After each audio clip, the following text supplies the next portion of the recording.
voices shouting at me.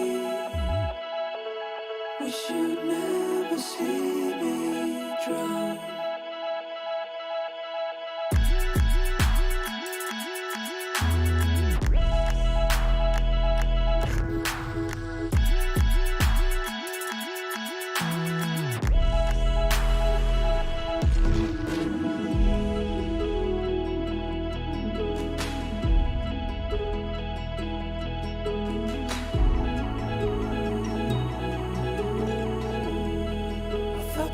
Since the moment I met you, please don't forget me when I'm down here.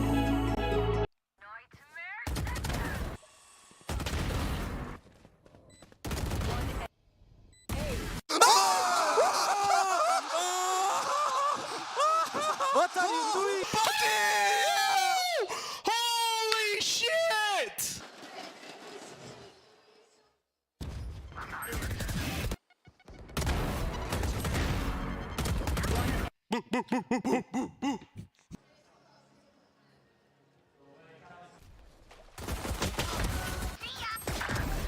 One enemy. Nice! Let's go! Toxins going up. 30 seconds left. Spike down. C. One enemy remains. Let's go! One enemy remains.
Took a dive in the ocean well,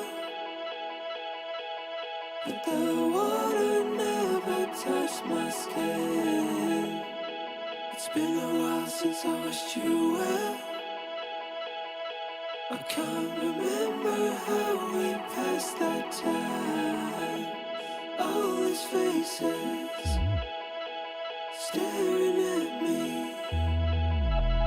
getting closer to the sun. All these voices shouting at me. Wish you'd never see me drown.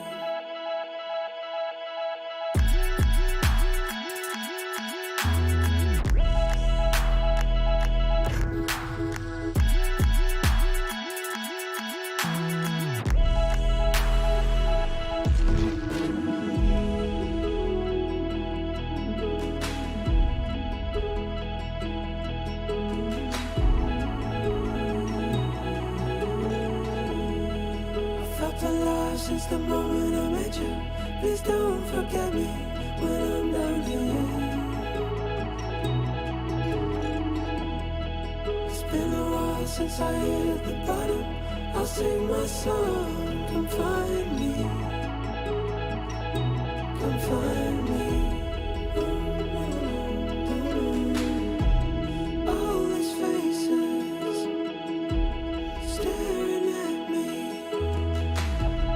getting closer to the sun. All these voices shouting at me. Wish you'd never see me drown.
took a dive in the wishing well,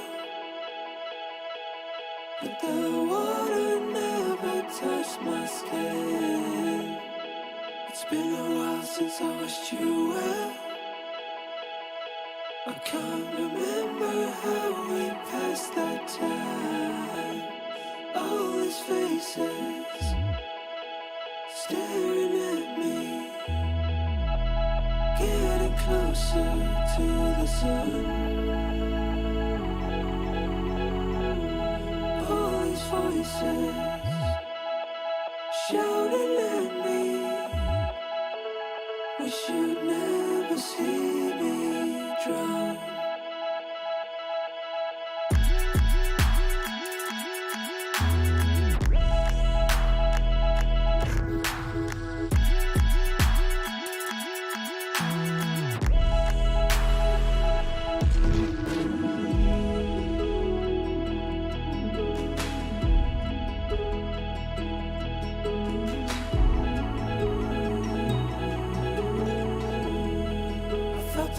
Since the moment I met you, please don't forget me when I'm down here. It's been a while since I hit the bottom. I'll sing my song, come find me, come find me. All these faces staring at me, getting closer to the sun. All these voices shouting at me, wish you'd never see me drown.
Took a dive in the wishing well,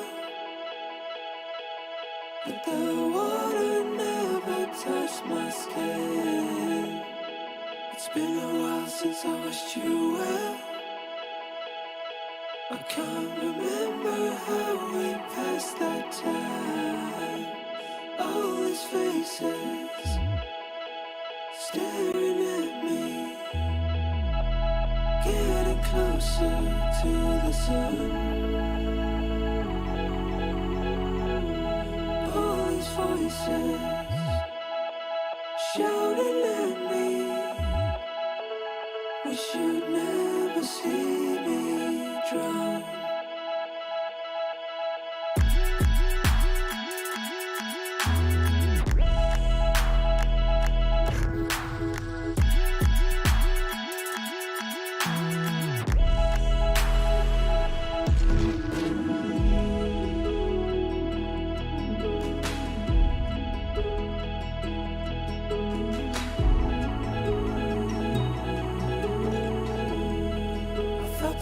Since the moment I met you, please don't forget me when I'm down here.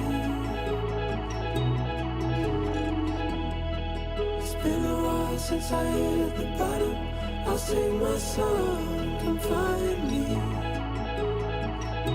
come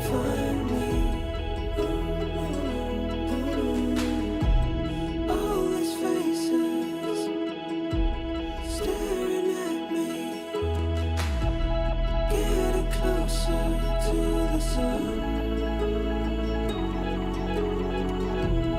All these voices shouting at me. Wish you'd never see me drown.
Took a dive in the ocean well,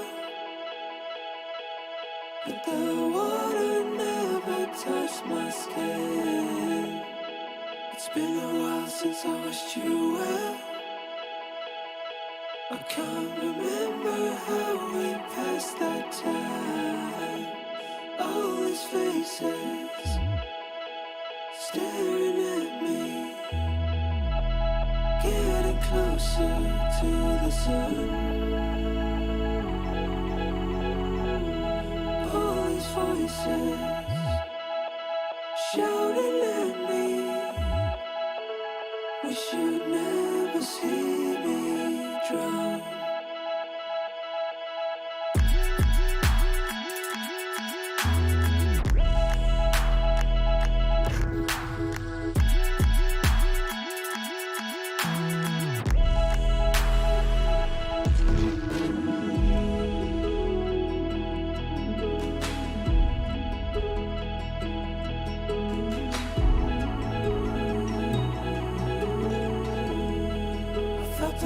Since the moment I met you, please don't forget me when I'm down here. It's been a while since I hit the bottom. I'll sing my song, come find me,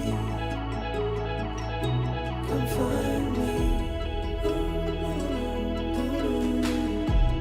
All these faces staring at me, getting closer to the sun. All these voices shouting at me. Wish you'd never see me drown.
took a dive in the ocean well,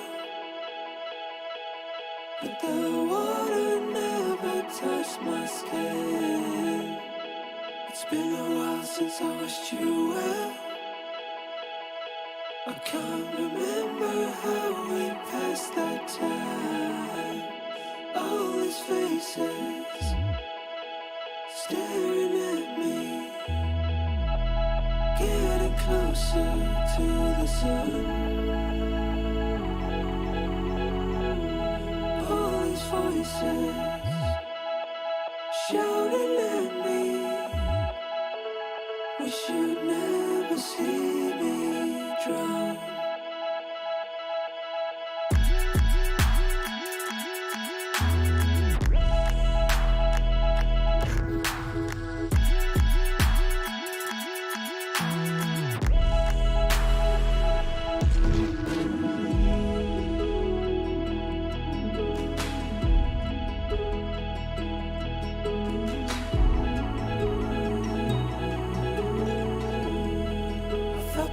Since the moment I met you, please don't forget me when I'm down here. It's been a while since I hit the bottom.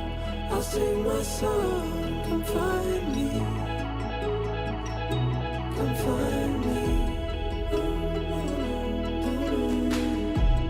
All these faces staring at me,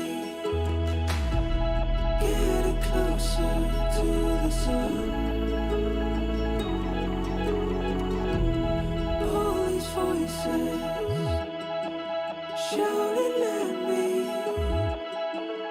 wish you'd never see me drown.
Took a dive in the ocean well, but the water never touched my skin. It's been a while since I watched you well. I can't remember how we passed that time. All these faces staring at me, getting closer to the sun. All these voices shouting at me, wish you'd never see me drown.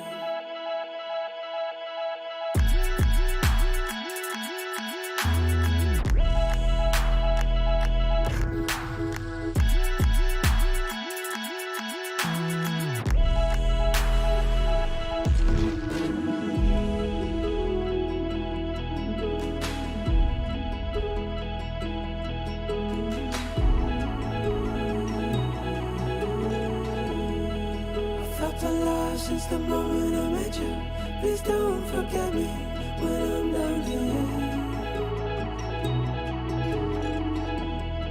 It's been a while since I hit the bottom.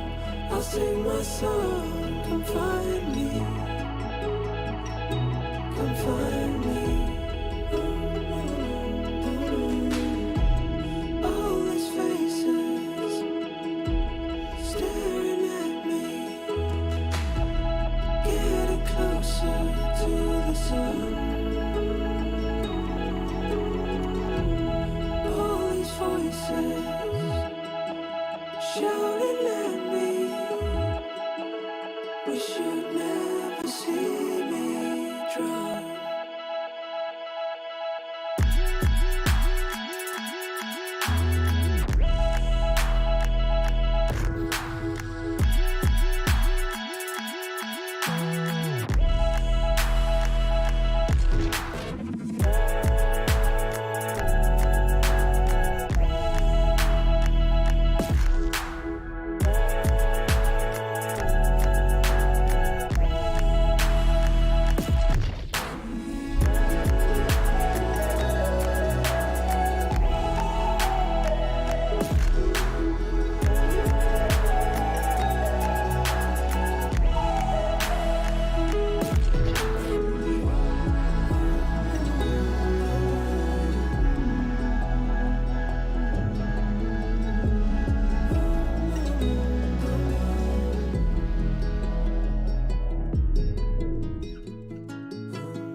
Took a dive in the ocean well, but the water never touched my skin. It's been a while since I washed you well. I can't remember how we passed that time. All these faces staring at me, getting closer to the sun. All these voices shouting at me, we should never see me drown.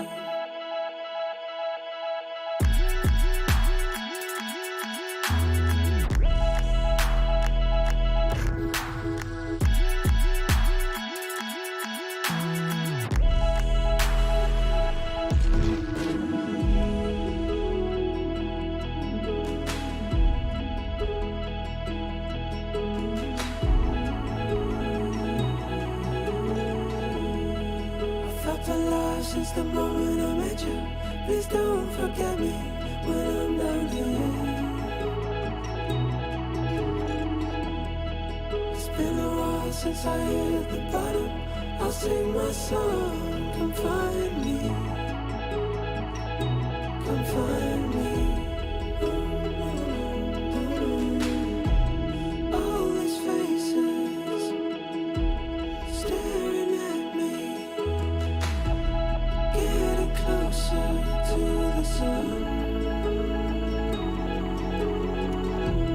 All these voices shouting at me,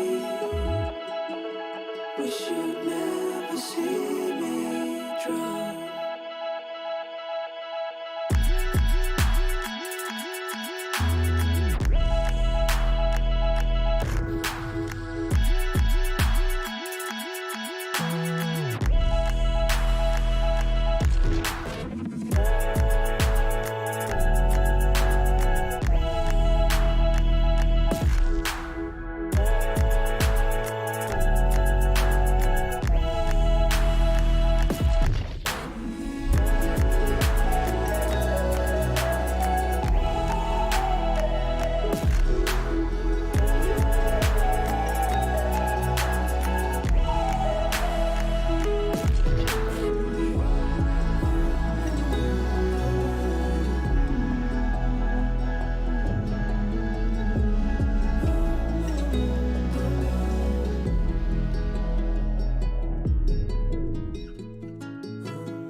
took a dive in the wishing well, but the water never touched my skin. It's been a while since I wished you well. I can't remember how we passed that time. All these faces staring at me, getting closer to the sun. All these voices. Grand finals, and through it all, we're gonna have plenty of guests joining us for all the action. You guys have no idea what kind of guests we're gonna have. We're gonna have the guests from the show match. We got pro players turned streamers, we got content creators, we got the devs. They're gonna be here with us exclusively, only here. So you gotta go watch us here. Watch us here. Right. Sorry, Achilleos. We want them over here with us. Yeah, we're getting vertical. We are, of course, your pocket friends. You can take us anywhere. That means also you can take Valorant everywhere. And you can chat with us. So make sure to join the conversation in the chat. You can catch us over on TikTok as well as YouTube Shorts. It is way more chill here, so get ready to get crazy. We're going to see you around. Bye-bye. Seems like a whale of a time, and maybe I'll have to pop up there myself because I don't want to be missing out on the vertical feed. But let's go ahead and take a look at the two teams that will be getting to try out Abyss here on the stage. First, of course, we do have Team China, Dan King, Zhongyan Qi, Li Ju, Xiao Jue, as well as EQ118. And they will be going up against Team International, the godfather of Valorant. Leading the charge there in the center, we've got Mixwell, we've got Masayoshi, Michi, SpicyU, and Dohyun. So I'm curious off the rip, what kind of agents do you guys want to see played on this map without going into detail, without explaining why? Can you give us a little bit of a teaser? Yeah, I'll pick this one up. Really excited to see some Jet, some Raze, and some Omen, the traversal agents. I won't explain why, but those abilities are pretty powerful on this map. What about you, Al? Yeah, I mean, like, a lot of agents are viable in match, but yeah, like, agents with mobility, which will be very obvious very soon, will have huge opportunities on this map. Can also go with Neon, any TP characters like Yoru, definitely some opportunities to surprise the other teams. Nice. So I'm kind of curious about the process of making a map. Like, from start to finish, how long does it take? What are some of the key beats you have to hit along the way to really get this thing ready and present it to the public? Oh gosh, I mean, like, I'm actually really excited about talking about this. Like, I know a lot of our players don't get to see, like, under the hood and how we create a lot of the content. I mean, it takes anywhere from like 12 to 18 months. The key thing though is we are always gameplay first, right? We start with the design of the map. Shout out to Joey Seamus, who's our lead maps designer, who's responsible for Abyss. He works with our gameplay analyst team. We do internal playtests. We really make sure that we're hitting opportunities, feedback from players, as well as like innovations that we want to try in Valorant maps. We do all that work, make sure it's all buttoned up, it gets a green light, and then we hand it over to all of the many teams on the maps team. And then, Sabrina, I want to know where you fit into all of this. Like, he just went through a massively long process. Yeah. Where does your team come into play? Yeah, so design, as Al mentioned, they're cooking on stuff well before we're in there. Once we wrap up a map, then we start. We have wonderful concept artists that come up with the thematic and all the lore and all the cool stuff.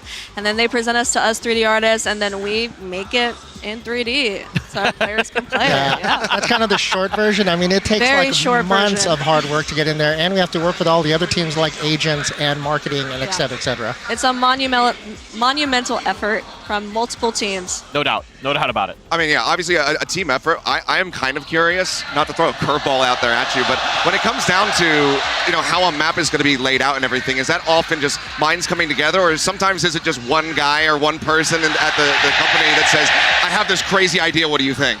Yeah, I mean, it's not just Joey. I mean, we have multiple map designers working at once, and we've got a lot of folks who are experts in that craft. Again, like, you know, we always start with, like, what are the opportunities we want to do to, like, delight, like, our players? What's some of the feedback we've been getting? And again, you're going to see in this map, what are also, like, new, exciting things that we can do to, like, offer new things to players? And then, again, it's just a really long process. We stay super simple, right? Just simple blocks, work on the layout, get all those tight fundamental things that are in all of our core Valorant maps, and then just make sure that we're happy with it before we greenlight it, and then make it look amazing. And may I add, this map was our most collaborative yet. We worked extremely close with creative, design, narrative, premium content skins, agents. Like, honestly, we all came together really hard for this one, and we're hoping that the players are able to tell and appreciate it. That's incredible. I mean, yeah, I can't wait to see it. Obviously, a labor of love. Now, we're here in the biggest arena we've ever had in Valorant esports. Obviously, one of the things that comes to my mind as a caster is how is this going to affect the competitive scene? Like, what is this going to look like for some of our teams and players, do you think? I can speak to this one. Sure. So once it's out, it's really hard to predict how our players will actually play things. We play tested internally, but based on what I've seen, don't think it'll shake the meta up too much. I do think that this map has a lot of outplay possibility, a lot of clippable moments. Okay. So it should be, ideally, very exciting to watch. And yeah, really excited for the players to get in there. Awesome. Well, obviously, you know, as Clinton was pointing out, we're here in this arena. The fans have been riled up. You guys, I know that you've been out there with the fans, meeting them. How has the experience been for you guys so far in Shanghai? Oh gosh, Shanghai has been amazing. We got to spend time like in FanFest, meeting all the Chinese fans, people flying into Shanghai to like participate in the event. It's just been incredible. It's really been also a very humbling experience. I was thinking the exact same verbiage, humbling experience. China has been fantastic. The fans are so passionate. We got to meet a bunch at FanFest, and that was awesome. And then the crowd here, absolutely insane. Some of the rowdiest, loudest, excited, passionate players I've ever heard. So that's been a very, very exciting experience. It absolutely has been. This entire tournament has just been an absolute pleasure. It has been a blast, and these fans have been delivering ever since we got here into the Mercedes-Benz Arena. Quick thoughts, though. As much as you guys have been able to follow it, obviously you've been traveling around, you've been busy getting this map shipped out. Do you have a favorite to be able to take the grand final later on? Genji or Heretics? Al, I'm going to go to you first. Oh gosh, it's been like a roller coaster. Like watching the last couple of days has been like an absolute roller coaster. But I'm going to go for Genji. Genji, yes. Man after my own heart. Sabrina, how about you? I'm going for the underdog here, Heretics. All right. They absolutely demolished the lower bracket, and honestly, just like Sentinels did, I want to see them bring it home. Well, we'll see if they're going to be able to do that, but let's get this show match on the brand new map Abyss started. The Masters Shanghai Grand Final starts right now.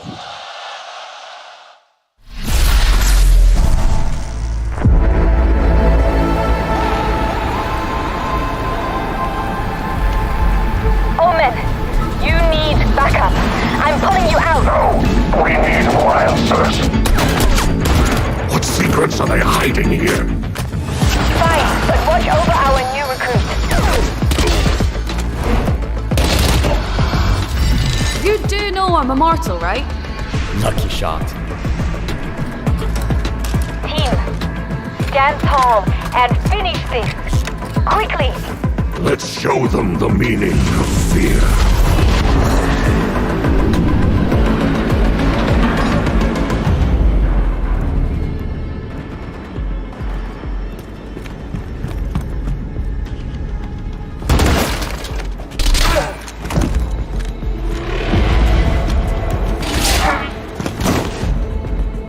They're ready for us, eh? Yes. And they're holding something powerful.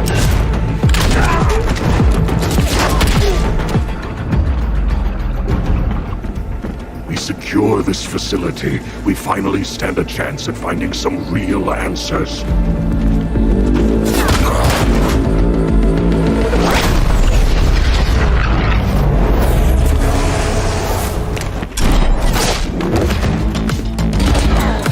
All right, lucky socks, don't fail me now!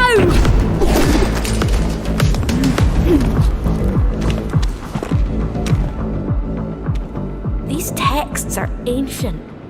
How long have they been?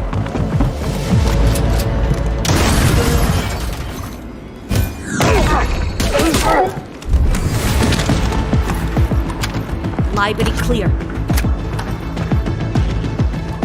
Careful. They think they're clever.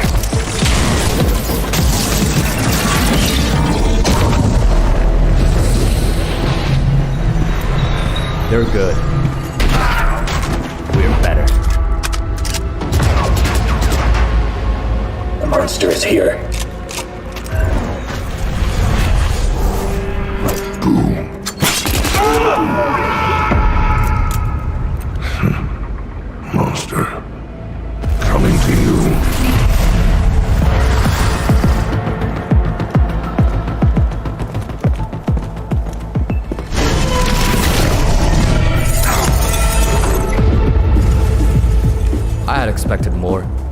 You reckon that's the end of them?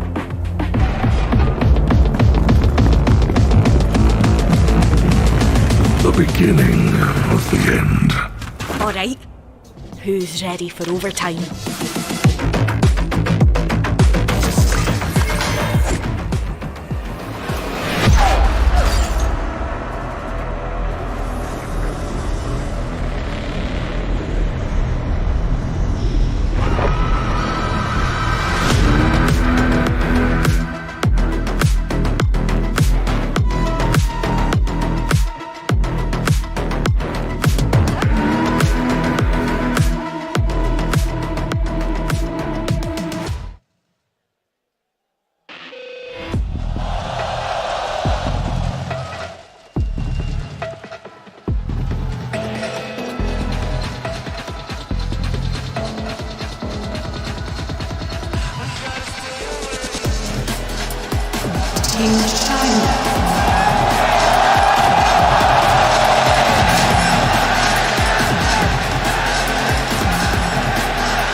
Team International.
Going to really show off a lot of the creativity and a lot of the stuff that we were trying to give the players. We want players to think about different ways on how to traverse a map using utility. Yeah. I mean, I think there's... Oh, sorry, go ahead. No. I was going to say Omen, Mixwell on Omen. Very interesting. I'm excited to see how that plays out. Yeah, no. I mean, he's a very good player, so there's going to be a lot of interesting stuff going on. Are there maybe some unique things that we might be able to look out for with some of these agents that are coming into play with this map? So maybe unique interactions with the map itself. I guess we'll see real soon. There's these skill jumps in the map, not to spoil too much, but some of them are more agent-friendly. Others are only you're able to do with certain abilities. Okay. Yeah, keep an eye out too when like the attackers are in A main and B main, which is like right entering the site. We're gonna see some like really cool stuff that's kind of intentional on the design side, which we'll talk about more as the match goes on. All right, well, excited to get into this one. Hopefully we're going to be kicking this one off soon so we can get in and actually get a look at this map. And here we are. And my God, It does look gorgeous. You've done a fantastic job here in your Thank teams. you. Me and our entire team. All right, well, let's see how they fare. We're here on B site. Yeah, taking a look at the minimap. I mean, it's going to be a full B push here, it would seem, from the attacker. Slide forward. Loving the aggression already. All right, well, Dizzy over the top. So some blinds, but, I mean, as the defenders here, still don't have a spike. Oh, you missed him. Little Wingman did the little jump across that skill jump you were talking about. Oh, he did? Planting the bomb backside. The Wingman can jump over the gaps. Yes, that is correct. Well, that is incredible. It is absolutely adorable. Got him. Now just 2 players left. One How do you think remaining. this map fares so far? Does it seem fairly balanced in your play test as far as like attacking and defending side? Very good question. From what we've seen, it is ever so slightly defender-sided. Although in general, when we do launch a map, our maps always start out a little defender-sided. And as people learn how to attack, it kind of evens out over time. Yeah. So we saw some interesting things there with like the way that they're playing the post plant. Like they're waiting behind where the skill jumps are. That makes it pretty difficult for the defenders to try to get rid of where they're hanging out. They're like the attackers. Yeah, Yes. Yeah, I was going to say too, like B-side, like we actually give 2 towers on both sides, so players on attacker and defender can actually watch 2 nests. That's a really critical part of the map to make sure that you can actually either execute or defend it correctly. Nice. Another B hit. Look at this. Spotted them. So one thing about this map, a lot of long-range fights. We'll see a lot more of them in mid, but B is pretty open. And like Al said, we have the 2 nests, Heaven, and then in B main, there's another nest, and it allows people to kind of fight over smoke. So that was one of the gameplay intentions from our designer, Joey Simas.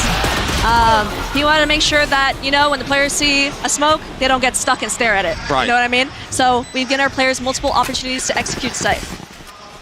Well, hopefully they'll go to the other side so we can get another, you know, look at a different part of this so map. excited for A site. Yeah, B's nice. Yeah, we might have to have the, if they don't do it, we'll have to have the admin step in and say, please just show us the Yeah, rest I'm a of the little map. biased. I worked on B side, so I'm like, keep going there. I like it.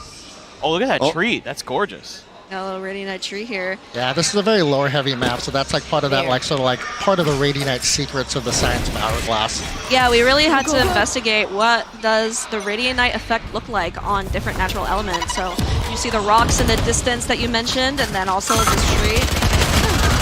Oh, a little play in mid here. And we're seeing a little bit of vents as well. So this leads you right into A Heaven. Okay, so breakable door, breakable vent to just be able to cut across and get yourself over to that A site from Exactly. Yeah, so mid control is incredibly important on this map. Gives you a lot of leverage. And you saw there that the Jet held their spacebar to drift towards that rope. Is that necessary on that jump, or No, can you just make that? you can make it as long as you press F. Okay, got it. If you don't, it's GG. Wow, clean. Very clean.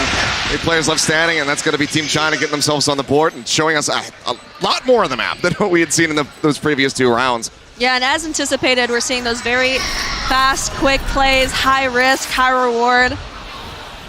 Now, what if you have an oopsies and you have the, let's say you have the spike and you fall off the map? Oh, so that's a really good question. Yeah. So like it's actually not possible to lose a spike. We definitely want matches to finish, so if the spike does go over an edge, it will always immediately spawn where it fell off. That's excellent. Nice. Same goes for bodies, so rezzing. If a body falls off the map, you cannot res. Got it. And then guns as well. So if you're trying to play that eco round, make sure you're not shooting someone on the edge and losing that Vandal. Yeah, I'd be yeeting the op off the edge so Achilleos can't have it. and then I wouldn't be able to carry you in the games that we play, come on so. now. Yeah, well, you play Raze with an op and you don't use your satchels, so. Another B-side hit. We're not getting Ooh, the satchel. Yeah, I think we're starting to see why that that mobility is so very important. But this is a great shutdown here from the side of Team China. So fun last one fact, standing. this B main ramp that you saw, the smoke, it does not completely cover up the ramp, so there's still a gap. And that is part of not wanting the smokes to just block everyone off. So yeah, being able to play around it, being able to peek over top of it or to the side. So just giving you some more angles of approach rather than just keeping a team completely locked in place because of that smoke. Yeah, that's something we really want to point out too. Like you guys are used to seeing maps like Ascend B-side. Like as soon as a smoke usually hits a choke point, it's completely cut off. But it's intentional on this map for both A and B side. A single smoke cannot completely cover an entry point Plus, we give you those skill jump opportunities so that there are more ways to actually enter site. But it is very high risk, high reward when it comes to actually doing those trick jump executes. And we're seeing a part of the map here that I'm really curious about is mid. Like how long it is, how wide and open it is. What was some of the thought process into making it that way? Yeah, so that's also really intentional too. So this is very lurk heavy for mid. It is intentionally designed. You go all out or you go home. Yeah, and it is designed for these aim duels. Like that. Yeah, ones that right now Team China getting the better of. Yeah, lurked out of B main up into this little corner. Yeah, Joey was telling us it's really hard to sneak by here, so if you're going to go through mid, you probably want to stack. But controlling mid is super important because it does branch out multiple ways into both sites. Oh, look at that. Action. Yeah, the break of the vent right into a kill. Catch people by surprise, just hiding behind that vent, just kind of waiting it out. So many flank angle opportunities there in mid as well. There's absolutely. So many paths to come in and out of it. Yeah, I think that we're going to have, once this does get into pro player, once players get this on their hands, like A-main. how high priority that's going to be. But yeah, A-main hit, as you say. Let's see if we can see a trick jump here. Come on, Mixwell.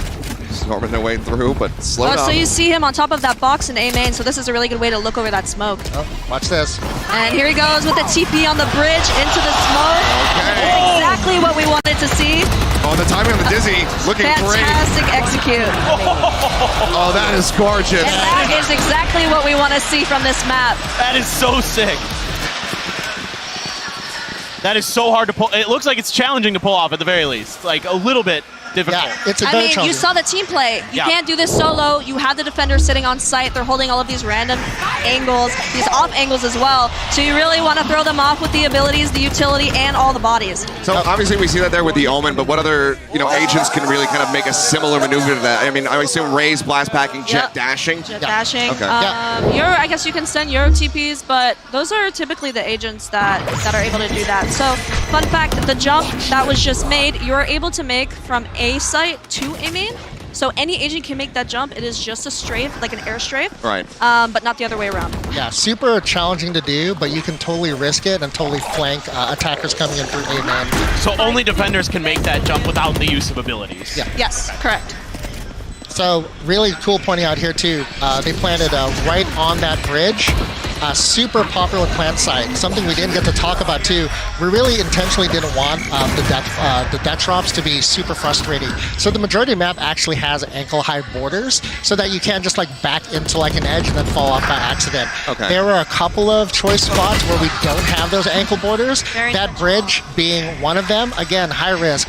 Really worth planting the spike there if you can get away with it, and trying to defuse it is really risky.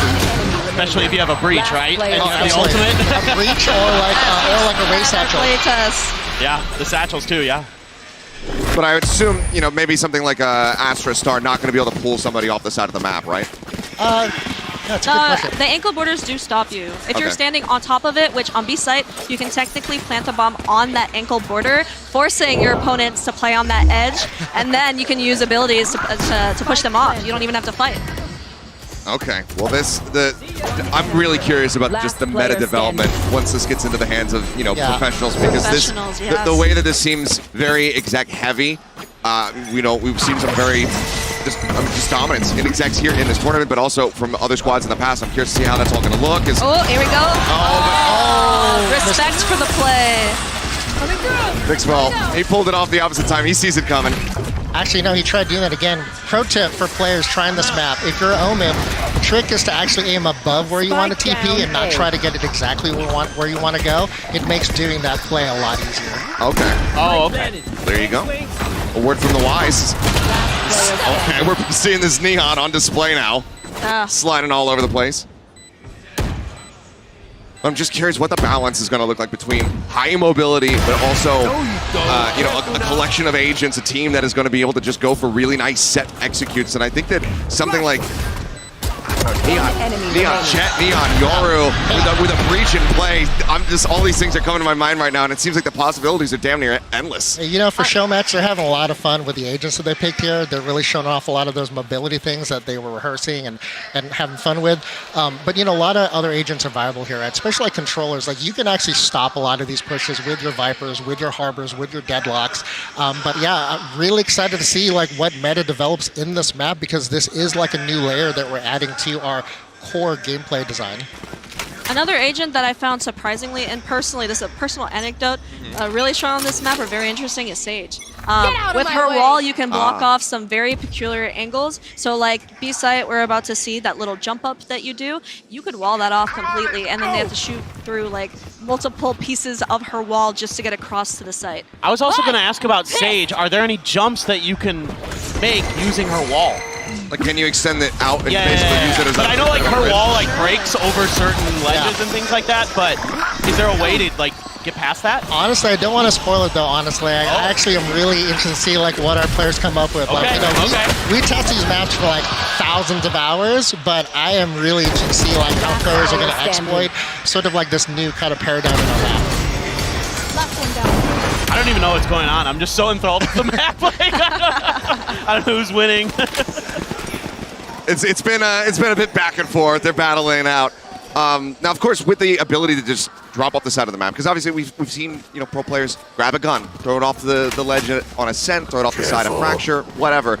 That's a strategic move to deny weapons over to your opponents, make sure they're not going to be recoverable as you're rotating to the opposite side of the map. But one of the other things that we have in Valorant as a strategy is, maybe losing the pistol round, having just classics. You lose 2 players, and then you just sit back and you wait for the spike to detonate. Does it all play out exactly the same if you just go into one of the drops? That's a good question. I think for ecos, we actually do see a lot of like mid fights. If you like 5-man hit it, typically you'll only have 1 defender there to keep it safe, and you get a lot of map control by doing that. So you're getting right into their spawns, into their areas that they're sitting in, and catching them off guard. We're seeing a lot of snipers in general. So there's a lot of opportunities to take an ego and kind of turn it around on your opponent. There's a lot of angles and things like that to utilize. Yeah, definitely. Yeah, it's also, I think team play is like really, really required for this because of all the long range fights. Yeah, and I know it's really exciting. Like, this is the first map that's going to have no boundaries. It has death drops, weapons cannot fall off. Sage can't res bodies that fall off the pit. But it's really important to make sure players know that like the core design of the map is still very traditional. It's 3 lanes, it's got 2 sites, it's got that mid. A lot of the fundamentals that players practice day in and day out still super important in this map. But again, we had that extra layer. Really excited to see how players are going to surprise us with some of their clutch plays. Now, we said that the spike, if it falls off the side of the map, that just comes right back up. I'm assuming that since we do have Geckos in play, I haven't noticed if it's happened yet. If you were to accidentally send Dizzy off over the side of the map, is he just falling into the abyss? No, he's gonna. Yeah. It's gone. It's gone okay. Forever. So, Gecko players, got to be a little bit more careful with your lineups. Going to have to study quite a bit and make sure that you don't accidentally send something out in a panic, I suppose, because that is just you losing a major piece of utility. And that's what we mean when we mention like we want our players to think a little harder about how they're using these abilities. We're adding this extra dimension of gameplay, this extra consideration they have to make with every execute, every play. Here he goes! Yes! We did it! We got it! We got the shot! We got it! Slicky in shambles! What a wingman driving! And honestly, this plant backside is pretty strong when you play in B main, forcing your opponents to jump across the skill jump here. It's a very easy way to catch them off guard. Wow. Well, next one not getting caught by the Thrash, but does get a nice headshot there from Dunking, so let's see if they're going to be able to get this 2v2 for the retake. Oh, they got the wingman. Yeah, he's on it. Oh, cleared off. Oh. Bold swing. Seems like International going to be getting themselves like 7. I mentioned, this B main hold is extremely powerful. All right. Incredible. So we're talking a lot about like things that can happen when you drop off, but there's a lot of ways to avoid it. We saw the Omen TP earlier. What are some other mechanics that players could potentially kind of use by faking going off the map or trying to? Somebody fell. He forgot to jump. That happens. Yeah. We've all been there. But what are some other mechanics like Phoenix? You know, with maybe like the run it back or Yoru? Obviously. Yeah, we kind of sort of touched on that too. Like Phoenix is actually one of the most viable reses on the map. He can do the run it back. Again, Yoru plays are also super popular in some of our internal playtests. You can totally fake out players with some of those teleport opportunities. And I want to emphasize too is it's not just about like the falling in a pit to die. This is one of our skill jumps. Sorry to interrupt you, Al, but we finally have someone playing in this powerful position, catching the rotates. This spot is a really good place to catch people off guard if you hit your shots, unfortunately. Well, they were able to exit. They were able to jump out this time, so not falling into the abyss. But again, a spike plant. Curious to see how this goes, because I mean, last round of the half, they have to just try to play this out, but it's not looking good here for Team China. Looking like International going to be able to get themselves at 8-4. Shadows traveling. Yeah, Omen is such a great agent to play on this map. He's got so much great opportunity. Yeah, it seems like he is very much not going, like very much just staying. He is not going anywhere, it would seem. But I'm curious to see how it's going to combine in with other controllers, as you were talking about. Since you know Viper in the mix, do people want to play Astra Brimstone? Yeah. You said, one smoke that can't lock off an entry to the site, but 2 smokes can. Yeah, and we're just talking about the agents that are available now. Like one really exciting thing, like we talked about, like we're getting even more collaborative, like people across the team, agents teams, our skins team. When you think about like maps like this, like what are the opportunities for agents in the future? I'm actually really excited about what can happen, in future lineups. My anticipation, personally, I'm seeing the Viper and then a dome smoke potentially. Just because that B main not being able to dome smoke it is pretty rough. Very true. Oh no! He's gone dead again. We're forgetting to jump again. Again, high risk, high reward. High risk, high reward, or. I don't think there should have been that much risk in that one, to be honest. That was by choice for sure. And like Al said, like we have all these ankle borders, everything's intentional. We don't want this to feel frustrating at all. This is just adding an extra dimension of gameplay because our players keep raising that bar. Right. Yeah, I don't think that can be frustration at the map, just frustration at your not pressing the space bar. But yeah, that's user error right there. Able to trade one back okay, we got him again. Oh, I love the way that. Yeah, so using the Dizzy to cross there is really smart because typically a defender will be holding you on that jump. They're able to clear it out though, so now that this is starting to get away from them. Last player standing. It's all on Mixwell. I call it with you, Till. But yeah, I'm loving the approaches that we're seeing. It's so neat to see because it's just so unlike anything that we've had in the game thus far. But like you said, it's still. Like it doesn't feel that different, but it is still very different. Yeah, so the layout is very traditional. It really aligns with our core maps. It should be very straightforward to learn, very straightforward to play, except we're just adding this extra thing you have to think about. Yeah, and I was going to say too, like seeing the reaction of like our players. I saw some stuff in socials today. Luke's going to be deceiving too. Like this beautiful map that's in this deep chasm, it kind of gives us this idea that it's a huge map. It is not overly big. Every new map takes time to learn, but we're really hoping that players will pick up the layout on this. And as you can see too, like action happens immediately. I mean, they're going past that barrier and executing on site, and we get straight to the action, which is intentional. Now this is the eco round team play I'm talking about. I'm hoping to see. Let's see if this works out for them. Oh. Curious if this does fall apart. Do they just go to the side? Excited for this one. Spotted. I mean, they're just going to wide swing him, so he's got to backpedal. They haven't taken a sight yet. The blind. Oh. Okay, looks like they're holding it down. Down mid. Mixwell not going to be able to jump off the side. Respectable attempt. Yeah, not bad. Decent amount of damage dealt. Got to be careful on that rope in mid. A lot of times in our playtest, you can actually like hang on that rope, and if people aren't paying attention and clearing corners, you can catch them off guard. Yeah, I had my manager do that to me. He sat on the rope in mid, like in a 1v1, and I just walked past him and he shoots me on the rope. I couldn't even be mad. It was just so cool. And those are those clippable moments that we're talking about, Right. I have a question. Hopefully you can answer it for me. But you talk about the increased collaboration that you have between the different teams. Do you ever have somebody on the agent side come to you guys and be like, hey, can you put something like this into a map because we have an idea for an agent on this end, or is that fairly separated? I will say opportunities to do that are growing. I mean, like, we're always really careful, really intentional on how we introduce like gameplay mechanics in maps. Agents team does the same thing, but I think it's going to grow more in the future as we do more things. I mean, we've had some really exciting agents come out with like kind of new out there abilities, and kind of like, again, talking about like we've had 3 what we call core maps, which were really straightforward. The hooks weren't really heavy. This is kind of back to that experimentation of seeing if we can add that layer to really excite players. But yeah. And see the future. we're trying to collaborate more, so we have a lot of Easter eggs on the maps of current stuff and future stuff. So keep your eyes peeled. I don't want to say any more than that. Yeah, I was gonna say we won't press you to point out anything here. I'm sure that people, as soon as they get their hands on this, are gonna be scouring it'll be quick. every nook and cranny. Yeah, wink, wink. Like they showed it in the cinematic, but like we see a lot of shots of like defenders holding the top of mid. We actually have like for the first time like a lot of our premium weapon skins like in the map showcased. Part of that lore, part of that story, that is probably some of the funnest stuff that we got to collaborate on because it adds so much and kind of unifies like that Valorant universe.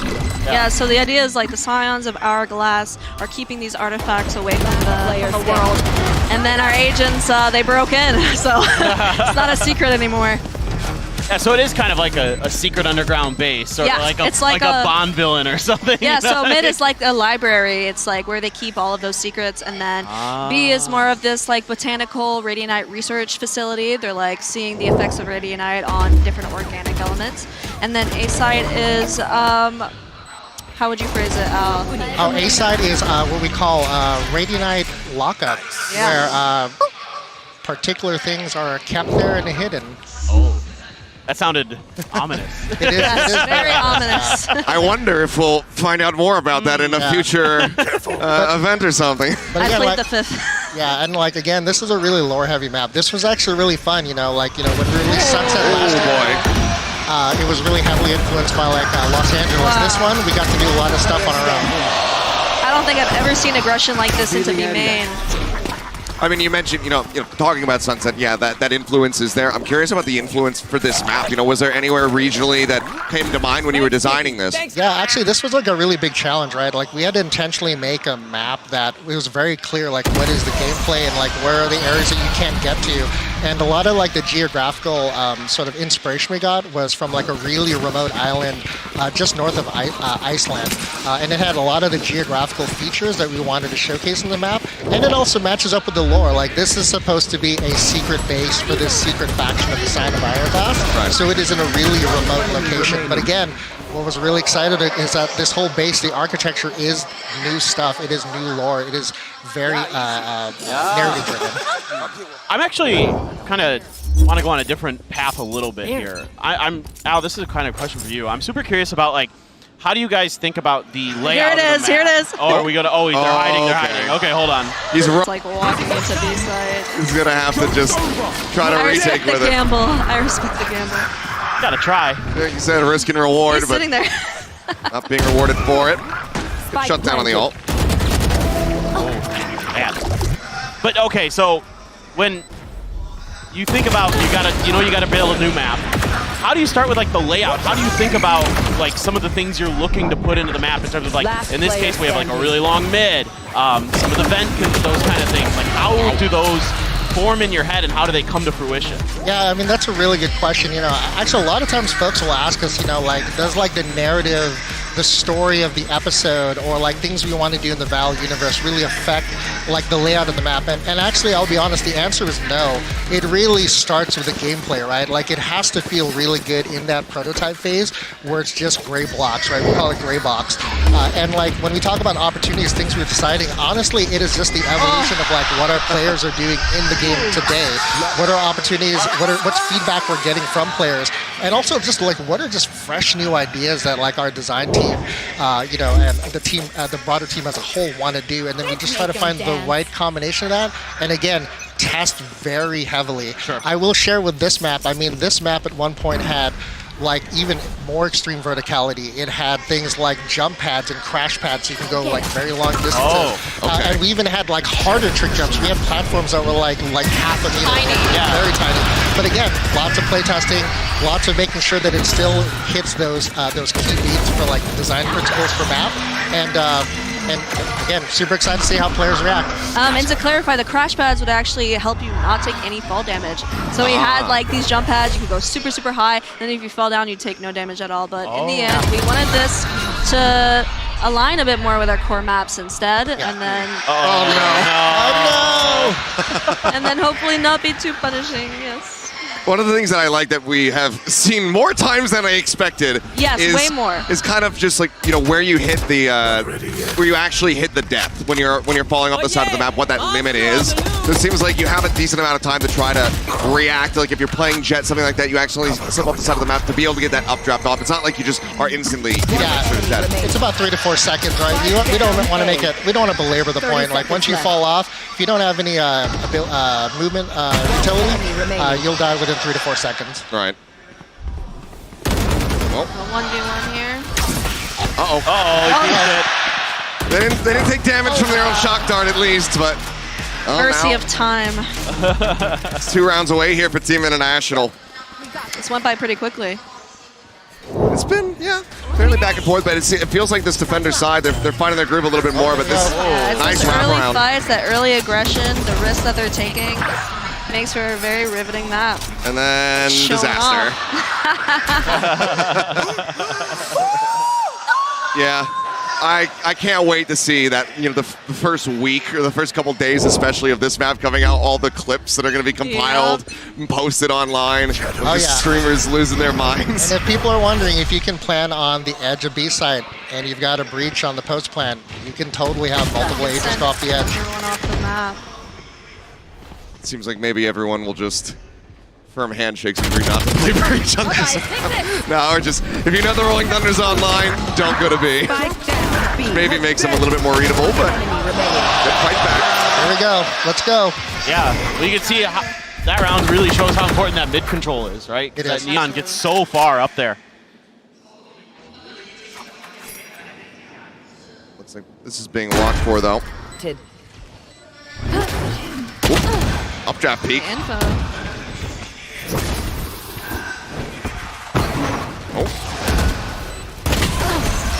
Almost finding it. Man. Fairly solid.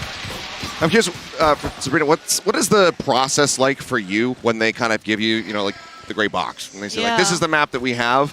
What is like the first couple steps of figuring out like how what the look of this map is going to be? Yeah, I mean, as a 3D artist, I come in a little bit later, but we do have fantastic concept artists. We started out super early during a blue sky phase, which means the sky's the limit. They could do whatever they want, try the most insane, crazy things, and we do not want to limit them on their creativity. Then we hone it in a little bit, try to figure out, okay, what does this look like? They actually take the map into consideration, trying to fit all their ideas into there. And then the rope lurk come in. Yep. It might pay off. Oh, there's help. But now he's got to get out. Might need some assistance to get out of this position. He's got the teammate holding him there. I can see the panic in the movement. This is incredible. I mean, this is exactly what we wanted to see out of this show match. Right. It could maybe just, you know, blast pack, jump off backwards. Got his ult as well. Get out of it a couple different ways. Smoke here by Mixwell. Again, it's really hard to sneak behind mid. You've got to commit. And that smoke covers all the way into the vent too, so that's really nice to bail your team out. Yeah, I mentioned that like dome smoke is not too strong on B side, but mid gives you incredible power. Limiting that information, getting the early info on mid is so important. So sending that dart into back of mid or a fade eye can make all the difference for your team. Have there been any Harbor enjoyers, like trying out some things with like the high tide and stuff like that on this map, trying to? Actually, our game analysis team enjoyed using Harbor a lot because his wave actually covers that B main choke, which the smoke does not cover. Shut down. China trying to fight this one back. And fun fact, that bridge right there is pennable, so Okay. you're able to shoot right into heaven. Okay, yeah, here's a big question that I have a concern about. All right. Not really, but I know where this is going. how valuable do you think the Odin's going to be on this map compared to I something was so like scared you'd Lotus? You know, Ascent. Hopefully it's nothing like Lotus, only because I feel like Lotus has a lot of those close quarters fights, like people are right behind that wall that you're spamming. Here we're getting those really long range fights, so we're anticipating more Operator, maybe the Guardian even. Yeah. Building up in popularity. Okay, that's curious. But can't say for sure until the players get their hands on it. Again, we keep saying like surprise us. I cannot wait for players to get the map and see how they surprise us. I was here 2 days ago, and yeah, Lotus plus Odin, that was pretty serious. That was rough to watch.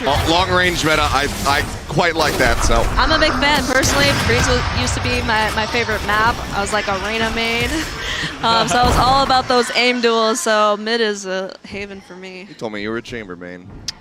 Was I'm Reyna the allowed to first love, and then rotate. Chamber was the other one? As they nerf my agents, I Yeah. move on. You know what I mean? Then I became an Astra main, and then they took my star away. I'm loving this. I'm a Neon main, so I love the Neon action of the show match. Well, speaking of the Neon, it's like China, they're going to bring this back, just maybe one round This off separating. angle is so powerful. It's not quite connecting the spray. Vandal moment. Thanks, Wings. And then most of the boxes on both bomb sites are pennable. So that should bring some interesting gameplay. Are there any other walls to look out, maybe around mid or anything like that that might be pennable that players should consider? Not that we know of. Not that you know of. Usually our players discover those ones. Yeah. I will We say, try our best. yeah, back this time after the match, I would love to show you some really cool one-ways that our lead designer, Yes, Jerry please. Seamer, showed us. Yes. I'd love that. Oh, let's go. Yeah, if you want a little pro tip, that jump up that you do, if you actually smoke that off, that really affects the attackers. Like jumping across without seeing where you're going, absolutely terrifying. So smoking that for post plant is a really good way to counter that like uncomfortable situation. Yeah, that seems like something, especially like really early on, or just very much like in ranked, to take advantage of in the early days. Because we expect like the pros, you're going to be able to get down this like really good, just like methodical rhythm, knowing where you're going. You look at some players who could probably navigate a map blindfolded because they've just played it so many times. But in ranked, very different story. So that's a really good tip, I think. What about for Clove? If they go off the map, can you still use their smokes? You cannot. Oh, you can use the smokes. Oh, you can use You can use the smokes, but the ult does not work. No, correct? not the ult. I was gonna say this map would just be a major nerf to them if that were the case. Yeah, and same thing for Sage too. Like you can res a body that's out of the gameplay space. Right. Oh, I think we just saw Dizzy fall down into the This pit. is a really good little camp corner. Rarely cleared. The box is actually, that box as well is pennable, so you could clear that by penning through it as you're executing, which I highly recommend. Well, they don't get overly punished by it. This looks like this is going to be going to the distance here. Yeah, against the eco. 11-11. Hard. Satchel out.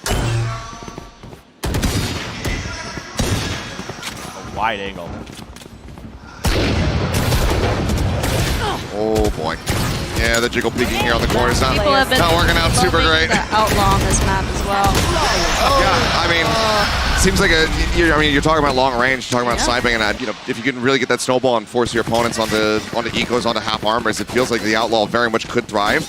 But one of the other things that I'm curious to see is going to be, how quickly can you get on top of the outlaw to try to punish it? Because it is just that two-shot weapon, and if they're going to be posted up in mid, there's a lot of routing options. That's true. And honestly, with the long-range areas that you do typically fight with those weapons are easily dome smoked. So it's not going to be like the op is overpowered or anything like that. There is a good counter. All right, let's see this hit. Double stack. They're taking their time, but spotted. Obviously, some of the boxes you're talking about is noted, but now way is cleared. Another run it back to try to open up the site even more. It's flashed up. It's looking like this is going to end up going Team China's way. 5 players alive. They trade so well. Spike planted. The comms, home team advantage. Yeah, right? Fair point. See if they can do anything to try to run this back. But money-wise, not looking great here for International. And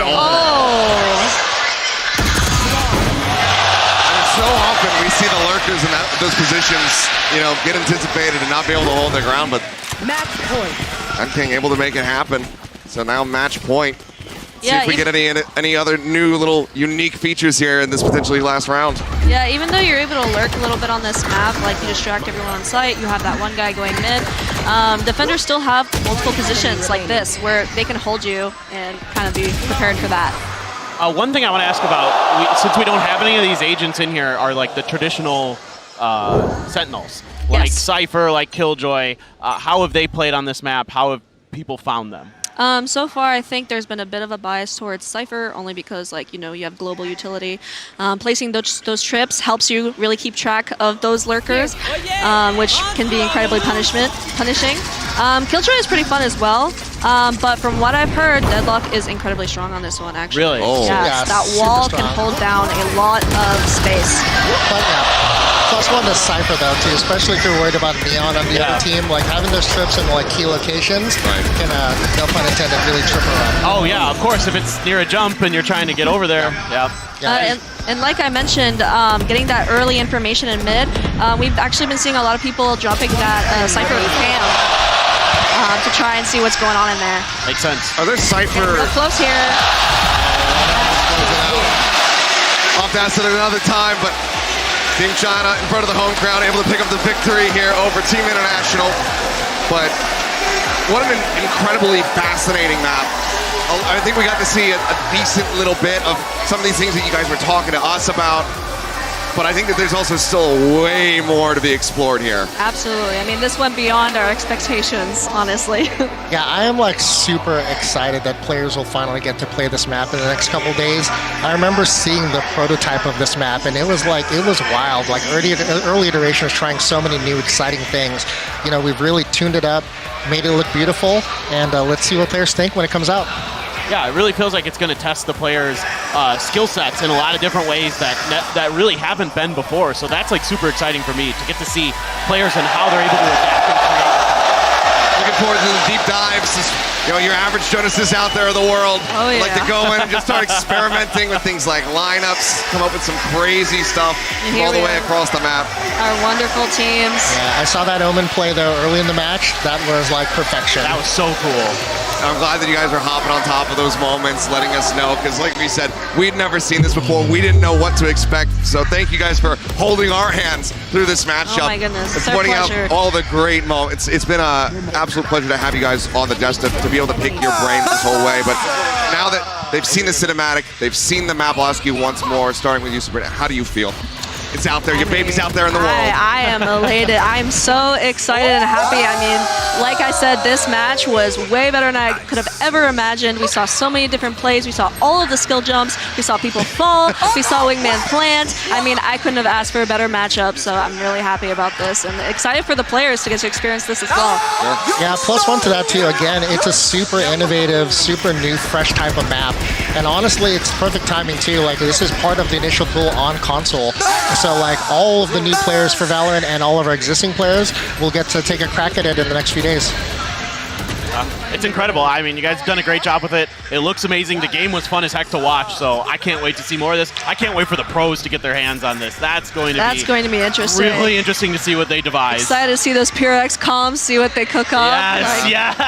I feel like this kind of map is perfect for them. I agree. I was trying not to go too heavy into some of the teams that have Apologies. didn't make just it, be biased. got eliminated. But yeah, PaperX, DRX, I've been so excited to see how those teams are going to be playing on this because it does look like the execution is going to be fantastic. Let's go ahead and send it down to the stage for our Verizon post-match interview. That was our Abyss show match, and we are now on stage with our two IGLs. We have DanKing and we have Mixwell.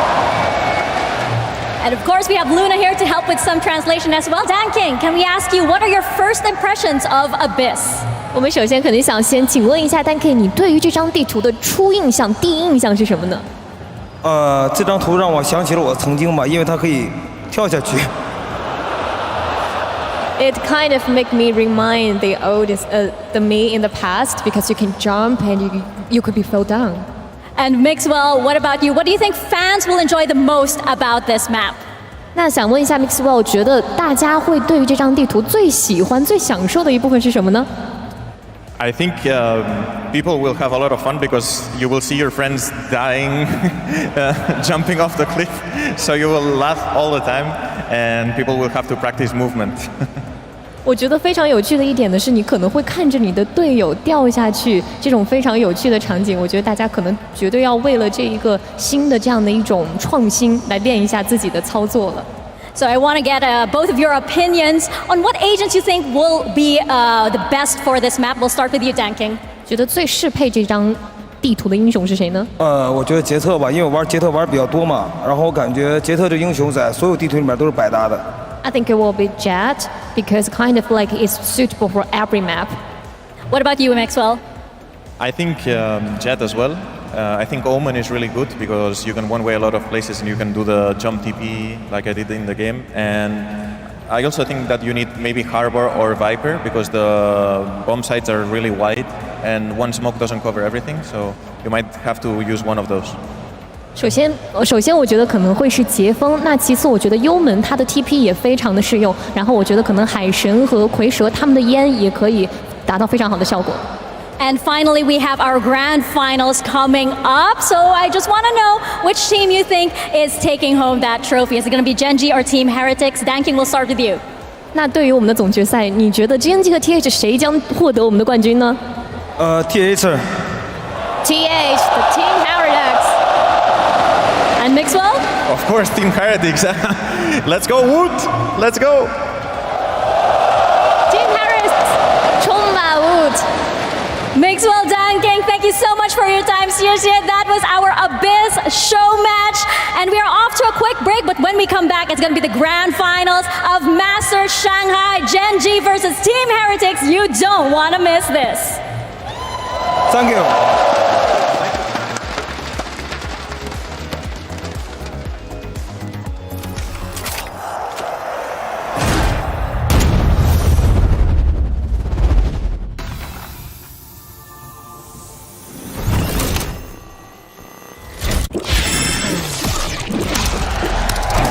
Red Bull gives you wings.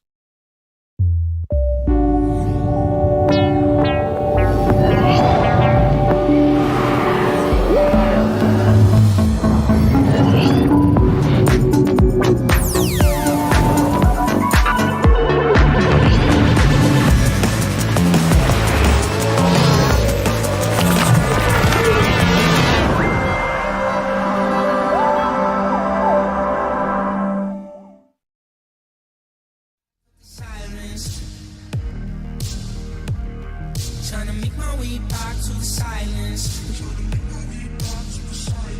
You got a one-track mind like a driving. I can hear the graveyard sing. Now you got me flatline. Trying to make my way back to the silence.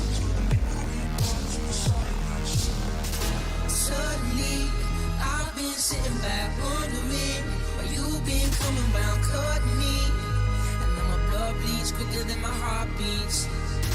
Suddenly, I've been sitting back wondering why you've been coming round, cutting me. And now my blood bleeds quicker than my heart beats. Blood bleeds quicker than my heart beats. Blood bleeds quicker than my heart beats. Blood bleeds quicker than my heart beats. Blood bleeds quicker than my heart beats. Blood bleeds quicker than my heart beats. 10 feet deep, but I'm far from grounded. Losing my feet and I keep on drowning. On a one-way street, you got me surrounded. You got a one-track mind like a driving. I can hear the graveyard sing. Now you got me flatline. Trying to make my way back to the silence. Suddenly, I've been sitting back wondering why you've been coming round, cutting me. And now my blood bleeds quicker than my heart beats. Suddenly, I've been sitting back wondering why you've been coming round, cutting me. And now my blood bleeds quicker than my heart beats. Blood bleeds quicker than my heart beats.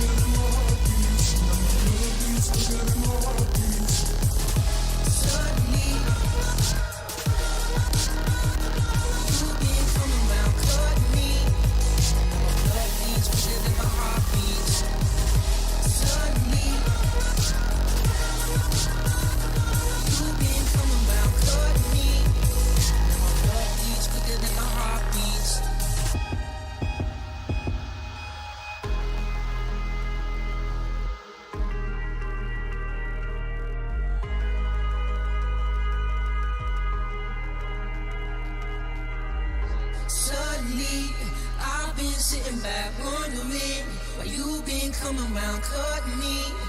And now my blood bleeds quicker than my heart beats.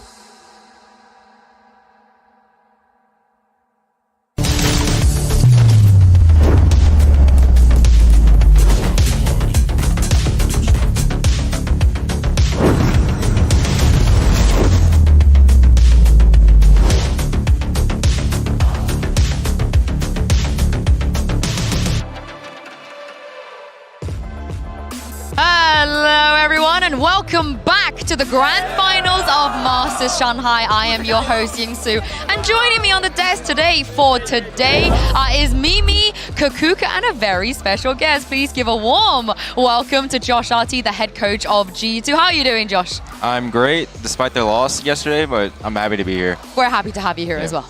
Yeah, exactly. I mean, it's going to be a very, very exciting match if we think about the history of these two teams that we have today. Yeah, we also just saw an incredible new map there. The energy in here is excellent. Josh, we were talking ahead of time about it. This crowd is just ridiculous. It must have been very special to walk out in front of them. Oh, it was electric. I'm so grateful that I got to walk on stage at least twice, experience this massive crowd.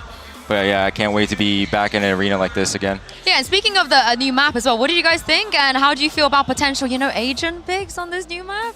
Well, definitely Omen. Omen's ability to traverse like those new routes. The defense is going to have a problem, I think. Like with those new routes they have on the side, you can just pinch backside. So probably you need a Sova, you probably need a Sentinel somewhere. I don't know. I think that this might be the return of Chamber. We were talking about it, and especially with the angles, like you need to check exactly the TP and everything and how everything is going to be changing. But also with the changes that we've seen to some of the agents and how strong Gecko is in this meta, I'd say those are two of the potentials. Yeah, it also almost reminds me a little bit of Fracture, where like the barriers are super close to each other. So I think you're going to see a lot of like really early fighting.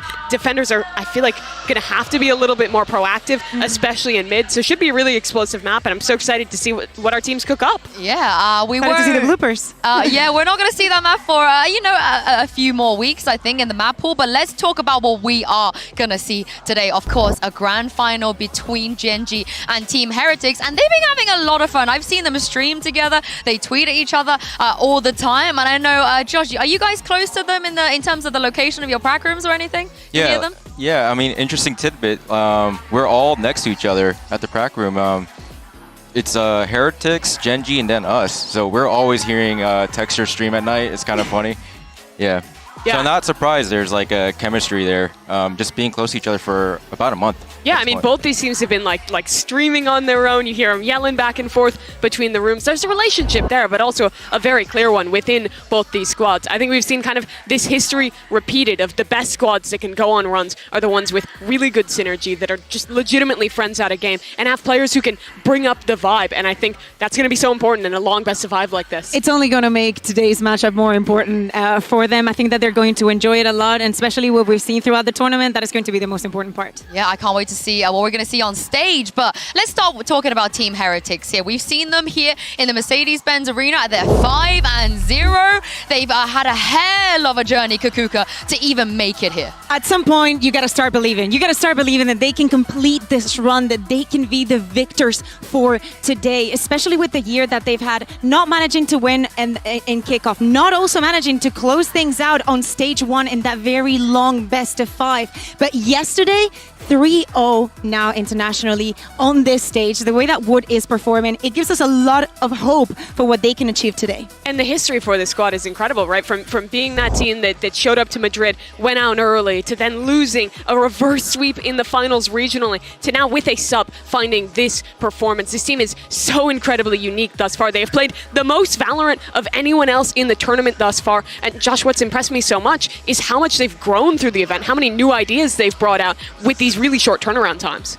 Yeah, I mean, they had an interesting challenge to bring in Patatek, and they had a limited map pool in the beginning, but as the tournament developed, they start changing comps, made certain weak maps their strong maps, and it's going to be really challenging for Gen.G, who historically has a 7-map pool. Even though they have the ban advantage, like, I think the advantages are nullified a little bit. Okay, yeah. Yeah, you agree, Kakuka, I hearing mean, this? I mean, I think that it's going to be definitely stressful for Gen.G. So far, they've had this flawless round, but now Heretics is coming up so much stronger. As you're saying, every single time that they find another challenge in their run, they find a solution for the next time. And it's very surprising to see that they can do it in such a short period of time. But this is the thing, that they're going up against Gen.G here. At least for me, I feel like one of the, if not the most consistent team we've had in the world right now, back-to-back finals. Josh, why do you think they've been able to keep up this consistency in a year where it feels like no one else is being able to do what they're doing right now? I think they have a really simple but very highly optimized approach where they can get their fights that they want. And in a tournament setting like this, if you can't beat them, you can't match them individually, they will make deep runs. Yeah, and beyond that, right, they have a lot of stuff that is kind of simple on meta stuff, but they've also been a team that a lot of people I think have picked up ideas from. Their comp on Icebox, they were one of the first teams playing the KO Gecko, their ideas on Breeze as well. Even if it can look a little more one-dimensional at times and they adapt a little less, the execution is at just such a high level that they are beating teams consistently. They're the only squad that is still undefeated here in Shanghai. Exactly, but that is something that we also saw in Madrid. They have been in this position before. Yes, this year is looking great for Gen.G, but they need to secure that trophy. They weren't able to do it back in Madrid, but today they have a very, very good chance. Yeah, they absolutely do, but there is a bit of a curse, right? It's been second place consistently at home in Madrid, and a Pacific squad. At the beginning of the year, they got the first. Sure, but still, no team from Pacific, no Asian team has ever lifted an international trophy. If they lose today, they have the unfortunate reality of being the only team to ever be in two finals and lose them both. This seems like Gen.G's time and really their chance to finally win that trophy for themselves and for their region. Yeah, speaking of Gen.G, earlier, Mika Fabs caught up with Munchkin for a quick chat. Hey guys, I've got Munchkin here of Gen.G. Munchkin, this roster was built from scratch at the top of 2024. You guys, made it over second at Masters Madrid, all the way through Pacific, and now you are here at the grand finals of Masters Shanghai. Let us know, how different is the Gen.G from all the way from kickoff to right now here at Masters Shanghai? Back then we were boys, now we are men, and probably time. All right, good luck. Thank you. Yeah, the boys to men buff. Josh, is that a real thing? Is that something that we should be keeping an eye out for? Honestly, when you go through grueling series and a loss like that, you do grow a little bit. I feel like as a team, they probably matured on how to handle those losses, and they probably took valuable lessons away from the Sentinels game. They're men now, guys. They're men. They're adults. They're ready to go. It is funny though, because both these teams are so young, right? There's a lot of players that are having their debut year. A player you're looking at on your screen here, Karan. All of these guys are so fresh to the scene, but I think have grown up and evolved so quickly. But this is the thing, we mentioned it already. There does seem to be a little bit of a curse with Pacific teams. Paper X, they couldn't do it. DRX, they didn't even really come as close as Gen.G and Paper X. It just feels like all the other regions, they're picking up trophies left, right, and center. And Kukuka, we still haven't seen one for the Pacific region. And it's so crazy, right? Because if we go back to the early days of Valorant, to those first tournaments, it was all about Vision Strikers, DRX, Paper X. They've stolen our hearts so many times. But actually, coming as close as Gen.G, not many have been. And it will be, I think, a very good reward for the year that they're having to be able to lift it and bring it home this time around. Josh is a guy who's played against now all of the Pacific teams in this tournament. Do you think there's a reason that trophy hasn't been lifted? Do you think there's a difference in the style of Pacific that has maybe eluded them in these deep tournament runs? I feel like what they kind of lack is the multi-dimensionality of their game plans.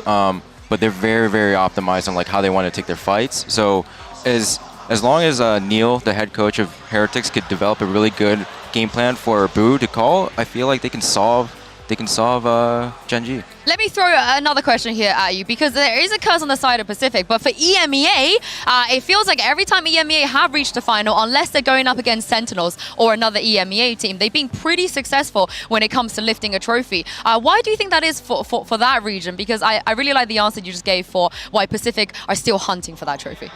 I think it comes down to the game plans and expectations of how you want to approach the game. And I feel like Heretics is a team that can switch and adapt on the fly quickly, and that's enough to at least secure a few rounds here. So to me, the question is that can Heretics absorb the punch that they'll get from Gen.G? Okay, yeah, I mean, it's definitely interesting, right? Because when we talk about that growth, I feel like Gen.G has had too much time to study every single kind of solution that Heretics have been bringing, but they still keep bringing surprises. Yesterday even, they changed the composition on Lotus, and you can only think, like, when is this going to end? Yeah, I mean, you talk about absorbing punches. I feel like the biggest punch that Heretics will be throwing out is in the shape of a Turkish duelist. His name is V.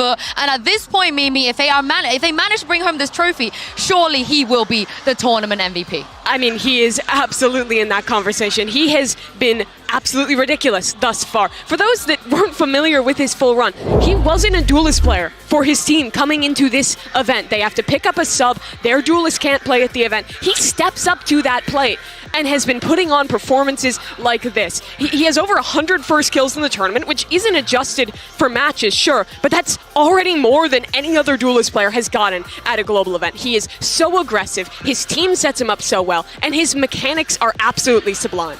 We knew this, you know, back in EMEA, Wood was one of the names that everybody was mentioning. Everybody was very excited. He only started playing with Heretics halfway through that first stage. So seeing him now in the international doing every single thing, and he's also one of the main parts that they have adapted, because moving into this tournament, knowing that Minibu as a duelist is so flexible with the Neon, with the Euro, but on the side of Wood, he's been more comfortable in the Jet, the Race, more like simple style, and everything has come to fruition with all the plans that they've changed. And we can see it here on the rankings. He's first on almost every single thing. I'm so sorry to bring this back to you, Josh. Like, I know you had suffered enough yesterday, but now you faced against what, 3 times now? How good is he? Oh, he's phenomenal. I mean, like, the way he catches, like, these multi-kill rounds and he just opens up the site for them so well. But I can't understate, like, how important their support line is. Reigns and Patatek. Yep. And my personal MVP for this tournament for Heretics is Patatek. Oh, I like it. I feel like without, like, his support and, like, the ability to clutch out those rounds, and he secured so many clutches against us. They wouldn't have had this, like, run. Yeah, he's getting the opening kill in over a quarter of rounds, and that's absolutely not possible if you don't have as good of supportive players as this team does. I think the synergy between their 2 initiators, how they're using their utility in conjunction, and especially once they get that second cooldown, how much value they're getting out of that second stage of util, setting up really good plans every time. It honestly makes his life easy for a guy who's already so damn good. Yeah, on the other side of this, though, if Gen.G were to bring this home, then Kukuka, for me, it has to be Texture MVP. I mean, I'm not surprised that you say that. I think that Texture beginning of the tournament and Texture during playoffs to me has been 2 different stages. Yes, he does have a lot of his team just supporting him and setting him up, but the way that him individually has felt within the server to me has been much better. This flick, by the way, he's done it at least 2 or 3 times. It's just very disgusting to see time and time again how he can make this plays happen consistently. So of course, when we talk about being comfortable, having that experience, having the server time to playing as a duelist and being in the same role, Texture has to be number 1. I mean, you threw Patatek's name out there for Heretics. Do you feel like Texture will be the guy for you for Gen.G? Yeah, I think so. I think his op is so scary to play against. We got punished by it multiple times. That flick shot he had against us on, oh, there it is. Oh no. That was crazy. This is just torture. Was crazy. Yeah. But if you had to take your pick, you know, somebody you feel like would make more of an impact, would it be Texture or would it be Vut? I think Texture for Gen.G. Texture for Gen.G. I almost lean Woot just because this is his first tournament playing the role and because he's kind of stepped into it so last second. But both these guys are absolutely pivotal, And I think for Texture as well, his like individual impact is almost more important for me because I think a lot of Gen.G's game plans are really reliant on like kind of like a simple like flash dash setup like that. And if he's not getting those opening kills, he's not finding those opportunities. I think this team's like mid-rounding is a little bit worse off than a squad like Heretics. Yeah, exactly. I think that's the point. If you see a good round from Gen.G, you're going to be looking at Texture. From the side of Heretics, anybody can step up. Well, I'm glad you guys mentioned Vote because he's standing by with Mika Fabs.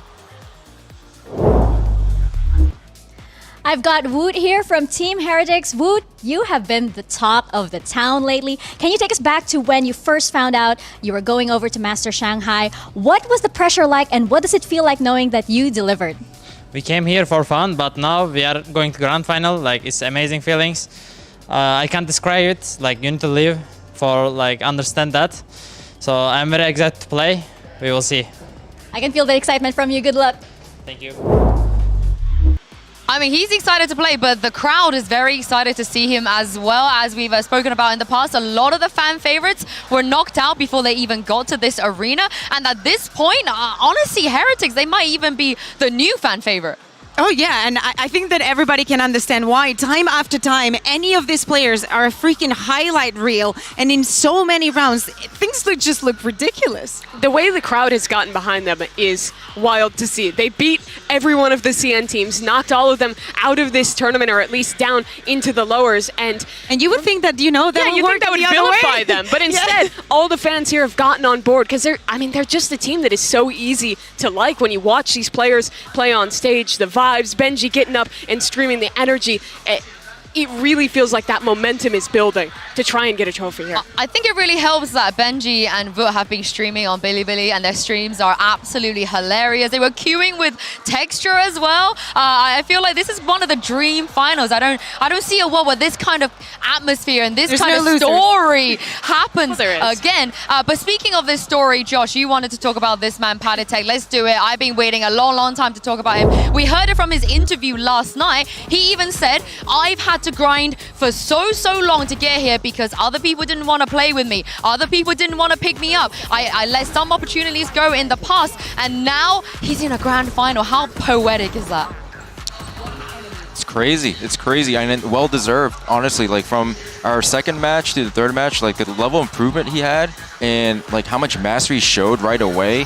Even like having a KO molly for our Killjoy on Icebox, those little things all matter. And like the amount of impact frags that turned a tide and delivered a 3-0 result for them, like, man, you're torturing me. You're torturing me. I'm sorry to make you relive it. I'm sorry. I mean, time after time, we've been talking about Paditek and the impact that he's had in the team from the beginning of the year. He's never been just a sub. He's part of the team. I think that everybody can agree that Heretics is a 6-man roster. They can just be swapping people in and out. But I would be so pissed and so disappointed if people did not pick him up for next year. Pick him up, honestly, because pick him up now. He's proven that he can work in any kind of situation, that he can take teams to grand finals at international events, that he's been playing and knows this game inside and out. What he's done is also unprecedented. The only team who had to sub someone in and make a run at an international tournament who got even close to this deep was PaperX back in Japan. CJS. They were in the lower finals, but now Paditek is in the finals with this Team Heretic squad, and I think has a very real chance to lift a trophy as a player that wasn't even supposed to play.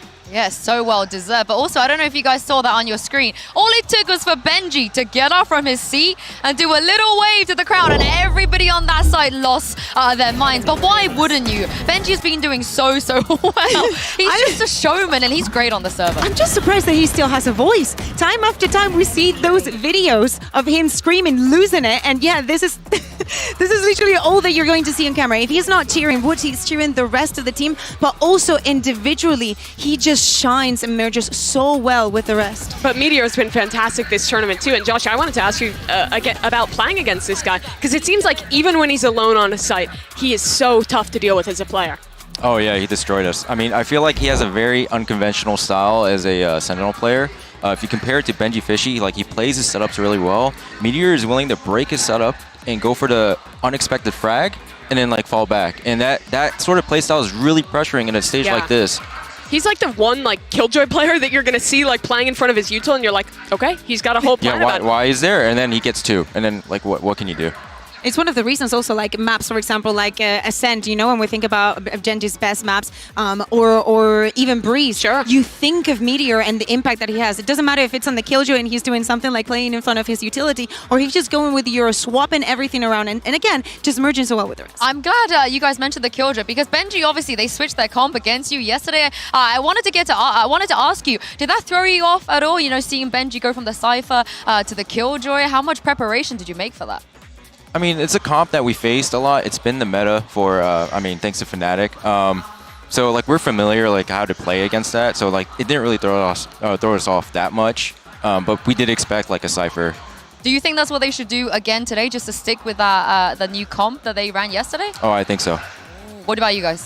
Yeah, I liked it. I think it looked really well put together. And this is not the first time we've seen them switching things up. Throughout this tournament, because of that substitution we've been talking about, they've had to iterate on their comps and change up ideas. But despite that, the game plans look so thoroughly thought through. I think Boo's calling, like his macro calling, on pretty much all of these maps, even when the team is changing, has been so impressive this entire time. And I think that makes them, honestly, a pretty tough team to prep for, because they can vary it up so much. It's so surprising, but I think that yesterday we saw like the last straw of it. I will be surprised if we see any more of the changes, because it really looks like they've reached a point where they feel comfortable, where we see, yeah, the changes on split, maybe deciding to play that Ascent that wasn't a good idea, but honestly, it didn't look that bad. I'm down for a Neon. Just the full on. Yeah. Give vote on the Neon. But it's time for the result of our MasterCard fan poll. Earlier, we asked you which team is winning it all, and you guys have voted for Gen G. What do you guys think about this? Controversial, or you expected this? I mean, they have the double ban. They've been flawless in the tournament so far. I think that people get very, very excited because of how Heretics has made us dream and believe in everything that they're doing on the server. But if you are realistic and you think about Gen G and the way that they've been performing, they do deserve to win this tournament. Also, they get that double ban. So there is a lot of things working in their favor. I mean, they're like guaranteed to get to play Breeze, Ascent, some of their best maps really early in this series, which I think is huge for them. But for all I believe in Gen G, I do think back to the last final they were in, where they were favored against Sentinels, where they had the double ban, where they were up in the series, and then the last map comes around, a map they should have been favored in, and the mental slips and it falls. High five, girl! Bring it in, bring it in. All right, of course, I have not deviated from my Heretics pick this entire tournament, but Josh, you're not on this graphic. Who would you have said? I gotta go with Heretics. One of us! Yeah, sorry. I know it hurts to say because I'm Korean. I'm like rooting for the Korean brothers, but like it's so good. Heretics, after facing them 3 times. We get it, we get it. You're one of us now. But the wait is finally over. Today, 2 teams will take the stage, but only one can lift the trophy and make history. It's time to bring out your Masters Shanghai Grand Finalists, Team Heretics and Gen G.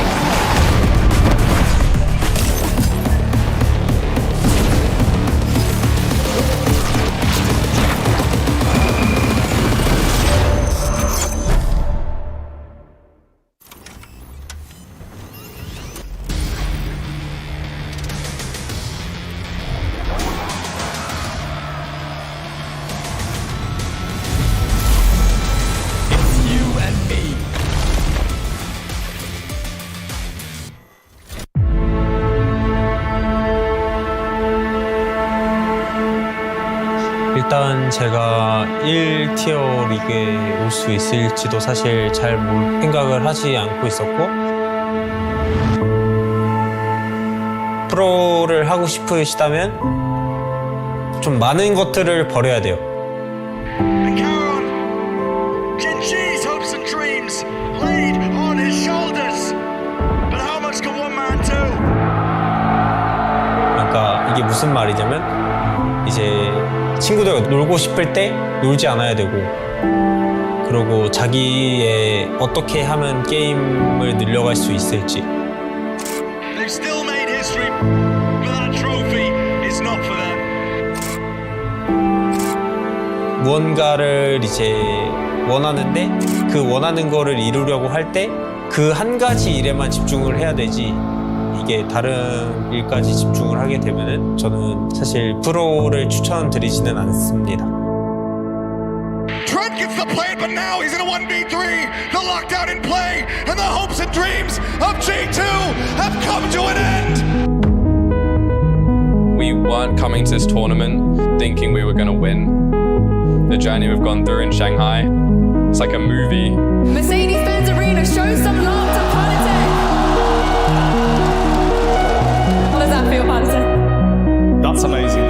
That's the best thing in my life. The last 4 years were really rough for me. I was struggling like mentally. I was thinking that I'm gonna retire. I think I learned a lot from that, and in my opinion, people need to go through bad times to appreciate when the good times are happening. What a moment for Team Heretics, a 3-0 to make their way to their first global finals. I always dreamed of people cheering for me. I always take a deep breath and I appreciate where I am right now. For Heretics, the journey, the story, it is not yet over. Finishing touches on this. Gen.G pick up right where they left off. 사실 마드리드 때랑은 조금 다른 분위기의 저희였기 때문에 What an exclamation point on an incredible match. 13-10, Gen.G! 저희가 마드리드 때 실력이지만 이제 멘탈이 조금 문제라고 생각을 했었거든요. 근데 국제전 이번에 상하이 들어와서 그 부분이 완벽히 해결된 것 같아서 They are back! Karen finds it! They get themselves into back-to-back grand finals! 사실 제가 이 젠지를 가장 마지막 멤버로 들어왔었거든요. 근데 제가 이 팀 들어오고 처음 연습을 했을 때 느꼈던 건 정말 제가 지금까지 만나봤던 팀원들 중에 가장 잘 쏘는 팀원들인 것 같다라고 느꼈었어요. But Gen.G, they've always seemed like a different beast here in 2024. The consistency has been unbelievable, and they are on the precipice of their first ever championship. 역시 챔피언이라는 소리를 들으면 페이커 선수가 제일 먼저 생각이 나는 것 같아요. 저희 한국 e스포츠계의 전설이자 이제 발로란트계의 페이커도 좋지만 발로란트의 라키아로 그런 좋은 사람으로 남고 싶습니다.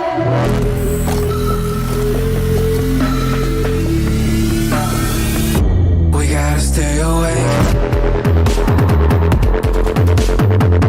Gen.G will make it in the long run. Gen.G, you guys had an easy run for the tournament, but that run ends now.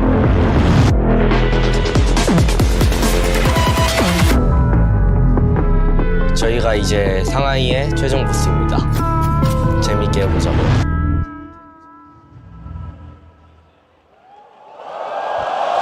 欢迎来到无畏契约上海大师赛决赛的现场。Gen.G TX 历经层层考验和挑战，从瑞士轮一路过关斩将，闯进了总决赛的舞台。今晚战意觉醒，他们将向最终的冠军奖杯发起最后的冲击。接下来，就让我们有请进入到决赛的两支战队登场。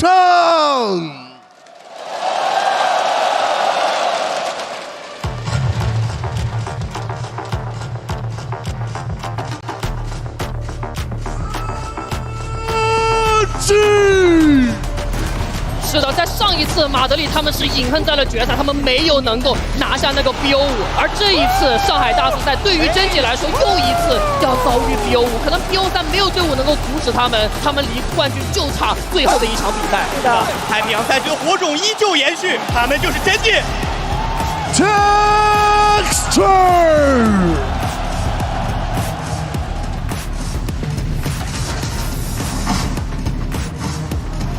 Lock it!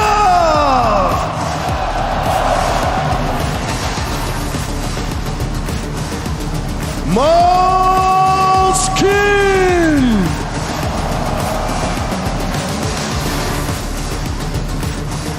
Meteor!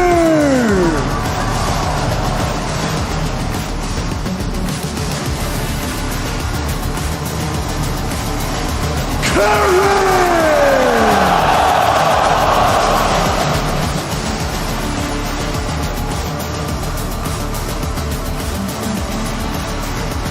Solo!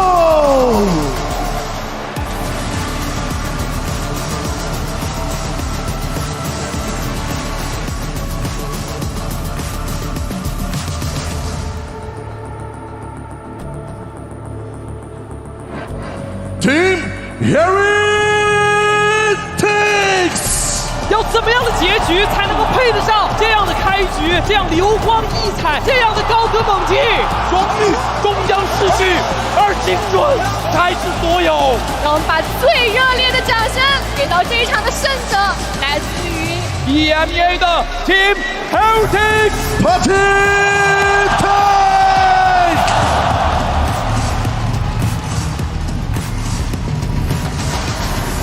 Race!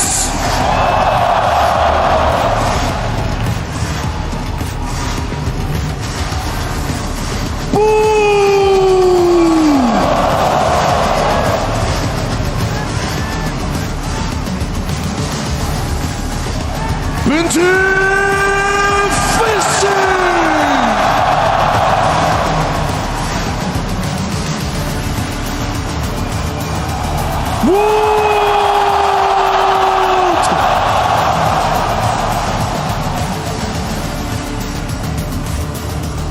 Musician!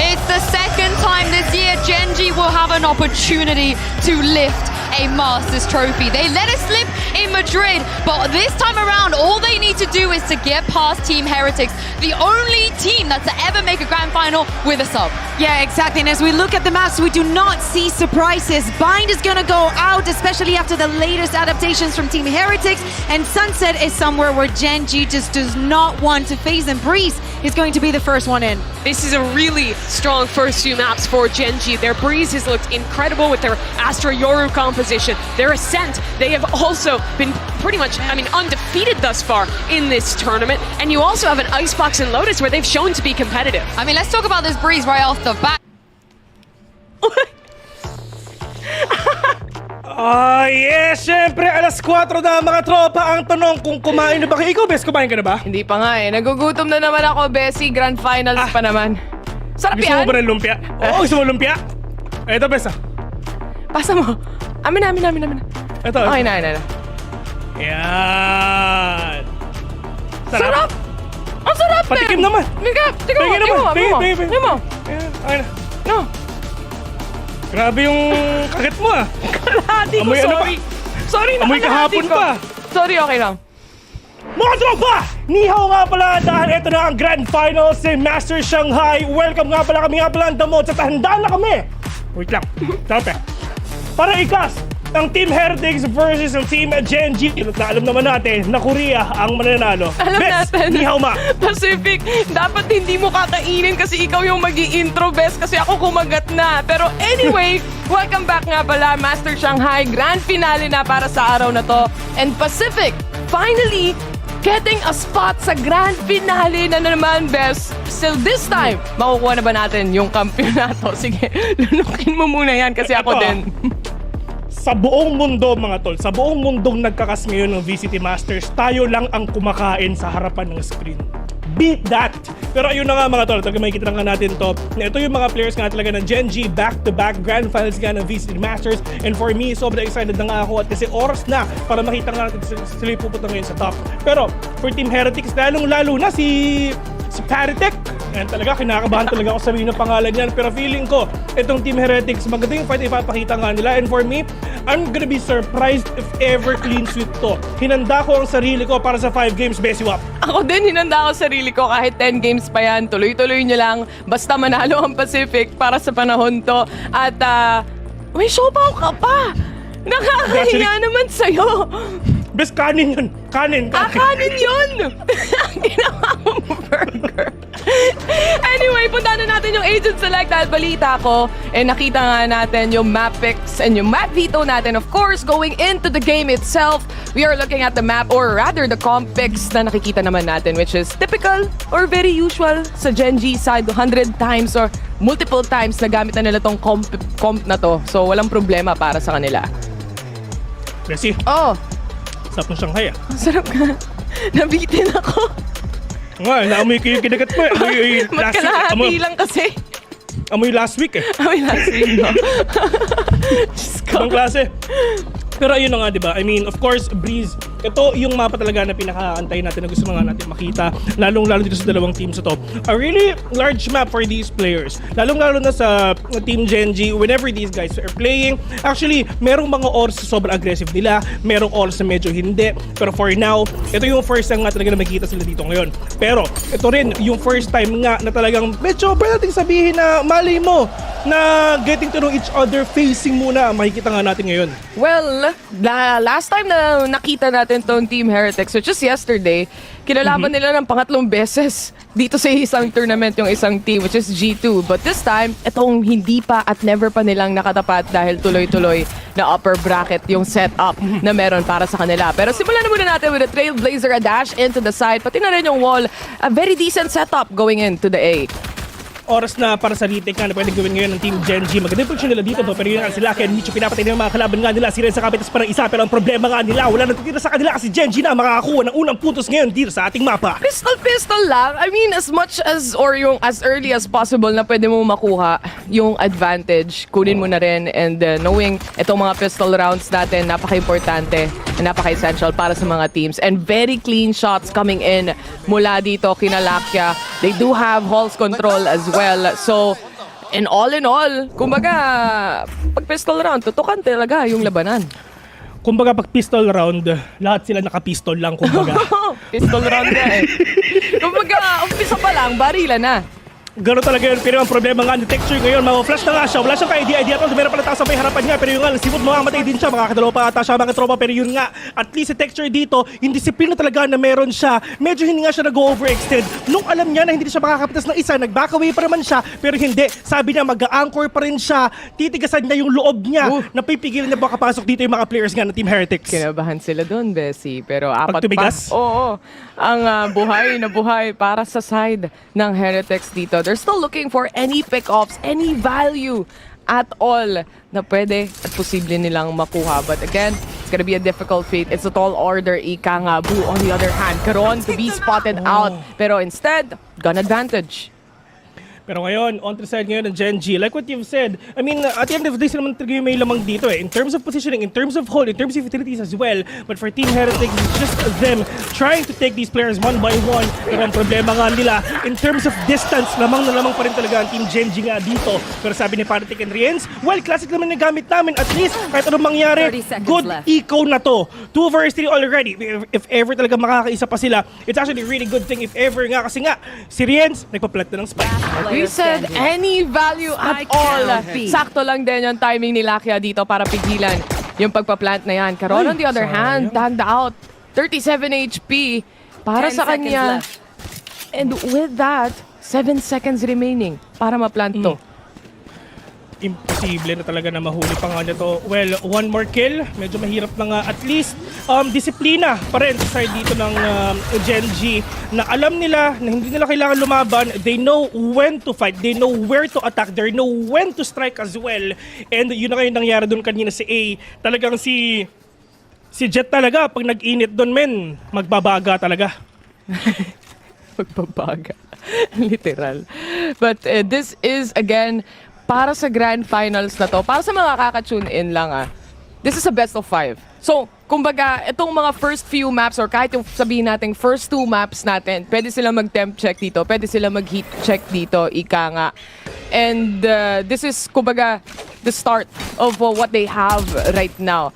But Riens, on the other hand, alam niya merong nasa left side. Wood, mawawala dito ng biglaan and Texture even catching one sa kanyang operator.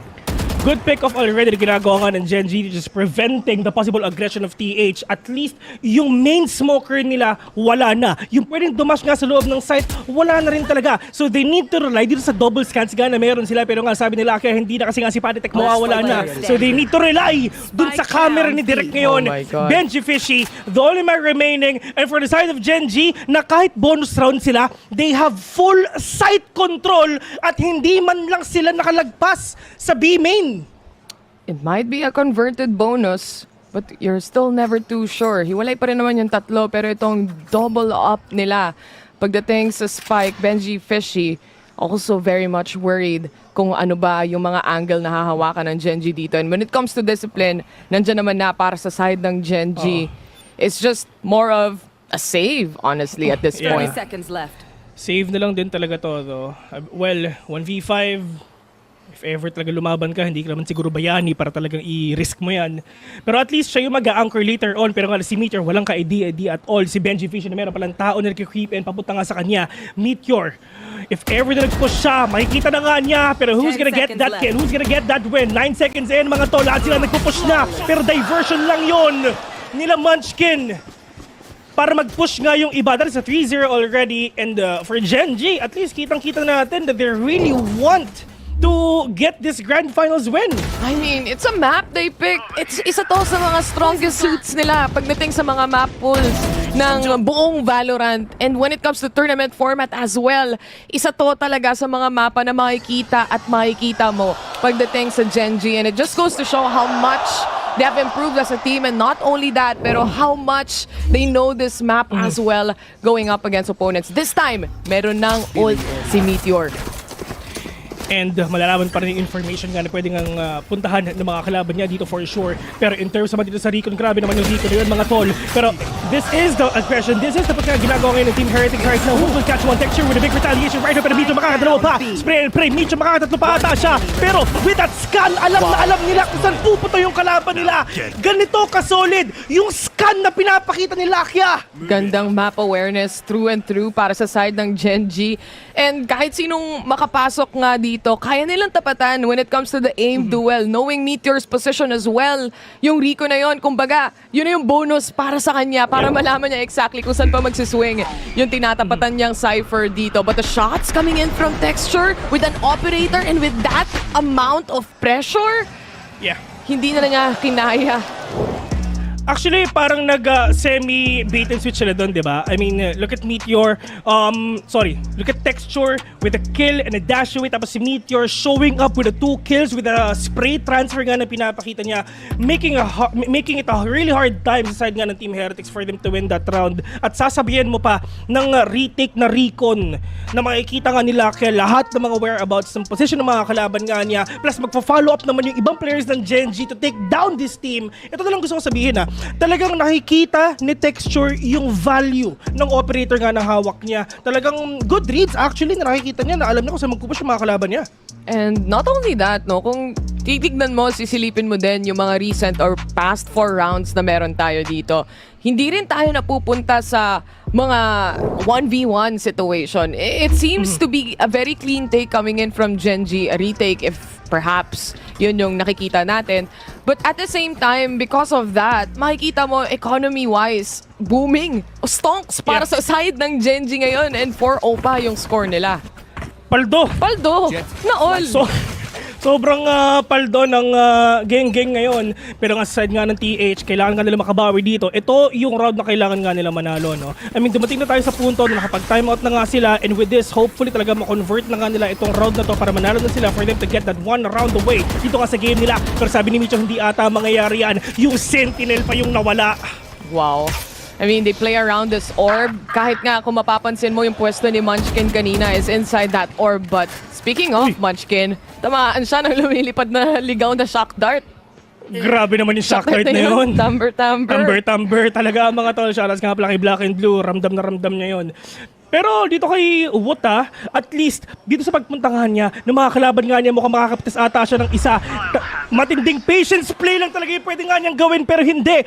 Lumipas siya sa kabila, pero pagdating naman dito ngayon sa may amen, napakadelikado nga nito. Kaya si Patitik magpapakita na. Si Renz, doon nandito sa may gitna, nagtitingin if ever may push doon. Pero in terms naman, sa information na meron si Meteor, at least mako-confirm niya na baka lumipat nga sa kabila yung mga kalaban nila. Kabalik na siya safely, but at the same time for Heretics, mapapaisip sila ngayon and really care for the flank itself dahil kung matatandaan mo, si Benji Fishy pa ang unang nawala dito. So that anti-flank is gone, and with that Recon na na-shutdown, alam nila there's gonna be the B main. Lakia already pushing in and trying to crunch in sa mga natitira pang players dito. The cross has been set and Meteor with the triple, pero mawawala din siya with 11 seconds to plant the spike and 5 HP. Kakayanin pa ba? The pressure is on. Retake na lang din talaga sabi nila, pero 5 HP na titira dito kay Wood. And this is gonna be really difficult if ever, kasi for sure talagang crossfire din talaga to Manila. And that is Texture from afar, from mid all the way from downtown. Will take down Wood right at the bat. 5-0 na mga tol. May pera o wala, Gen.G pa rin talaga ang nakakapanalo dito.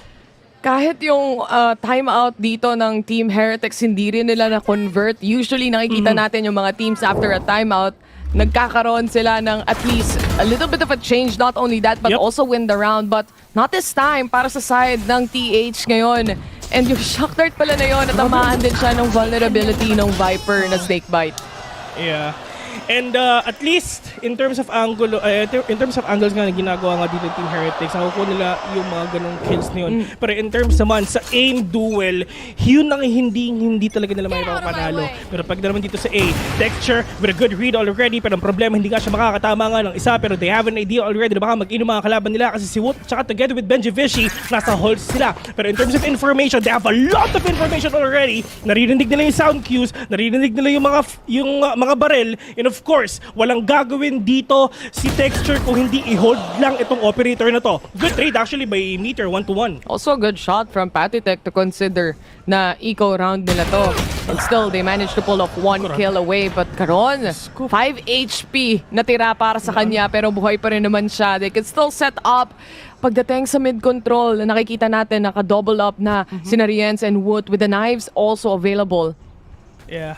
Kailangan talaga mag-open dito si Wood ng isang kill for them to go here at A. That is a smoke, that is a dash already. Meron pa siyang off-draft ngayon which is gagamitin lang kanya. Anya ng dalawa ngayon, natingin ngayon sa likod. Pero with that recon bot, at least may kita nila si Karon. Pero eto na, anime fight, makatropa si Texture dito. Mananalo kayo, but from afar, that is Dakia. Makakapitas ng isa. It's all up to Boo with a sheriff on hand. Makakapitas ba siya dito ng isa? Pero sabi ng Texture, hindi na. 6-0 already, and Gen.G trying to prove na Pacific dapat ang mananalo dito. Okay na sana yung ginawa nga ng Heretic sa hall. Na-dink na yung isa eh. Linis na mga rounds coming in from Gen.G as well. Tsaka yung una, yung pag-amba rin ni Texture when it comes to A main. Kahit na hindi tumama yung first shot niya doon, it's still a shot that makes you think na nandito yung operator. We have to invest a lot of utilities, probably even a drone para lang ma-secure or maiwasan at mapaatras mo si Texture. But then you have to deal with the knives as well. So it's really a lot to take para sa side ng Heretics. But they do have a full buy right now at may operator na din sila. They have the ultimates already. Kailangan talaga nila yung gamitin ngayon. You have the Seekers, you have the Hunter Spear as well. Benji Fishy, na talagang medyo mamaya pa nga natin makikita if ever talaga makakapitas ng isa yung mga kalaban nga niya, I mean yung makakapit niya rather. But now what? At least, meron na siyang operator ngayon. Itong one pick lang din talaga na pwede nga niya makuha which is actually can give them that opening that they need in order for them to go inside the site. At magandang pick pa to if ever si Karon yung talaga makukuha nga niya. But Riens, trying to creep up all the way from Amy. Pero in terms of position nga ng mga players ngayon ng TH, medyo mabago pa rin talaga yung approach nila. Pero for Gen.G, ang tanong ko talaga, magpupush nga sila dun sa Seekers nila galing sa TH ngayon. Benji Fishy and Boo, 1-2-1 trade nga para sa kanila pero may Aldrin pa sa may harapan nila pero si Wood talaga makakakuha ng isa. Lucky however, gonna push in already pero si Wood makakarap na sa kanya pero mapatay pa siya with an operator right in your face. Texture from afar, 1 versus 5 and finally, Team Heretics nakapitas din ng 4. Si Texture na lang dito natitira. I mean, you do have an operator still. The plant of the spike nandun na rin all the way sa A site. Masyadong madaming players to. Pakiramdam ko isang magiging save round para sa kanila. Though, kahit huntingin siya ng mga players ng Heretics, may pera pa rin para sa susunod na round. But the problem is still, parang isa lang ata yung mag-hunt para sa Heretics dito. Kasi wala rin silang pera once na makita rin sila at mapunish sila ni Texture dito. Rat play lang ang ginagawa dito ng TH, di ba? Kumbaga, tamang hinala lang. TH. Gusto nga nilang makuha yung map control na ginagawa pa kanina ng Gen.G. But now, Texture, pag ito na-clutch mo, ililibre ko si Coach Regina ng kahit ano. Yan! Bundle. Sagot mo na yung right body. Sayang. Hindi niya na-clutch. Sayang, Doc. Meron sana siyang bucket. That's the first round na nakuha ng Heretics, by the way. At least nakakuha na sila ng isang round dito. And again, minsan yung isang spark, yung kailangan mo, di ba? na isang round para lang magtuloy-tuloy din yung possible next rounds na pwede mong makuha. At least, diba? I mean, for the side dito ng Heretics, they're literally all around the map.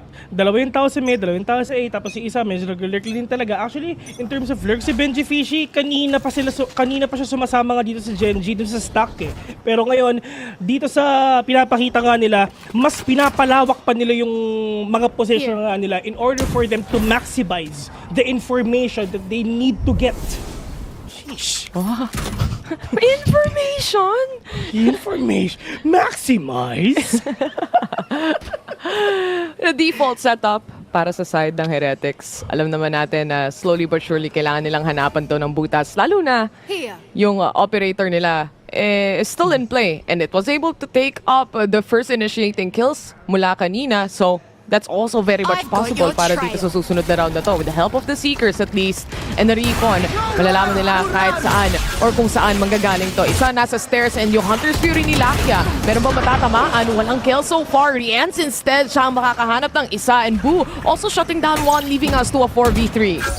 Yeah, outbound already. Si Carlo talaga mag-isa nga dyan. Pero ang problema, meron ka ng tao nga sa may likod do. Pero from afar, that is Texture will catch one. Boo will fall down. Wala na silang smoke kahit nga isa. So pwede nga nila ma-retake to. Pero in terms of positioning, si Benji Fishy, medyo fishy. Literal, yung positioning nga niya. Lumabas siya dito sa may double doors and this is gonna be really difficult for them if ever talaga hindi nga siya nakita. But now, Paratech, medyo default setup lang talaga yung mga kinukuha nga niya. Pero maganda yung crossfire na ginawa nga dito ng TH. Si Paratech nag-iingay para pumunta nga sila para mapatay nga siya ni Benji Fishy na nag-aantay lang dito lang sa may double doors. Pero yun ang sinasabi nga natin, Benji Fishy will catch one. Texture, all my remaining right now pero missing that shot already but Paratech will get that kill instead. 6-2 and slowly but surely nauhuli na nga nila dun sa Seekers na nilabas dito ni Sky na chup-chup nyo ni Astre. Pero it's just, paano mo machuchup-chup ang isang jet na nagdadash na? At naka-entry na, ika nga. I mean, Meteor did a good job trying to stop some of the players coming in. Pero sobrang low na rin niya after this initiating fight from Patitech as well. And again, Heretics para kay Patitech is yung performance nila kahapon dito. Hindi mo pa rin mapapagkaila na this is a very strong team to go up against. And if you let them lurk around you or even take up space, even just a little, nagkakaroon sila dito ng opportunity to really get those rounds. Medyo aggressive ang positioning dito ng Team Heretics ngayon na talagang hindi na nga nila binibigay yung space na kailangan makuha dito ng Genji. But right now, medyo, kumbaga, inaambahan nila ng content yung Genji, di ba? I mean, right after nakascore sila kanina, ito na ata yung umpisa ng tuloy-tuloy na score nga na kinukuha nila. All they need to do is get that information, get the momentum out of Genji, and doon na magsisimula nga yung dire-diretsong win nila. But right now, Meteor, you have that ultimate right now, pwede mo nga talaga makuha yung information kasi talaga yung mga kalaban mo. But Texture, needs to push in, needs to pick one agent lang siguro para mag-doubt pa rin talaga ang THC sa magpupunta pero mukhang hindi na ata mangyayari kasi si Riens mo na makakapitas ng isa.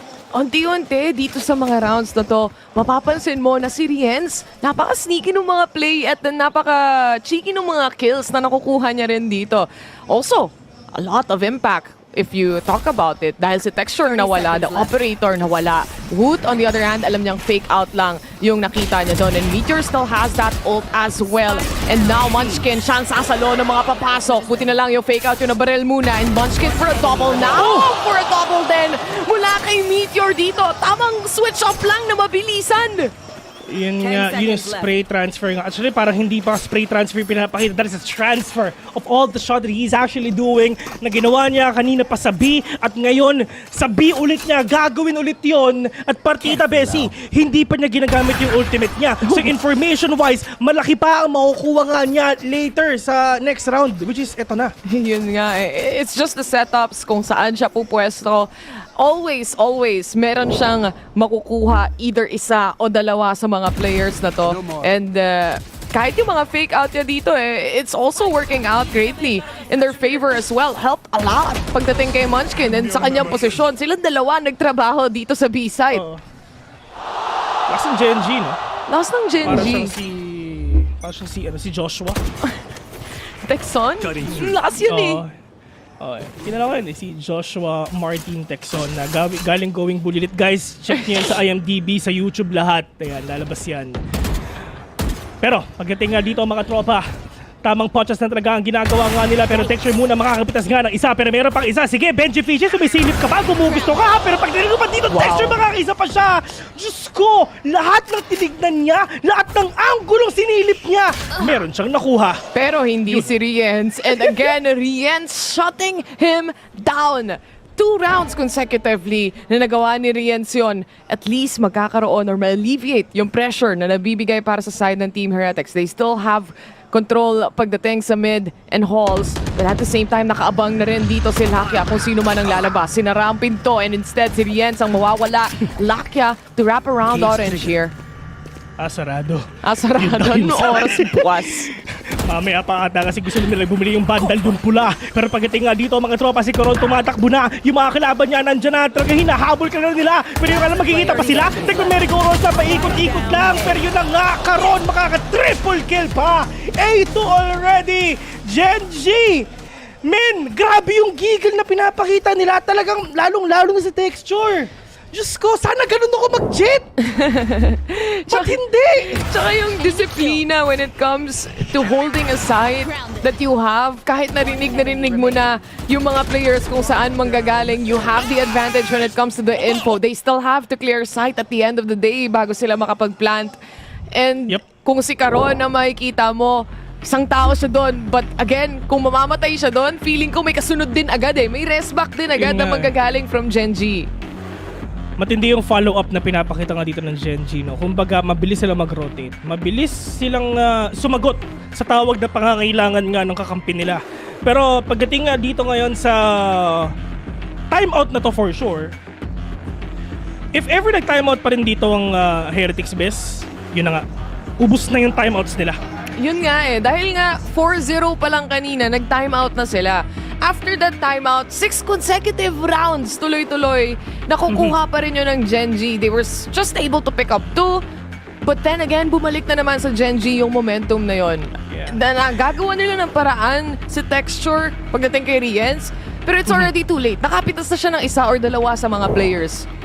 Kumbaga, matindi yung spider sense nga na pinapakita ka ni Texture ngayon with a score of 12-4, together with Mitchell of 14-6. Besi partida, defenders pa sila niyan. Later on, pagdating sa atake, pag nakita mo yung Jet tsaka Yoru na nag-atake, napakadelikado nga talaga kasi hindi mo alam kung saan pupunta yung mga kalaban nyo. At ito yung pinakakailangan nga ng Genji, di ba? I mean, yes, you have a double duelist setup pagdating nga dito sa defending.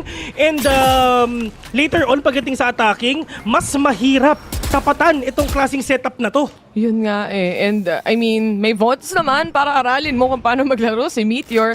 And madaling mabasa yung mga TP na yun, lalo na kung alam mo saan nanggagaling. But kung sabay-sabay at ganito kainit yung Genji ng mga players, mahirapan sila. But let's see if they can at least recover 2 rounds o maging 8-4 to.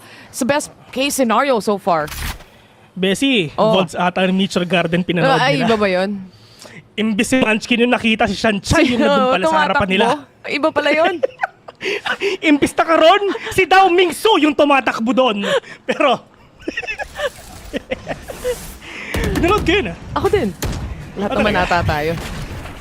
Si malay mo, si Joshua Martin Texon, hindi yun pinapanood nga niya. Pero pagdating nga dito mga tropa, si Texon, makikita nga ng isa. Diyos ko, si Lucky nakapuntas pa. At sige, pumasok kayo dun sa smoke ni Caron. At yun nga yung mahirap dun.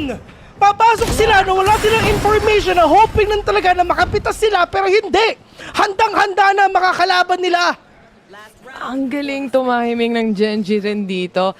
They're very calm when it comes to the entry of the site. Kahit na mag-dash dito, mag-smoke dito, mag-pull, kahit na may smoke from a Viper, they just hold their positions. They just make sure na kuha nila yung angle na papasukan because you have that other teammate to catch other players on the right side, which is si Meteor nga. So, kung hindi mo makukuha yung back ends of the site, talagang mahihirapan ka. And this operator, it's just too hard to shut down. Ay nako, Bessie. Si Munchkin, yung Viper Spit nga ba na nagamit na niya?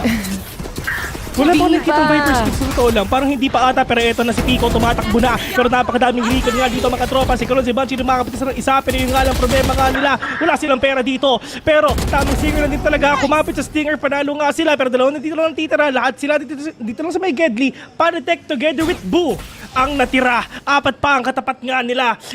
Isang Phantom, isang Guardian. Pero ang problema nga nila, handang-handa na yung mga kalaban nila kasi kaliwat kanang nandun na sila. 2-10 mga tropa to end the first half. Even using up pati yung fake TP para lang talaga lalong maguluhan yung last remaining player from the backside. This side take even. Natag na si Caron nung recon nila but I don't think na naantay nila before mag-pop yung util na yon bago sila pumasok sa loob ng side. And with that amount of smoke and the calmness again of Gen.G in trying to recover back the angles, nandun lahat, kompleto lahat. Halftime it is 2-10. Basta Asia Pacific. Ayan. Basta Asia. Lalo Basta ng mga Asia, Pinoy. Lahat ng mga Pinoy. Mahiligan sa 2-10 na score. Pero ayun nga mga tol, pinapakita muna natin yung ating mga audience na nanonood ngayon live sa Mercedes-Benz Arena. And for sure, lahat sila sobrang excited na exciting nga talaga. Excited na nga talaga. Kasi ano ba yung pwede mangyari dito sa first half? Is this gonna be a comeback na pwedeng gawin nga ng Heretics? Or probably na itutuloy din talaga ng Gen.G yung pagkapanalo nila? Of course, they're not gonna pick a map na talagang lugi sila. They picked this map for a reason. And with this kind of scoreline, alam na alam natin kung ano yung rason na yun. Sobrang obvious din kasi talaga na nahirapan sila during that first half. They on point masyado lahat ng mga players dito ng Gen.G. And again, round number 3, down number 4 pa lang, meron na agad silang operator dito na kayang makapag-punish. And alam naman natin at kilala naman natin si Texture. Remember, this is the very first time na magtatapat sila dito sa buong bracket, dito sa buong tournament na to. So, honestly, Heretics, despite so much preparations, kung meron man silang pinrepare dito na malala, they still haven't played it in the server itself. Ayun nga, and like what you've said, sinasabi mo natin kanina pa, first time nagkita. So, ito yung first game na talagang pwede sana nilang gawin na getting to know each other. Talking stage nga muna. Right at that moment, sabi ng Gen.G, walang getting to know each other stage na yan, men. Sa una pa lang, kumbaga, kunyari, Bessie, meron ka nililigawan. Oh. Lumabas kayo. Oh.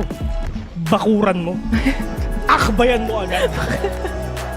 Di ba? Yun yung ginagawa ng Gen. Inaakbayan na yung buong mapa para hindi na maagaw ng Heretics to. Sa amin ang breeze. Binakuran agad. Oo, man. Nakalimutan ko na kasi yung term ko din. Assert dominance. Ayan! Assert dominance. Yan, yun yung pinapakita ng Gen.G. Ewan ko ba sa inyo? Ay, nako. Pero yung lineup ng TP, parang ako lang. Pag nag-Yoru. Alam nyo ba guys, back then, meron kaming, naglaro kami ng Yoru sa split. Yun yung last time na naglaro si Taylor ng Yoru kasi na seminar kami nila Noctile. Si Meteor ata katapat ko dun, bes. Hindi na ako nag-Yoru ever after nun eh. Sabi ko, hindi nga talaga magaling.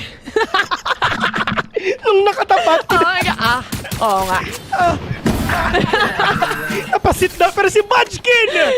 Benji, fishy ka pala, ha? Pinatay na siya.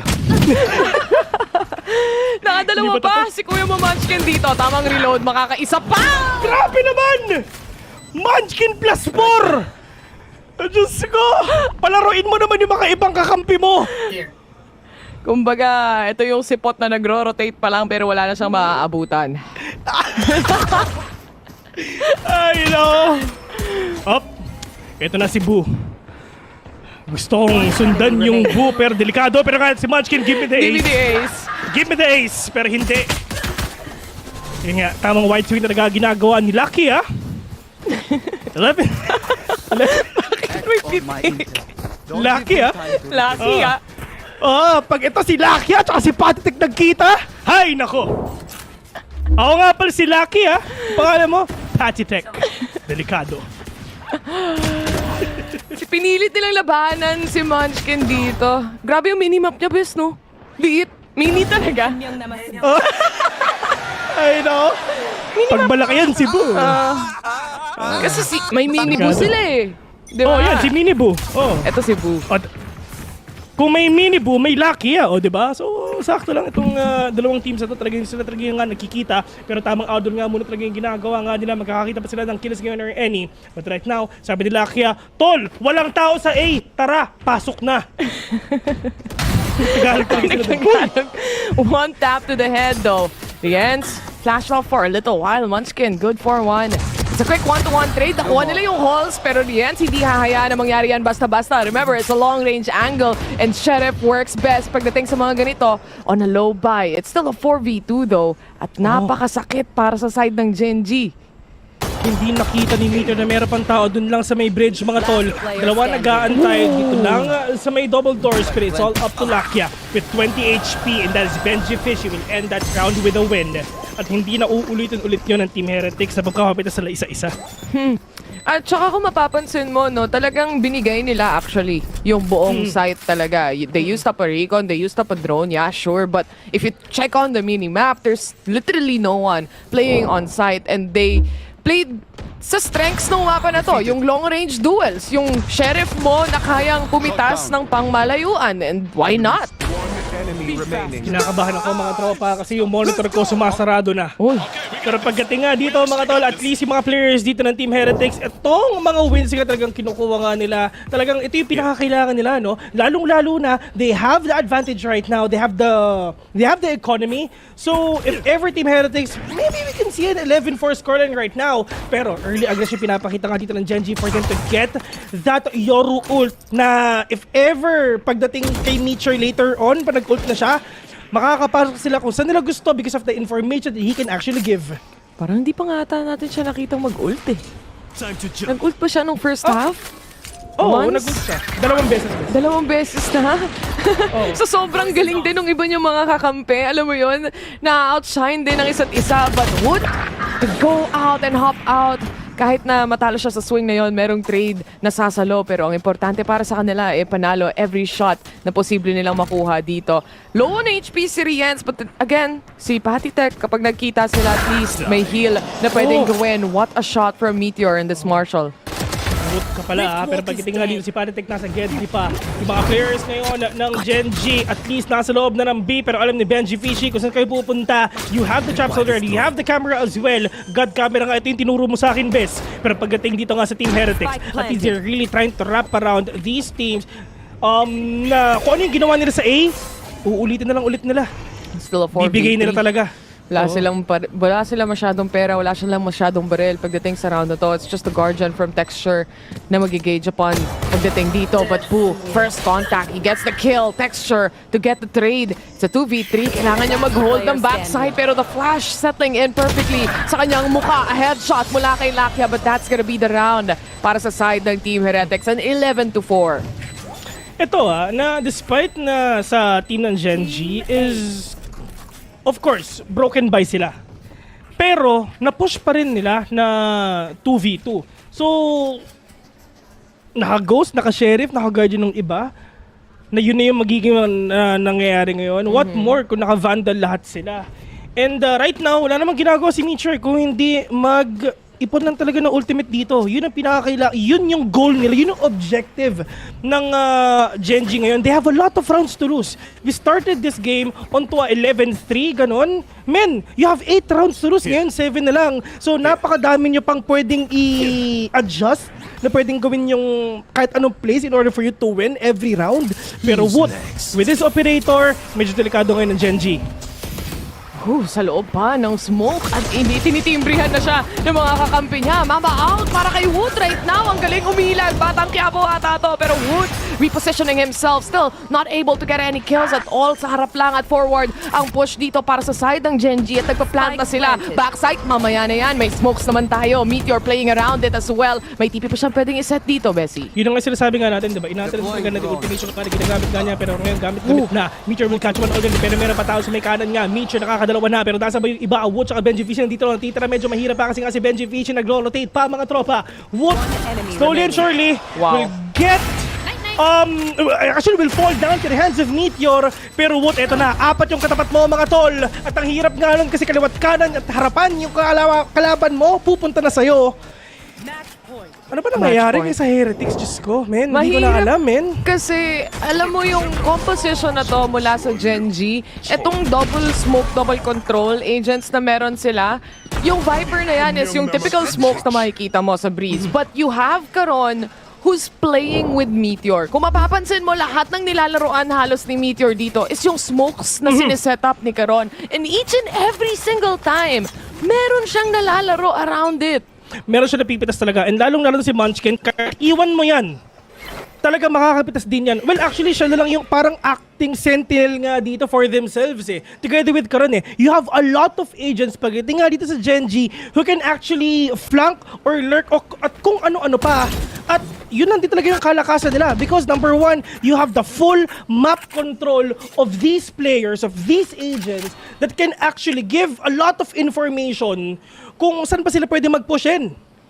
Mahirapan yung Heretics dito once na nagkaroon din tayo ng post-plant na setup na dahil for sure, they will let Munchkin plant a spike and use up a Viper's Pit here kung sakali makakuha sila, makatake up sila ng space. But that is very much a default setup that we're looking at right now. Flash mula kay Patitek, didn't see anyone, pero yung jump peak meron kahit papano. Tatlo lurking up mid already.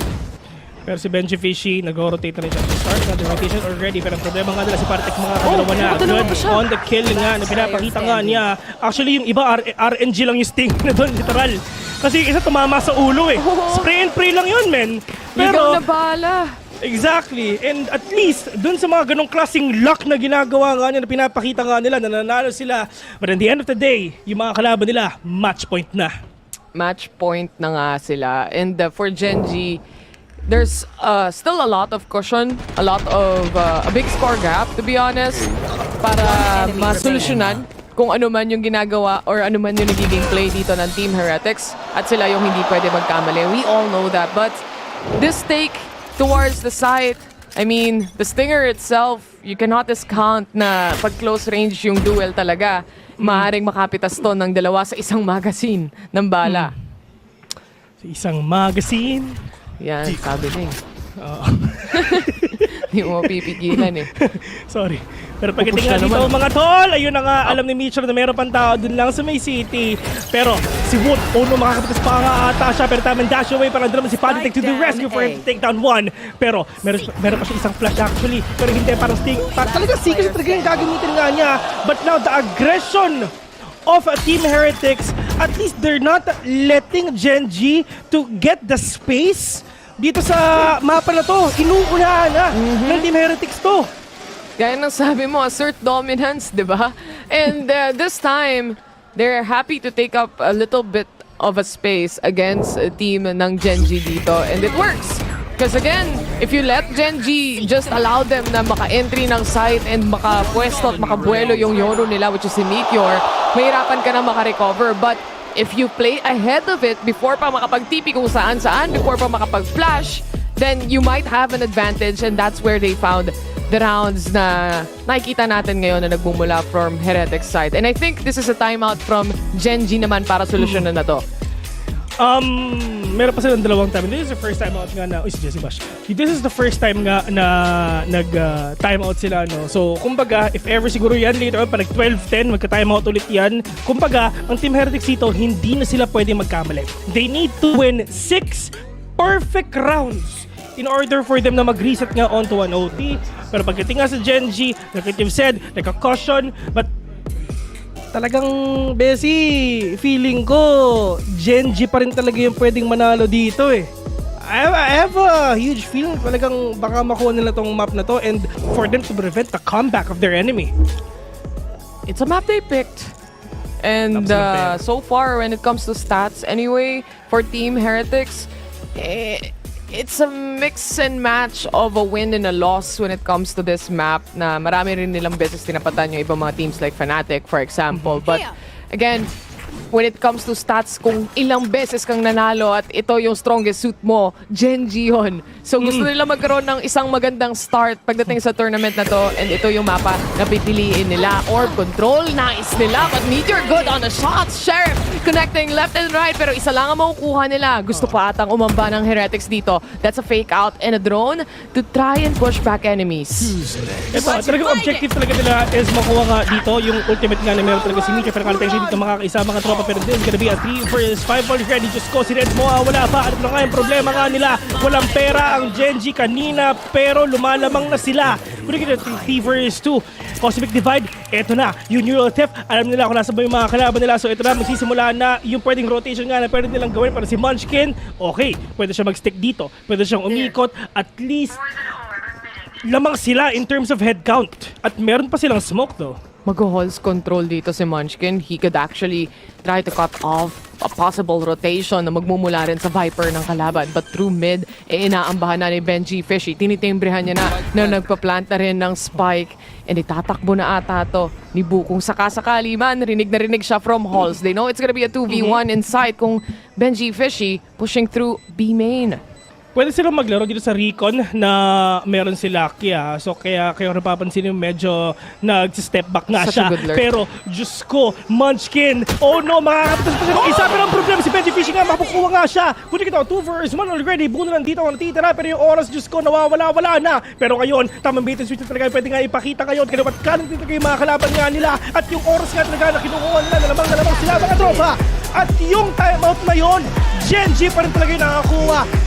Naunahan sila dun sa pagkakontest ng Orbe. Dun sila nagsimula mag-crumble. Not only that, binigyan sila ng opportunity ng Genji umatras kung tutuusin. Yung drone na yon, yung initiating fight na yon na dapat.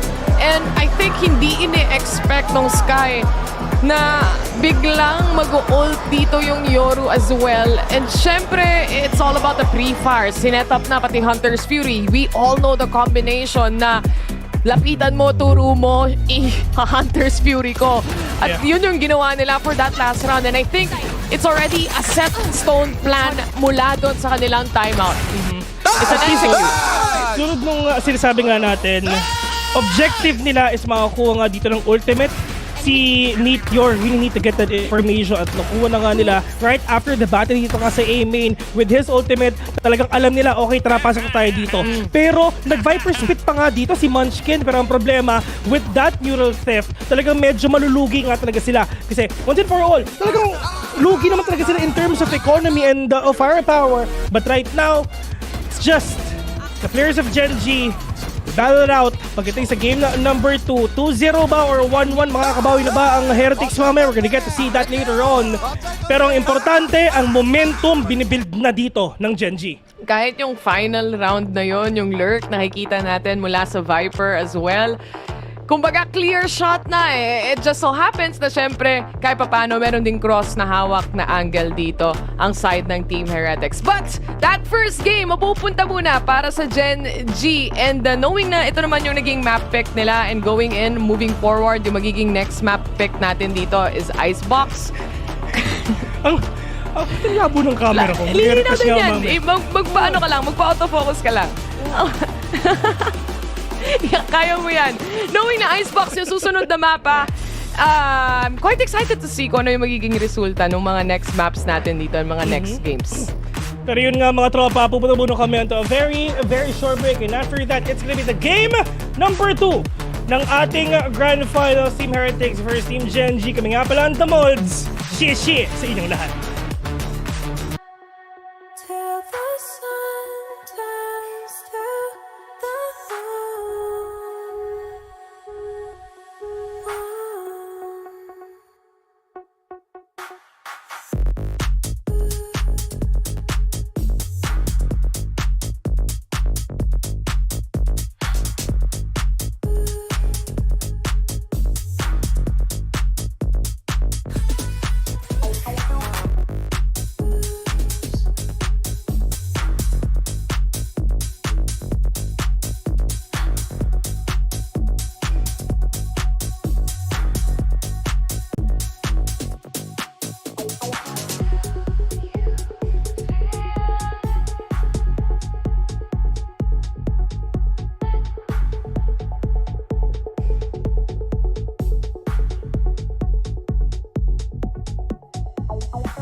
of Genji and Jen to help with some translation.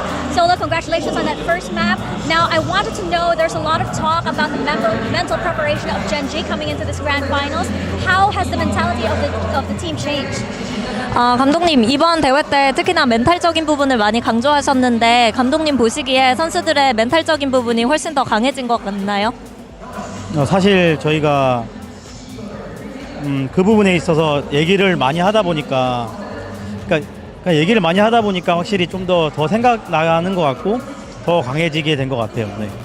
It's something that we constantly talk about and put a lot of time into. We're very conscious about having a strong mentality, being able to reset our mentality. So because of that, I think we're very aware of the mental state that we're in and also have a strong mentality. Thank you very much for your time. Let's see if Genji can manage to close out Icebox this time.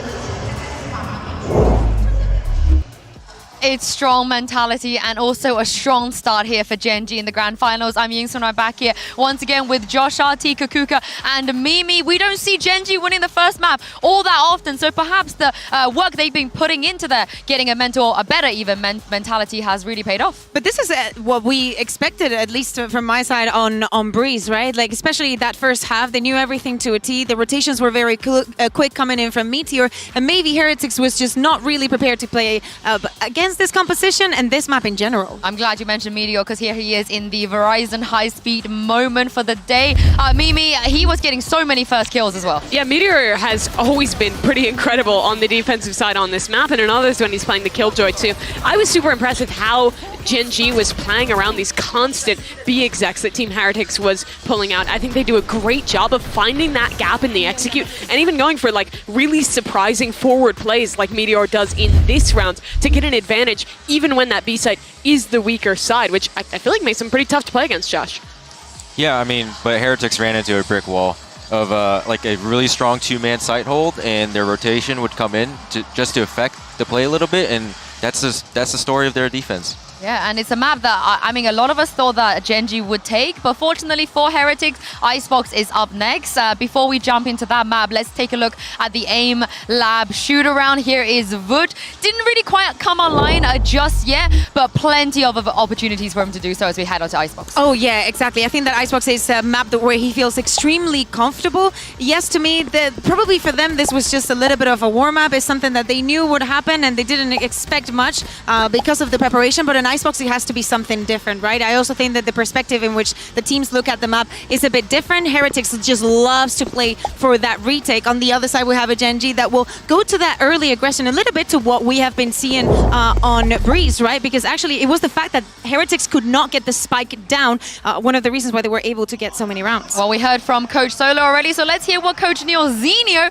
had to say ahead of Icebox.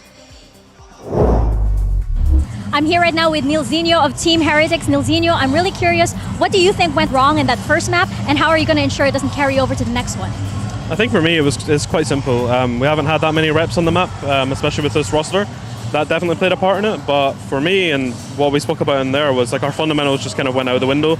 We got lost in the occasion, I think, a little bit, and we just didn't do the basics right. We weren't communicating, we were taking 1v1 fights everywhere around the map. And I think in the end, we started waking up a little bit, but it was just too little too late. So we just calmed down, we reset, and now it's our map. So this is it, like it's make or break. We need to get back into the game, and that's what the boys are going to do. All right, excited to see it. Let's see if Team Heretics can make a comeback. I mean, you've heard the man. They just haven't had that many reps on Breeze. But Josh, you faced Heretics a few times. You've seen their Icebox. What do you think they need to do to bring this series back?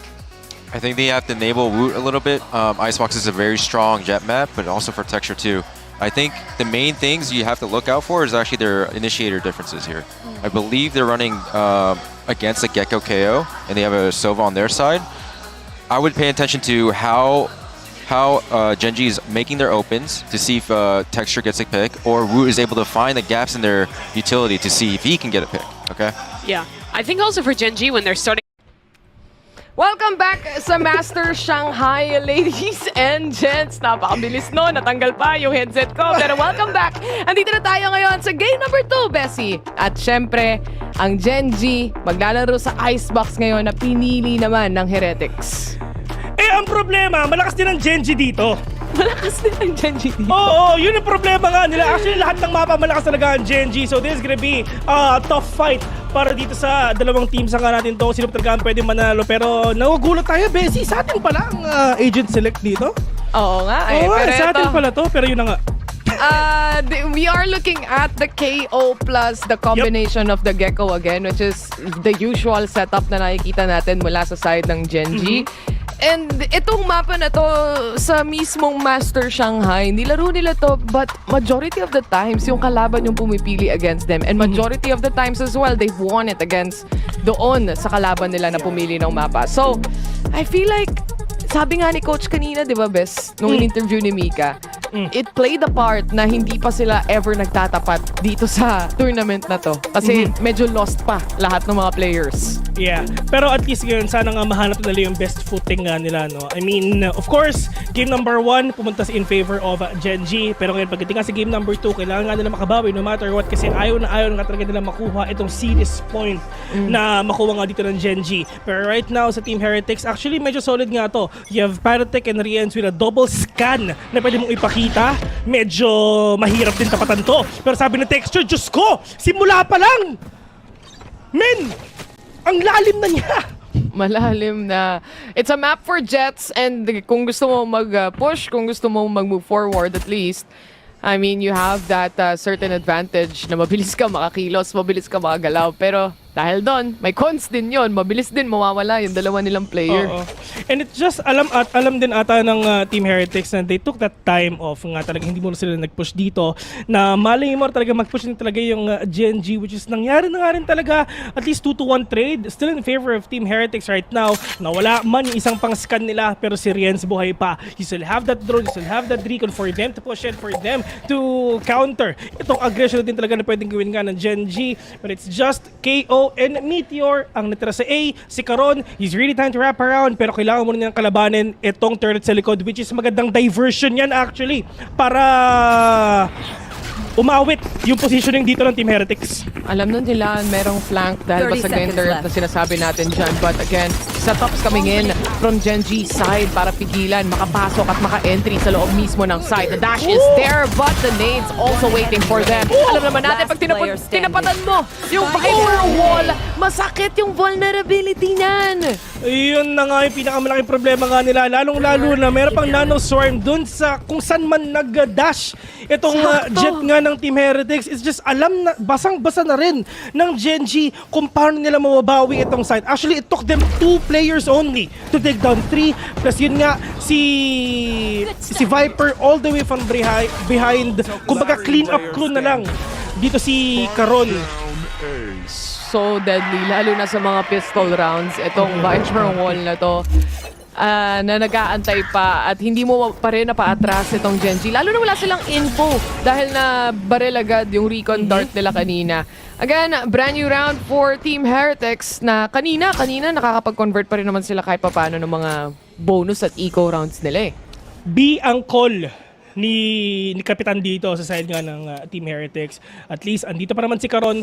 Andito si Meteor ngayon. Magandang positioning nga nila, pero ito rin yung ginagawa nga nilang mga kalaban nga nila. One tap to the head ang ginapakita nga dito kay Caron. At least yung Viper wala na. Burado na. Pero, meron pa naman silang mag-counter dito. Though you still have that means kaya pwede mo gamitin ngayon. Texture will catch one. Hindi lang isa, kundi dalawa pa. Makaratlo pa ata siya. Overhead flash. Pero Meteor nakabawi pa. Spike is jump as well. Dalawa pa yung natitira nga na kalaban nga nila. Pero kalawat ka yung mga kalaban nga nila. Pwede po siya kanila ngayon. Pero Texture, together with Meteor. Pero nga lang, Positek dito makakadalawa. Make that a 1v2 in favor of TH. Texture will catch one. It's all up to Riens right now. And alam na kung nasa ba yung mga kalaban nga niya.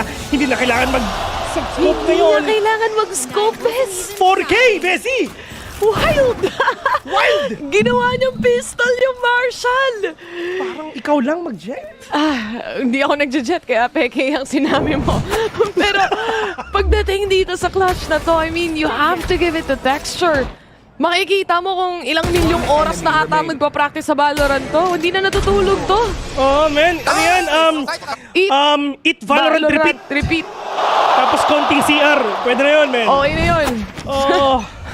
Tapos tamang pansit canton sa Gedli. Kung meron sila doon na may halong kimchi. Yun na din talaga yung mga kinakain nga nila. Pero Texture dito, dire-diretso na. Wala silang idea na si Munchkin nasa taas na nila. No fear at all, but the damage has been done. 25 HP remaining onto him. Alam nila may 2F as well. Mapapa-atras yung Genji sa space na kinuha nila, but Texture willing to fight for it as well. Bait and switch malala. Men, matinding aggression na pinapakita ng Genji. Literal na minamama nila yung mga kalaban nila.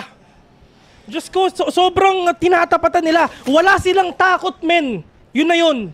Hindi nga kasi sila sanay sa laro ng APAC, Bes. Siyempre, yung laruan nila dun sa EMEA, napakabagal.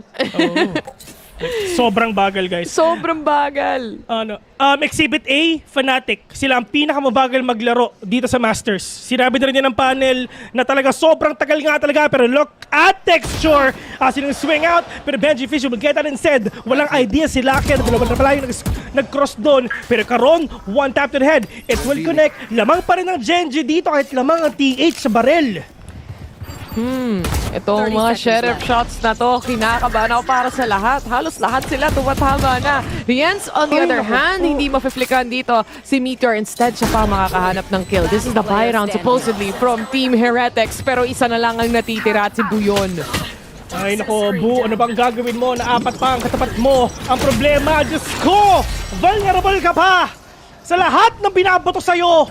Genji, 3-0 na. Parang yung map 1 lang natin, tropa. Napilitan siyang mag-swing out. Akala niya ata yung wingman magde-defuse na tuunahan niya, but that's really not the case with all the setups. Kahit yung nano swarm, para pagka-swing niya, may damage na agad. But the shots coming in from Caron to hold Kitchen as well was very essential na makuha nila para maipanalo tong round na to. Actually, mabilis yung jiggle na ginawa nga ni Caron doon. Kaya nga siya nakapitas nga ng isa. And the delay na pwede nga niya ipakita because of the snake bite. The only snake bite na talagang pwede nga niya ibato dito sa game. Pero right now, wala pa rin pera ang TH. Pero ang Genji, easy upgrade para sa kanila. Libreng upgrade actually for themselves. May trash available pa sila para dito sa susunod na round. They're feeling a lot of confidence when it comes to the series that we're currently watching right now. Magmula game 1 until dito sa game number 2. May drone man. Alam nila na nandyan si Texture pero wala nang iba. Bait and switch na naman. Kumbaga Texture, sige, sirahin mo yung mga traps. Kami nang bahala sa ibang angles. Yan, dumedreto nga siya. Pero nga lang, Texture yung laki naman dito makakuha. Wala pang bawas ang Genji kahit piso. Literal. Except Meteor, kasi patay na siya. Pero puti ka daw, 4-2 already. Riens and Bu na nandito ang natitira. Pero sabi dito ng Genji, upush na namin kayo. Si Bu na lang na naman dito ang nag-iisa.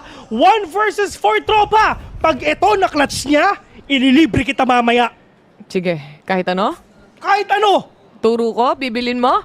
Turo mo, sky's the limit. Ayan. Sky's the limit, best. Kahit ano. Sky's the limit. Sige. Gusto mo bilhin ko yung Riot? Sige. Bibiling ko pag nakasibuto. Pag na-clutch. Munchkin muna. Whoop. 11 HP. Sayang. May Riot na sana ako. Sayang, man. I mean, sayang, guys. Pero yun nga. Once again, shoutouts nga pala sa mga tropa natin nanonood. Siya kay Miss Pat, na nanonood ngayon sa mga tropa natin sa Dentsu. Hello nga po pala sa inyo. Lagi silang nanonood. Big shoutouts to you guys. Sana masarap ang kain nyo. Sana masarap ang araw na nandito.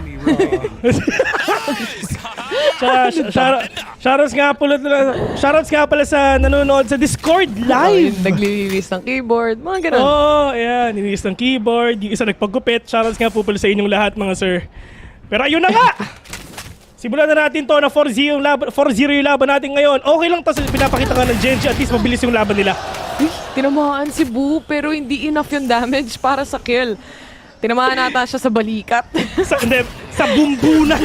Malayo sa bituka, bes eh. Medyo malayo, buhay pa. Iba talaga pag masamang damo ka. Pero pagdating nga dito mga tropa, 5 already. Boy, super low on HP. Wala silang sustain kahit isa. Lakia, Munchkin, Caron dito ang natitira. Pero medyo mahirap na nga to na pwede nilang i-retake to. Pero tamang delaying pattern talaga pwede nga nila ipakita. Pero Boo with a kill kahit super low na niya. Gandang mga pre-fire shots mula sa Team Heretics ngayon. 2 agents suppressed pero hindi nila alam may pangatlo pa na nagtatago sa likuran ng yellow as well. It's still a 5v2. It's gonna be pretty difficult take or retake even dahil ang dami rin nilang yung smoke ng Viper nandito, yung setup ng mga Killjoy, yung lahat nandito na nakaabang na. Kaya feeling ko magsasave na lang ang Genji. Save na lang to, man. I mean, kahit 4-0 yung score, at least yung May economy. off Yung economy talagang kailangan nga nila dito makuha at they need to save that operator nga na hawak-hawak na texture kanina. And ito yung... Hindi umabot. Si Idol. Isa pa. Isa pa. Paglo-long way na lang, yan, dyan kasi dapat. Hop! Ayan! Munti ka na. Kung hindi siya umabot nun, hindi niya makukuha yung op. Hindi nga. Pero ito, hindi diba? worth it yung save. Si Texture kasi, sobrang init niya na medyo ini-expect na rin talaga ng TH na baka nga medyo pumupush na siya. Kaya medyo slow yung approach nila Kumbaga, jiggle na lang, konting information, pwede na makita mo na yung bumbu ng kalaban mo, okay na. Tsaka ang ganda rin ng mga pre-fire shots nila kahit na dun sa loob ng mga smokes. Parating may hit or may malaking damage papunta sa side ng Genji kaya nahirapan din sila mag-retake doon. Another push mula sa Genji side and I think expected to ng Heretics but Texture not really afraid even or despite using an op. Assert dominance agad, Bessie. Yun na lang din Kaya niya naman daw umatras Oo. Ginawa itong icebox para mag-back kayo. Yun ang sinasabi nga nila. Pero Texture dito makakita pa ng isa. Pero mukhang hindi naman ata kailangan dito mag-swing out ng mga ibang players ngayon ng Team Genji for them to catch these players off guard. Paratek will catch one. So meron pa ning scan dito ang TH. They still have that null command as well na talagang pwede nang gamitan or probably counter itong thrash na meron nga si Lakia and itong blade storm na meron si Texture. Pero right now, you really need to use boost of Viper Spit. Pero ito na nga yung tulad na sinasabi nga natin. Counter lang din talaga yung mga pinapakita nga nila. Pero in terms of dito sa TH, mga tropa, dire-diretso na sila. Nung narinig nila yung oh yeah, tara, push na! Grabe, ang gandang initiating fight and ang gandang reaction mula sa side ng Heretics. But now, Meteor left alone to clutch this round. 100 HP, buhay na buhay pa. Benji Fishy quite low as well, pero nakaposisyon na. The trifecta is there, the triple position para makuha yung last kill. And it's a 4-2. At least, wala nang null command si Patitek. Yun na rin yun. Medyo inaantay lang din talaga ni Patitek na gamitin yung mga ultimates ng mga kalaban nila. Lalo na yung thrash nga na meron dito ang Genji for them to counter-initiate their opponents, for them to counter yung pag-push natin talaga na ginagawa nga nila. And with this aggression, with this advantage, talaga nakuha nila itong round na to. Pero ngayon na wala ng null command, you really need to rely dito ngayon sa Hunter's Fury and Lockdown and Viper Spit na meron kayo. Matindi ang AoE potential nyo. May lockdown, may knives din si Texture dito kung tutuusin. So, it's gonna be an interesting fight when it comes to this round. And kung sino man nanalo dito, they start off with the drone, yung knife na shutdown na agad, and sinimulan nila yung Hunters, or rather, yung lockdown mula sa defensive side. They really wanna push out players from Team Heretics to really delay that. Kaso ang aga, no? Masyadong maaga, kaya sabi ni Riens, hindi ko na yung Hunter's Fury yan, pwede naman tayo mag-out At least, meron pa silang Hunter's Fury for post-plant. At medyo masakit kaya, medyo mahirap nga yun. Pero right now, Benji Fishy, he can actually use his lockdown ngayon agad, right? After this suppress gun na binato nga ni Munchkin, at least, yung positioning dito ng Genji, nag-iingay na nga sila para mas maganda yung crossfire potential nila. Such a good knife as well to really know na hindi pa sila nag-back dito completely. Walang nag-check kay Lakia mula sa taas. He gets 2. Not gonna be able to get the 3. May trade na nandyan. Nandyan na yung lockdown. But now Texture has to hyper-rotate all the way from B side. Damage has been done, pero again, Bes, isa laban sa 3. Yun nga, medyo mahirap nga to. Si Riens, I mean, yes, one bullet na lang sa kanya, pero kailangan mo muna makuha yung dalawa mga tropa. I mean, meron siyang Blade Storm dito, pero feeling ko, si Texture, mag-out na lang siya. I-save na lang niya to, pero if ever makapitas nga siya ng isa, malay mo, ma-retake pa niya, makuha pa niya, ma-clutch pa. Pero right at this moment, yung oras nawawala na, ayun na nga, boss, mamba out na. Sayang yun, no, kung tutuusin. I mean, Lakia, nakakuha na siya ng pwesto, hindi nakita, nakakuha siya ng double kill. But again, the setups coming in from Heretic's side, kahit na mapapansin mo from the previous round na merong napita si Texture dito, nare-revert back, nako-convert pa rin nila yung mga rounds when it comes to the post-plant And I think what's essential right now for Genji is to really play for that retake scenario kasi dun yung strength nila sa totoo lang. At yun yung problema nila sa retake. Lakas nila mag-retake. There's no ultimate at all for you to counter yung Viper Spit ngayon ni nung Viper ng TH. Actually, iniisip ko, mali na baka yun yung pang-counter nga doon sa Viper Spit eh. Pero ginamit agad ni Meteor eh. Actually, there are two scenarios actually, Bessie. Yung first scenario, mauuna muna yung lockdown dito ng TH tapos sasagot ngayon si Meteor. Second scenario, yung Viper Spit ngayon ni TH tapos magla-lockdown ngayon si Meteor. Pero hindi. Yung dalawang scenario na yon, walang nangyari doon. And kung mapapansin mo from the recent games, the recent tournaments we've been seeing, nag-iiba na rin yung format kung saan naglalapag ng mga lockdown. Yung mga killjoy natin dito, ang dami ng lineups. Ang dami na masyadong crucial na magbaba at magsettle sa pipes, honestly. Kahit nga Gecko ult, inuultihan na rin ng Sova pagdating sa pipes eh. So, it's really more of a post-plant kind of scenario right now na nagagamit to or they try to punish it, but yeah, that's really the case. Hello nga pala kay HG, good morning. Shoutouts nga po pala kay HG. Alam kong nagugulat ka sa mga nakikita mo. Naguguluhan ka, pero it is what it is. Pero yun na nga mga tol, 4-3 na. Still in favor of Genji right now. Pero right after na nakascore ngayon ng TH, at least they know how to answer the call. Hello? Hello? Sinagot. Ring, ring, ring. Hello? Hello? This is how we answer the call. Daming ults! Ay, pero wala na. Si Texture, nang gano'n-gano'n lang. Expected na ng Heretics to. Same positioning as always for Genji's side. Kanina ka pa. Kanina pa kayo kumukulit ng A-main, ha? Tira mo si Boo.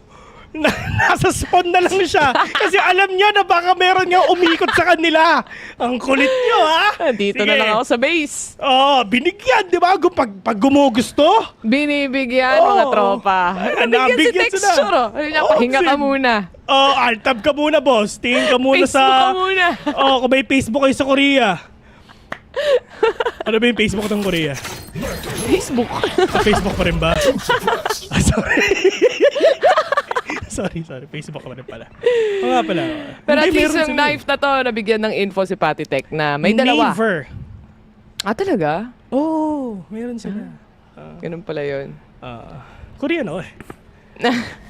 Hamne! Sa'yo. Pero ito na nga mga tropa papasok na ata sila, pero si Munchkin lang dito ang natitira. 4 laban sa isa. Patitech will catch 1. Patitech will get 3. And good opening for TH. Nasa loob na sila.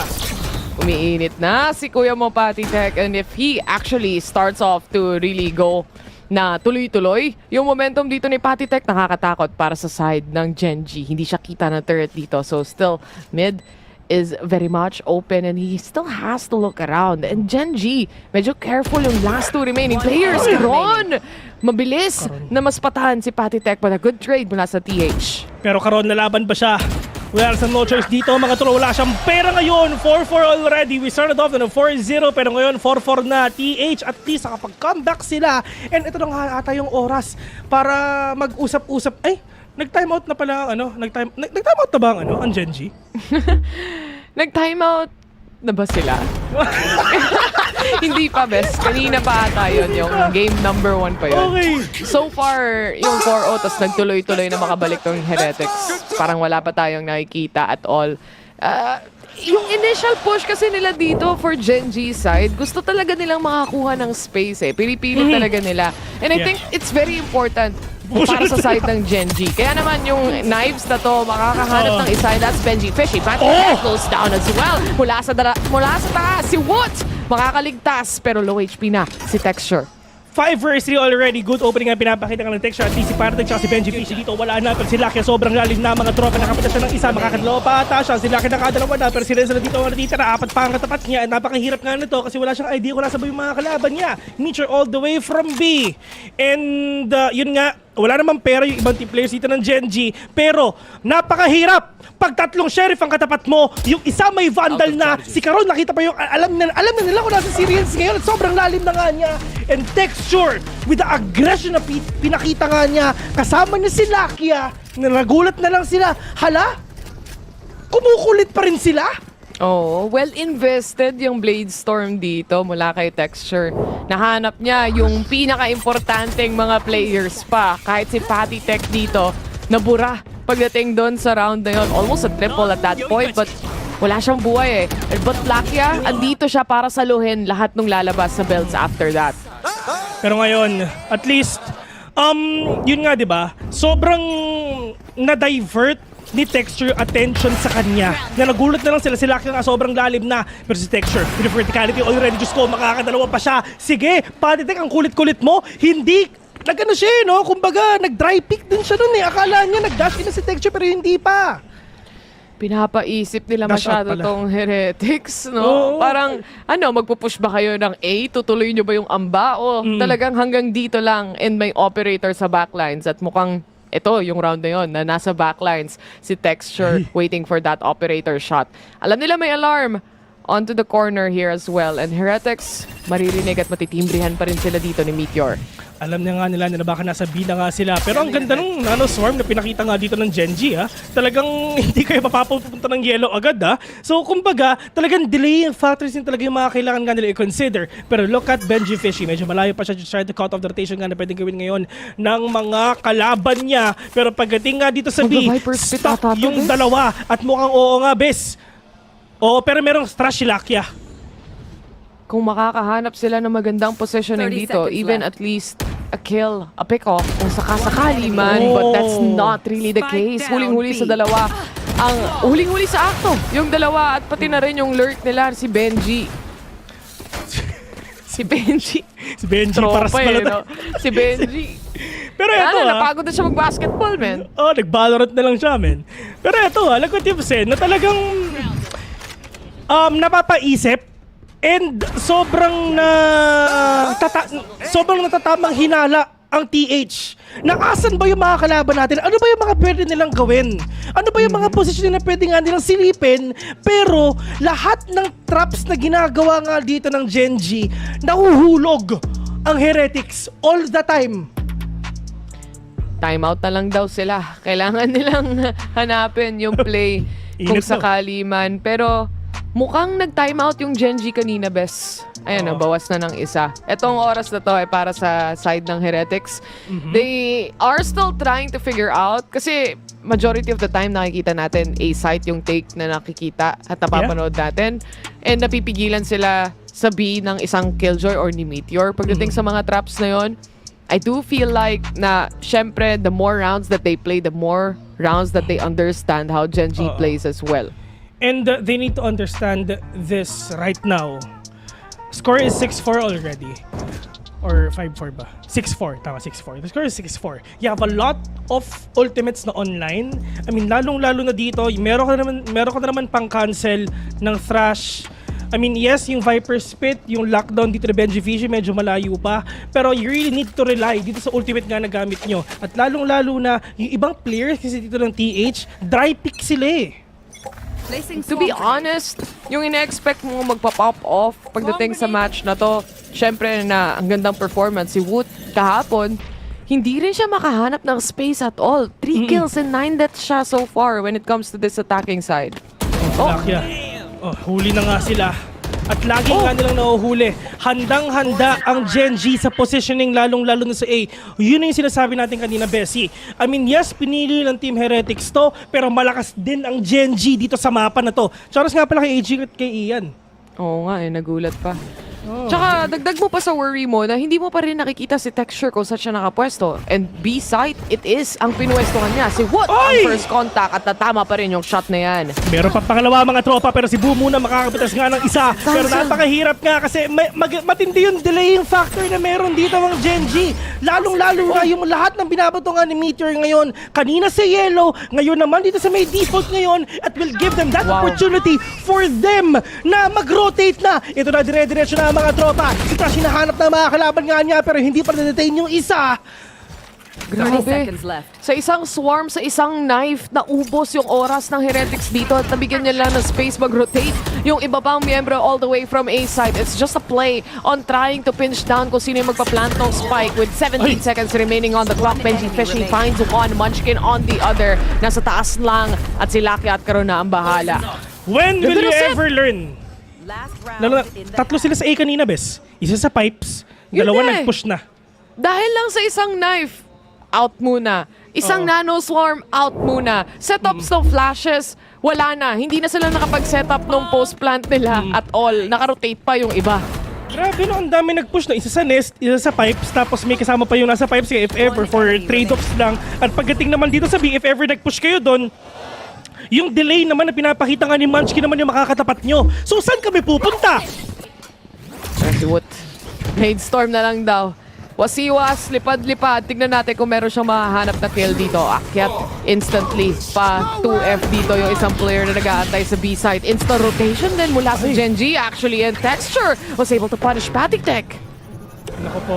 Pero binubuhay na naman si Tropa. Pero tamang wallbang na hindi muna ata tatama nga sa kanila. Pero pagkatapos nitong null command na to, tara, rest back na. May Viper Spit pa si Karon. Dito na pwede nga niyang gamitin mamaya. Pero right now, ito na nag-rotate na. Pero look at Meteor.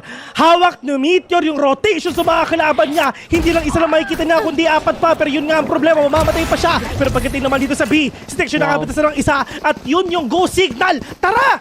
A na! Kahit nga yung mismong orb nung Viper, nilapag na nila ng basta makatawid na lang pagdating dito sa A-site. Na-pull out nila lahat ng rotations. Oo, pero na-pull back din nila. Pabalik ng A yung lahat ng magiging rotation dito. Viper, Spit, nilabas na rin. Munchkin, nag-aantay na sa loob ng Ecoms. Parehas nag-Ecoms. Lahat sila nakangiti na. Patik already getting one. It's a 4v3. Diyos ko, green pa to. Pero pagdating nga dito sa mga teams na to, ito na nga yung problema nga nila. May lockdown pa si Tropang Benji Fishy. So mapapamaot yung mga players ngayon ng Genji. Pero Texture naghahanap na ng pitas ngayon ng isa. Pero problema nga niya, may Viper Spit pa, may lockdown pa. Tatlo pa katapat nga natin ngayon. Hindi nga natin alam kung saan pa yung mga kalaban natin na makikita. 7-5 already. And finally, hindi lugmok ang TH ngayon. Kinailangan nila mag-invest ng sobrang daming utilities sa round na yon. Kahit yung Genji, napilitan nilang mapa-invest nung sarili nilang Viper Spit as well. Lockdown was placed, was destroyed, but at the end of it, a round is a round, and yun ang pinaka-importante. Lalo na last round naman yun eh. So labasan talaga lang lahat ng utilities na pwede mong makita. A 7-5, that's not too bad. Not too bad indeed. While pagdating nga dito sa Genji, I mean yung aggression na pinapakita nga nila sa A, pwede ulit nilang gamitin ngayon na lalong-lalo na attacking na nga sila. Pero paano ba sila mapipigilan nga dito ng Team Heretics? At the end of the day, you still have that Gecko though. So, in terms of attacking, at least you have a 6-man na pwede kang yung mag-relay nga na mag-plant nga yung spike. And we're gonna get to see later on kung paano ba yung plano nga nila. Pero once again, shoutouts nga po pala kila Ian. Grabe yung sando ni Ian eh, no? Parang sa, alam mo yung grade school na ano, yung ganun yung sando yun eh, no? Tapos yung tatak basic. Tapos susuot mo ng polo, pang school, no? Oo, grabe si Ian, boss. Taas mo yung kamay mo, Ian. Taas mo. Tripan na. Ayan. May watch party kasi tayo dito. Exclusive watch party. Exclusive. Pay-per-view. Mamaya Gcash na lang kami. 45 seconds pagdating dito sa halftime na to. At least makakapag-reset sila na maganda. At so far naman, kahit hindi nagsashine pa si Woot pagdating dito sa game na to, you have to give it to the other players like Patik, Riens, na talagang nagsa-step up pagdating sa match na to. Which I'm not surprised because Patik also really had a good play or gameplay this whole tournament. Best of 5 yun yesterday, Bes. Yun ang kinas mo. Best of 5 din yun. 3-0. Grabe, ng Team Heretics na. Tapos, dinudurog lang sila ng Pacific. Kami lang to, guys. Yun pala yung pasunod mo. Oo. Pero, ayun na nga, pagdating nga dito sa game ito mga tol, it took them a lot of rounds. Actually, parang mabawi nila. Tira mo yun? I mean, nag-4-0 tayo, 4 straight ngayon ng TH, and right after that, nung timeout na ginawa nga ng Genji, alam na nila kung paano nga mabawi doon with a streak nga na ginagawa nga rin nila. Pero Munchkin trying to be really aggressive though, without any flash at all. Tara, magpupush lang ako. Benji Fishy trying to cut off someone pagdating nga dito sa mid. Pero magpapakita nga ba sila? Yun ang tanong, pero hindi, nag-push nga. Pero Munchkin, at least talaga nag-iingay lang siya to give space sa ibang players ngayon ng Gen G na nasa A. Tamang off-angle lang ang ganda ng Dizzy dito mula kay Lakia. He takes the shots in. Isa lang yung mapapunish niya, pero a punish is still a punish dahil si Meteor nakaisa na rin. It's still a 4v2 at kuha-kuha na nila yung A-site. And ito yung malaking problema, hindi rin halos nananalo ang Team Heretics sa aim duel na ginagawa nga dito ng Gen G. Like what you've said a while ago, Bessie, nagsisimula nga tayo ng player walk-ins masaya sila. They're really comfy sa pagpasok nga dito sa arena na to. And with that kind of mindset, maganda yung pwede nilang ipakita sa game na to. And look at that. Pwede pa nilang mapanalo itong first and second half, which is si Buno nandito natitira. Tatlo pa ang katapat niya. Yung spike, yung oras taking niya, at yung ulo nga at least nakuhuli na niya. Pero karon with a trade 8-5 already sa game na to. Mamadali na rin siya hanapin kung saan ba makikita itong mga kalaban niya. Literal, tinakbo niya na lang din yung loob ng site just to try and pull him or pull the players out of their positioning and mag-peek sila. Pero wala wala talaga. For Gen G, the initial pick-offs that they got, papasok ng loob ng site, wala nang duda na makakapag-setup sila ng isang napakagandang post plant dahil kuha nila yung complete space rather. Si HG kumukulit sa comment section. Yung mga sinasabi mo sa comment section, pero nga si Bu! Diyos ko, nakapitas na ng isa! Nagulat siya! Literal na Bu. Bu daw siya Bu. Texture pa ang nawala dito, which is their duelist right now for Gen G side. Ibang klase. Pero sanay na sila dyan. Oo. Si Texture nawala. Kanina pa siya napapatay Kanina pa. Oo. So, itong apat ngayon players ng Gen G, well, lahat naman sila nagpa-pop off din talaga. Actually, sa totoo lang, in terms of popping off, lahat sila merong shining moments sa Gen G. No? Itong 5 players na to, talagang meron talaga. May highlight. Oo. Pero, Bessie, nagpa-plant na ata sila. Umaamba na. Fake lang. Alam niyo naman, pagdating sa Icebox, agad-agad may reaction kapag nakarinig ng tap ng spike. Pero para sa Heretics, hindi ata ganon ang call to action nila dito. They do a recon, but it was quickly shut down. At least, alam pa rin nila na may tao pagdating sa bilong. Ito na ata yung pinakamatagal nating round so far, mga tol. Pero ngayon, at least yung Gen G. Yung Gen G sa totoo lang, ito yung team talaga na magaling mag-on the fly na magpalit ng strat Minsan mabagal, minsan mabilis. It's really hard for you to read kung ano ba talaga yung pwede nga nilang gawin. Pero, Wingman gonna be destroyed. Muntik na nilang ma-plant yung spike though. Pero, high-low position nga pinapakita ngayon ng TH. Pero Mucho nakabawi din dito. Pero puti kita 3 versus 3. Malay mo, panalo pa to ng TH. Pero sabi nila kaya hindi na. Rian sa buto nandito ang natitira. Lucky super low in HP. Munchkin as well. Classic na daw ang sabi niya. Pero Diyos ko, Munchkin, piso peligro mga tropa. May lineup pa ba siya? Yan ang tanong. Smoke off, nandyan na. May guardian na rin dito si Riens. A tap to the spike at nag-aantay lang sila ng hop out. It's a done deal para sa side ng Heretics. They know what to do exactly. Tulad nung nangyari lang kanina, Bessie, na nalo nga dito ang Team Heretics dun sa second round nga na second half. Then right after that, Gen G makakabawi na. Pero tingnan natin kung yun ba pwedeng mangyari doon. Well, in terms of dito sa battle nga na pinakita nila, there's a lot of utility play actually na ginagawa nga nila, na pinakita nila do. And buti na din talaga na cancel nila yung Wingman plant.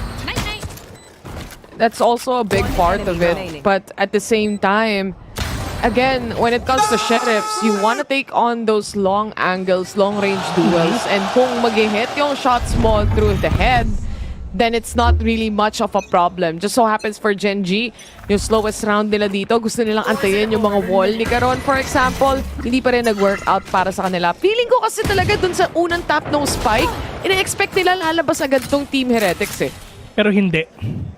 Hindi sila, kumbaga, nasa isip lang ng Team Heretics, tara, play for retake na lang din tayo. And tinan mo, na-retake nga sila. Kasi, for TH, malay nyo, yun din talaga yung pinaka-strongest na pagbawi nga nila dun if ever. Pero 3-2 split for themselves, it's all up to Munchkin together with Texture nga, ay Meteor together with Texture magkasama ngayon dito sa B. But with that pick-off, at least si Woot wala na. Yung pwede mag-pop-off sa kalaban nila, at least burado na. Aldro, naririnig nga nila mga tropa, pero mukhang papasok na ata sila. Meron pa tao sa may 2F ngayon, may tao pa doon sa may kabila, pero paano nila papasukin to? Kasi yung trap si Killjoy, activated na. Ferrari pick sila ni Texture kanina doon sa B site. Medyo nailang sila.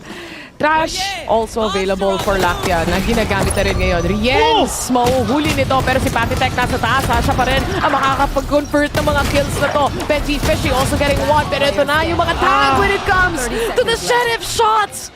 Wow! Tumatama ang Sheriff dito ng Genji. Despite of them, ito lang yung gamit nila. Pero maka-cancel ulit for a second time around. Itong wingman plat nga they're doing. Pero pwede pa nilang kunin yun. Pwede nilang ipalat nga sa baba. Pero tingnan natin kung yun ba yung gagawin nila. Which is yun naman talaga. You still have that smoke though na pwede mo ang i-up dito sa side nga ng... Ay, hindi pala. Kasi sa B yung smoke na yun. So you need to rely dito sa poison cloud nga na meron kayo. 1 versus 3, dalawang Sheriff and a Vandal. All you need to do is wait, may Nanoswarm pa, Bessie. Munchkin, super low on HP na yung dalawang players dito. Si Boo on the hunt, at least na-clear niya yung back ends of the site. Plus, meron pa siyang wall. Alam niya na kung saan nakapwesto si Meteor, pero he also got spotted out. One man down, parehas low HP. Kailangan niya mag-defuse ng spike. They just have to play for the time and they get the thrifty. 9-6. 6-9. Nice. Para sa kanila mga tol, panalo ang Genji dun sa round na yon. Paikot-ikot lang, may pera o wala, kuha pa rin nila. And this is what happened a while ago dun sa Breeze second half, Bessie, no?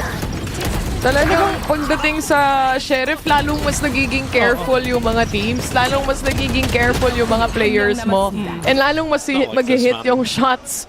Kahit sa gano'ng kalayo pa. So, you really couldn't discount yung mga thrifty rounds o yung mga pistol rounds coming in from both teams. Kahit sa side ng Team Heretics.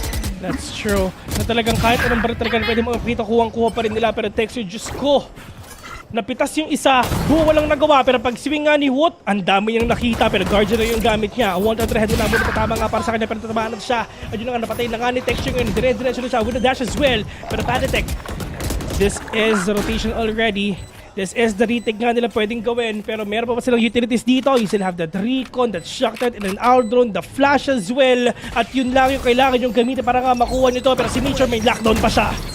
Set up na yung mga cross nila dito. Yung Dizzy nakita ata. Yung isa sa mga players ng Heretics, that recon also not gonna spot anyone. Quickly shut down mula sa Genji players. Patitech good for one. Riens gets another. It's a 2v2 scenario. Vandals versus a Vandal and a Sheriff. Karon, na-flash out siya dito. The spray down mula kay Riens. This is still a doable round. Yung nagde-defuse ng spike! Hindi naman! Munti ka na. Maganda sana yung angulo niya pero sobrang sayang nun kasi tumama pa sa wall. Na-thrifty sila pabalik. Na-thrifty rin sila. Well, yun na nga, di ba? I-wall bang sana ng Genji pero hindi lang din talaga tumama kasi iba yung angulo dun sa wall bang na talaga pwede niyang gawin. Wild! Nagsasalit-salitan lang sila ng mga rounds dito. And unfortunately for Munchkin, the shots, especially towards doon sa nagde-defuse ng spike, kung nakuha niya yun, alam niya na exactly yung next swing niya. Alam ko din yung sinabi ni Coach kahit Korean yun. Ano yung sabi niya? Alam mo naman tayo, yung mga natututunan lang natin yung mga words. Ayun, mga hindi talaga pwede sabihin. Pero at least, kitang-kita natin yung reaction ng fans. Talagang gulat na gulat nga sila. Hindi na lang kung sila pwede manalo ngayon. Pero yung mga players ngayon ng Genji, nagigil na. Alam nila kung paano nga babawi ito kasi nga may pera sila. Pero with that Blazer already will catch one. Parang wala dito nagawa. Pero Wood, babawi ba siya? Kahit naka-operator nga siya. Pero may Hunter's Fury pa. Nakataman na itong mga players ito. Let's see if every may tatamaan ba. Sila bigla na napitas ngayon. Pero Texture, with the Blazer na up pa rin. Talagang kailangan nga na makapitas na isa. Pero ito yung sagot ng Genji. Mag-lockdown rin talaga ako. Pero ito yung sagot ng TH. Babawi na lang ako. Shocked ito na yung lockdown nyo. May line-ups ba na nakaset dito? Binigay na rin ni Texture yung kanyang baril sa kanyang mga kakampi. Alam niya na Blades at 23 HP ang magiging puhunan niya pagdating dito. Screens, hindi na kailangan tignan dahil mula Rafters, alam nila exactly kung saan yung positioning na yan. It's a 4v3 scenario so far. They still have an operator in play here at si Wood. Ang first contact nila. Meteor to fall down. Wood also going down. They're ready. They need to know yung answer talaga na pwede nila ipakita ngayon. First off, dun sa tao, dun sa may 2F, good call actually talaga i-wallbang nila for them to take down the players of Gen G. And yung aggression, yung updraft for them to know the information and the location. Gusto pa sila magpo-push kung saan nga sila babawi ngayon. And with this call actually ginawa nga ng TH, si Riens, buti nahuli pa nila si Texture. Grabe! Ito na yung kumbaga lahat ng players mo online na. It's that point of the tournament kung saan hindi mo na rin sigurado kung sino yung mananalo sa rounds kahit na nakapistol pa sila. But again, for what? Ito yung momentum na hinahanap niya simulat sa pool nung rounds na to eh. And kapag nag-pop off pa siya, going up against Texture, this is gonna be a crazy round. This is gonna be a crazy game. Sobrang scary nga talaga kung anong ginagawa nga ng Gen G kanina. Mukhang gagayahin ata ng TH ngayon. Inuunahan na nila pero alam ng Gen G kung ano ba yung nasa isip nga nila. Pero na-dick na nga yung isa dito yung mga players ngayon ng Gen G. So ngayon paano nila pupuntahan to. Pero alam nila kung saan mag-pick, alam nila kung saan mag-swing. Pero dire-diretso na nga sila. Diyos ko na dizzy pa. Rienzo Benji Pigeon will catch one already. Pero buti na 3 versus 4. Food super low on HP. May Viper wall pa mga tropa. Pero Spike is dropped dun sa may 2F. At paano nila kukunin to? Kasi nga may lock dun pang binato si Benji Fishy. Delay. Yan ang gusto nilang gawin para sa side ng Heretics right now. And Gen G has to reset and reposition themselves right now.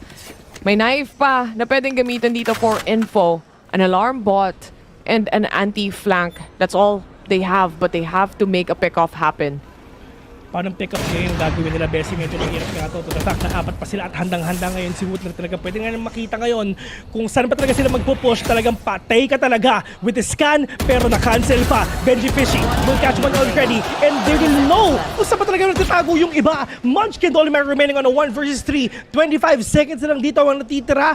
Lalabanan ba niya? Wala siyang pera later on pag natalo siya. So ngayon feeling ko doon na siya sa much safer na route. Magsisave na lang siya.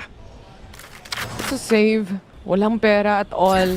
And ito yung kagandahan dito sa mga rounds na nakikita natin eh. Kapag merong nakakuha ng momentum at least sa economy, ang laking bagay nun para sa kanila. And Heretics mukhang nasa-snowball na going to their, in their favor rather. Itong mga matches, itong mga rounds na nakikita natin ngayon. Such a good hold and such a good decision to really put out that lockdown to make sure na ma-push out palalo itong mga players ng Gen G and hindi na nila mapulot yung spike or mapigilan at least. Kumaga all in na Bessie. No holds barred na dito. Kung anong meron tayo, ibato na natin.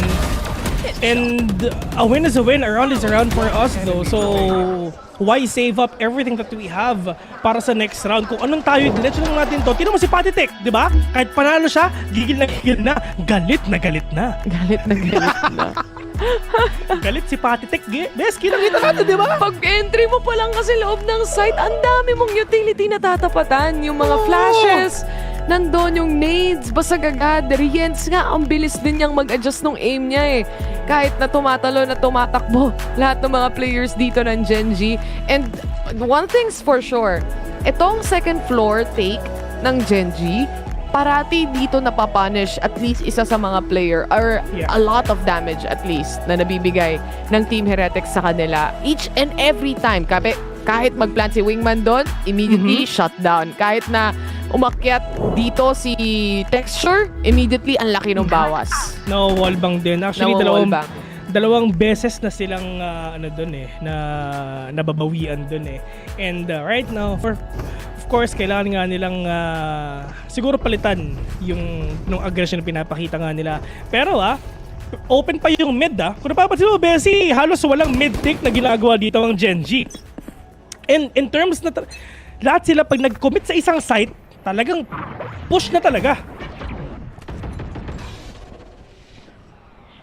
Sa mid, dalawa magpo-push dito from the players of Heretics right now. What? Not successful on the operator shot. Na-dink niya yung isa. 5 HP si Meteor dito. But at least they still have that operator in play. May isa pang chance si Wood na abangan kung sino man ang nag-aantay dito at si Meteor yon. Ayun no way! No way! Hindi niya alam na meron pang tao sa Gedli with 5 HP left. Nito pa rin talaga nakakuha pero nga Texture mawawala na mga tropa. Panitek! Oh no! Flash siya! Pero Munchkin will get that kill instead, but Grenz all the way from afar. Makakapitas nga ng isa, pero din sa Trash already diretso nga sa kanila. 3 versus 2. Lamang ang Team Heretics in terms of HP, pero in terms of firepower, in terms of head count, lamang ang Gen G. So ngayon, hindi natin alam kung sino talaga pwede makabawi ngayon, pero yun nga, si Meteor nagpakita na wala. Pero nasan ba yung iba? Munchkin, low on HP, wallbang, wala na sa 2F. At least ang Gen G natuto na. Nag-adjust na rin sila ng kanilang mga plans dito. Munchkin, sabi nga natin, 5 piso ang kanyang HP dito, and with 1 recon, alam na nila exactly kung saan babaril. It's a 2v1. Lakia has to clutch if he wants to win the round. He gets 1, but that's about it. Riens, siya ang tuluyang nagsistep up dito sa match na to, sa Icebox map na to. Finally, this is the first time na lumamang na ang Team Heretics, Bessie, sa game na to. And dito na nagsisimula yung momentum na binibuild nila kanina pa. And dun sa 2 kills sa mid, sa totoo lang, sobrang awit nun eh. Nahuli pa si Woot dun eh. Yun nga eh. I mean, binaril niya yung... Sino bumaril ng recon? Oh, actually, hindi ko narinig kung sino yung bumaril ng recon sa totoo lang. Kasi kung naaalala ko, yung Killjoy, may recon, si Meteor, naka-sheriff siya. So maririnig yun kapag binaril niya. Pero hindi siya na-dart. Oo nga, no? May isang support player dun eh. Hindi ko na matandaan kung sino. Grabe, Guardian Angel. Ibang klase men, ibang klase yung yung kapit sa Lord nitong Gen G, mga tol. Pero tayong mga bagay na hindi nakikita, pero ang importante, yung spike planted na. Pero sagutan muna ng Viper Spit ng dalawang players natin ngayon. Diyos ko, napakalaki ng ecoms natin. Men, ang laki nito. Oo. Pero tinatry nila na i-pick nga itong spike na to, pero yung problema ng TH, wala sila nakikita dito kahit isa. Yung kalaban ng literal nila sa harapan nga nila, Diyos ko, si Panday nakapitas na ng isa, si Mood nakabawi pa, puling ka 2 versus 5 already, si Mitchell na lang ka natitira, at 5 pa yung katapat niya, pero sabi ni Boo, akin ka! Nag-Valorant sila sa BaitCon! Men! Grabe! Lahat sila nag-elevate! Lahat sila nag-elevate! Literal na hindi icebox yung mapa na nilaruan nila. Viper Spit ang nilaro nila dito. Sumilip yung bandal ni Lakia. Kung hindi ko maliwa si Lakia doon ng kaunti, hindi makikita yung baril niya eh. So mapapaisip ko rin siya, may bago bang box dito? Hindi, Bessie. Natusok siya ng bandal niya. Natusok, alam mo yung mga gwardiya na tinutusok lang yung bag mo? Yung batuta? Natusok siya ng batuta, boss. Wala, ano yun? Tumingin sa likod? Sabaril siya bigla? Ayun na yun. Ibang klase yung batuta ni Patitek, boss. Napakatindi. Basta Patitek talaga, ibang klase. 11-9. And sa ganun lang, nabaliktad na yung scoreline, yung kalamangan ng dalawang teams na to. And Heretics really coming back stronger here when it comes to this map. But Meteor, Lurk God, it is. Boo, alam niya at nararamdaman niya. Isa-isa na namang nawala. Ang TH dito naman, at least nakakapag-trade pa rin ang Gen G. Tamang hinala nga sila, pero 1-to-1 trade na pinapakita nga nila, pero Munchkin na ngayon natitira mga tropa. Spike is taking already. Munchkin dun sa posisyon niya kanina pa, pero yung mga kalaban niya, okay, punong-puno pa yung buhay nila. May shock trade pa sila dito, though. Recon bot, ilang oras na ilang segundo na talaga pwede nga nila makuha, pero they really need to play out with this kind of utility. Sa Poison Cloud, binata nila yon para malaman nila yung exact location nga ni Munchkin. Pero yun na nga, mag-isa na lang siya mga tropa. Lahat sila gumagalaw na, pero alam nila kung nasa ba yung mga kalaban nila mga tol. Boo, get the piece of spike on Grenz. Yung shock trade na lang ang kukuha sa'yo. Pero may oras pa sila. Yun ang tanong! Meron! 0.06 mga tol! No way! No way! 0.06, man! And the fact also na yung Viper na yun, hindi na alam na hindi na dinedefuse, dino-double swing na siyang malala. Binabaril niya pa din. And I just have to say, it's such a good round coming in from Riens and Patitek yet again. Itong 0.06, ang bilis ng replay edit ha. May pa-zoom in na. Ito, Bessie ha. Wala, galing talaga yun lang yan. Buti na talaga, talaga. Buti, yung first stop, fake lang yon para malaman nila kung nasan ba si Munchkin. Yun na Tsaka yun, mawala na yung lineup. Oo, yun na yun. Yun yung dahilan doon. Pero just ko sa 0.06 na yun, lahat ng butas sa katawan ko sumarado. Lahat kinabahan. Oo. Umabot pa yon. Grabe. Anyway, kung tayo hindi pa nakaka-get over, sana naka-get over ang Gen G dun sa round na yun dahil kailangan na naman nila maglaro ng isa pang round. Walang Hunter's Fury para mabasag to. Lineup siguro from a KO. Yan ang posible nating makita. But, sinetapan ba? Iniwas ng kaunti. Hindi ko lang alam kung magpo-full damage. Full damage right na rin. Napakasakit, men. Isipin mo, yun lang yung kailangan ko para masira ko yung lockdown mo. Pero sila kaya mukhang papasok na ata sila mga tropa. Yung momento na punta na sa mga kalaban nga nila. Yung dash nandito na, si Wingman nagko-plant na. May lineup pa sila. Si Texture naghahanap na pwede mapitas ngayon. Pero Diyos ko, napakahirap pa ka. At kung nasa kanina si Texture, sige, pupunta ka ulit dyan. Pero ito rin double scan nga na ginagawa nga ng mga kalaban nila. Si Benji Fishy nakapitas na ng isa. Pero nasa ba yung iba? Google with dito, Spike already. Mito will catch one. Parang tigil Benji Fishy nakakapitas pa. Pinik na 2 versus 3 versus 1. Munchkin the only man remaining right now. Walang utilities at all. One tap to the head. It will not connect. What will take that instead? 1-1 na mga tol. Totoo nga pala talaga ang comeback na pinapakita nila. Totoo ang comeback. Team Heretics winning a round, a game, a map specifically na pinili din nila against Gen G. And on that finale round even, makikita mo kung gaano kalito na rin si Texture kung saan siya titingin. Nagamit niya na yung updraft. Saan ba ako pupunta? Pinapaulanan ako ng bala. Team Heretics just has a good read through and through. Lalo na dito nung nag-swap tayo ng sides. At talagang nahirapan yung Gen G na makahanap pa ng space kahit momentum sa pera. Kulang din. Hindi talaga nila alam kung paano makabawi. Lalong-lalo na pagdating nga sa post-plant, lagi sila nare-retake. I mean, yes, napaplant lagi ng Gen G, pero in terms of retake potential, ang lakas na pinapakita nga dito ng Team Heretics. Ito yung sinasabi nga natin kanina. You have that double scan na talagang advantage mo na yun nang malalaman mo exactly kung nasan pa talaga yung kalaban mo. What a game. It was also a very enjoyable game to watch. At kahit i-cast, actually, sobrang minsan gulo na rin ang nangyayari. Double Viper spit, kaliwat kanan may laban, kaliwat kanan may flashes. But what's important is maka-recover yung mga teams and lalo na para sa Heretics na syempre may gap na sa score na 1-0 sila ng Gen G kanina. And dito sa Team Heretics, at least yung mga one-taps din nila dun sa Sheriff, gumagana na. Despite of them, na kanina nanalo ang Gen G doon, nasagot agad ng Team Heretics na kahit wala kaming pera, tara bawing-bawi pa rin talaga. Shoutouts nga pala kay May na nasa likod. Ayun, yun nga pala si May. Kitang-kita na sumisilip-silip lang siya mga tol. Mamaya ka na muna lumabas, love. Pero dito na mga tol, ha? At least kitang-kita nyo! Yung asawa ko nag-aantay na, pero break muna tayo kasi kape ko, yung kape ko, kukunin ko na. Kita-kits mamaya.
What's up, everybody? I'm standing here right now with two very special guests. We have none other than Anna Donlan and Leo Faria. How are you guys? We're doing great. We're all tied up. I know. Everything is so crazy. And Leo, we just heard that crowd. How has it felt like to bring an event to China? Oh, it's been so great. Look, we launched VALORANT in China last year, and we knew from the get-go we wanted to bring an event here. And it's been incredible. Like, we've got to spend a week here now, walk around the city, see players, hanging out, doing a bunch of cool stuff. We had a bunch of activations around the city. And I think getting here, it's one of the, Mercedes-Benz Arena, one of the most iconic venues in the world. And just seeing the crowd has been phenomenal. I'll be honest, we got a little nervous when all the Chinese teams got knocked out. We're like, are fans gonna show up?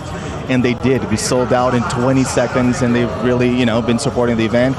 And we're very happy to be here. Oh yes, we can definitely hear that as we walked on this stage, right? And we also had some big news recently. We had VALORANT console that was announced. How has that been received from your point of view? I mean, really, really well so far as we can tell. I mean, it hasn't been that long since we did the announcement, but so far the reception seems really, really good. Teams have been working on this for a long time, and for us it was like, we're only doing console if we can bring the true VALORANT experience to those platforms, and so that took a lot of work. And so I think the team at home is like celebrating in this moment because we're finally ready to share it with players, and we'll see what they think. We're so excited about it though, so excited. I cannot wait as well. And finally, what do the VALORANT audience have to look forward to for the rest of the year? We'll start with you, Leo. We still have a lot of season to go. We're gonna go back from Masters Shanghai straight into International League, straight into Stage 2. We're going to crown the champions of the season. And then, of course, teams are going to qualify to champions. It's always the culmination of the VALORANT year. That's where we pull all the stops and throw a big spectacle. We cannot wait to go back to Seoul. And I think this is shaping up to be our best champions ever. So we're very excited. Anna, what about you? I think it's going to be the best champions ever, too. I mean, every time we do one of these big events, it takes so much for all the teams involved and players involved. It always feels like the end of the year. Honestly, it's halfway. We're halfway through the year. So there's a lot more to come. Teams focused on getting console out, focused on an amazing champs. And honestly, we still have game changers and some more stuff coming out in the game. So more to come, for sure. It's never ending. Never ending. We have such a dynamic game here. I cannot wait. Thank you so much for taking the time to sit in for this little interview. We have so much more coming up. And of course, the grand finals of Masters Shanghai will continue.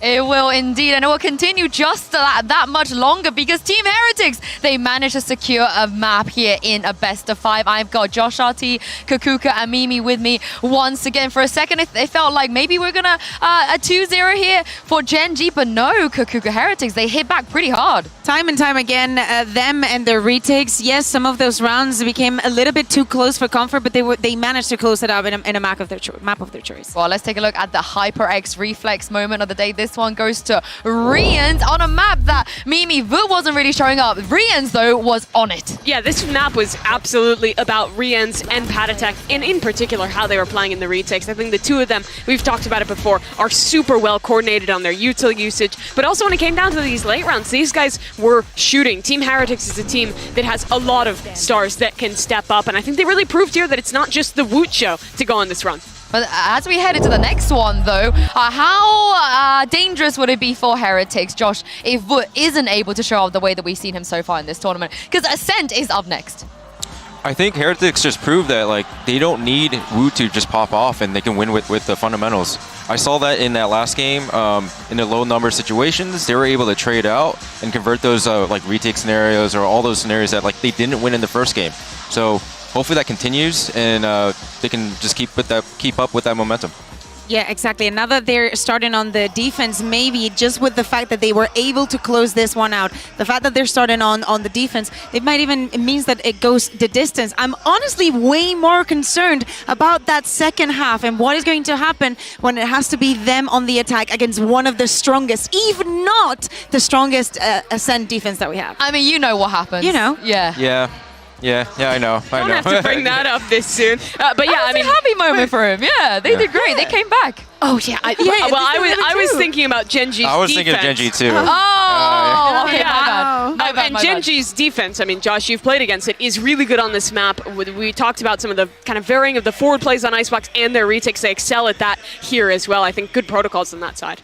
Yeah, for sure. And I want to point out that Munchkin lost a lot of 1v2s at the B side in Icebox, and I want to see how he's able to mentally recover into this next game. This is the thing, though. You said that they don't necessarily need Wood to be the one to pop off for them to win. I think the story is the same for Genji, Kukuku. You know, we've seen maps where Texture wasn't necessarily present, and the rest of that team managed to carry him through. And hear me out. Even though this is Ascend and we're going to be looking at the Jets, I am looking at Karon. He is the clutch king on this map. Same goes for Meteor. Both on each extremities of the map when we go into that defense are going to be super, super important. But this is Texture's map for Genji, and at this point in the series, this is where I'm starting to look at that mental for Genji. They've talked about it as an issue in Pacific. It was the issue in Madrid. They were favored to win that final. They were up early on, and then they lost the map, and the map 5 of Icebox slipped away from them. It's a different team than they were then, but still keeping this mental strong, bouncing back, recovering on a map that should be very heavily favored towards this Genji squad is going to be really important. They're men now. They're men. Sure, but if they lose this map, I'm very worried about Genji for the rest of this finals. But on the other side of this, this was Heretics permaban forever, and they let it through against G2, and then they immediately went back to banning it again. So I feel like a mental side perhaps on the side of them as well, as we take a look at the Asian select, and they're going to bring in a Killjoy, yeah. I mean, we're not surprised. This is just the standard composition. Yeah, probably Benji felt more comfortable to be on the Cypher, but Killjoy brings you a lot more to do, especially slowing down and affecting Genji's attack. I'm honestly concerned about how Genji is going to deal with those post-plants and those retakes that Heretics has been so good in so far. Yeah, this seems to be a pattern. Benji switching over from the Cypher to the KJ. What do you make of this? I think Cypher gave some unique abilities to help him play out the defense that gave us problems.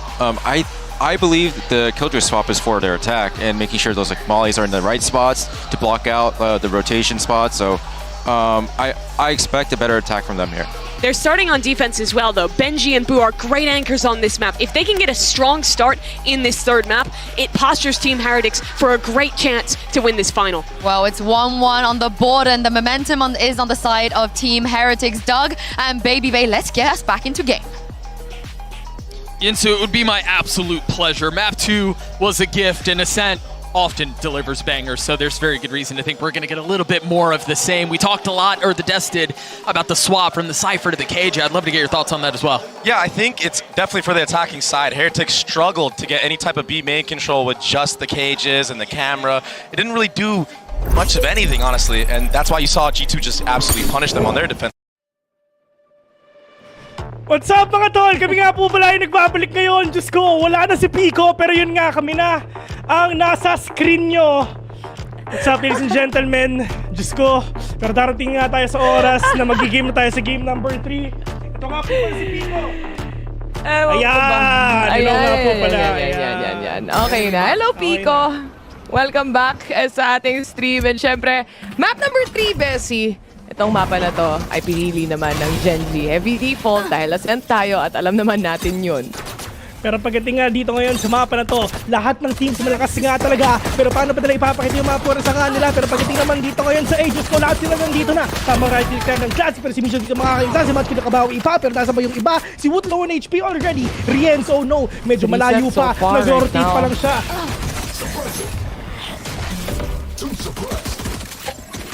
Meteor? Nasa ilalim lang din dito right now.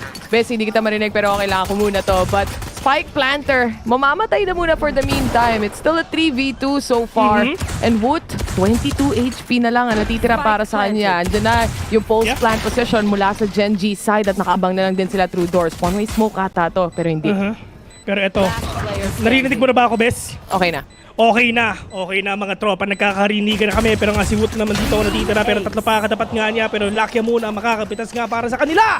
1-0 na ang Genji, and with that kind of aggression, grabe yung no, talagang tawag doon, nakalimutan ko na, Bessie, ikaw na.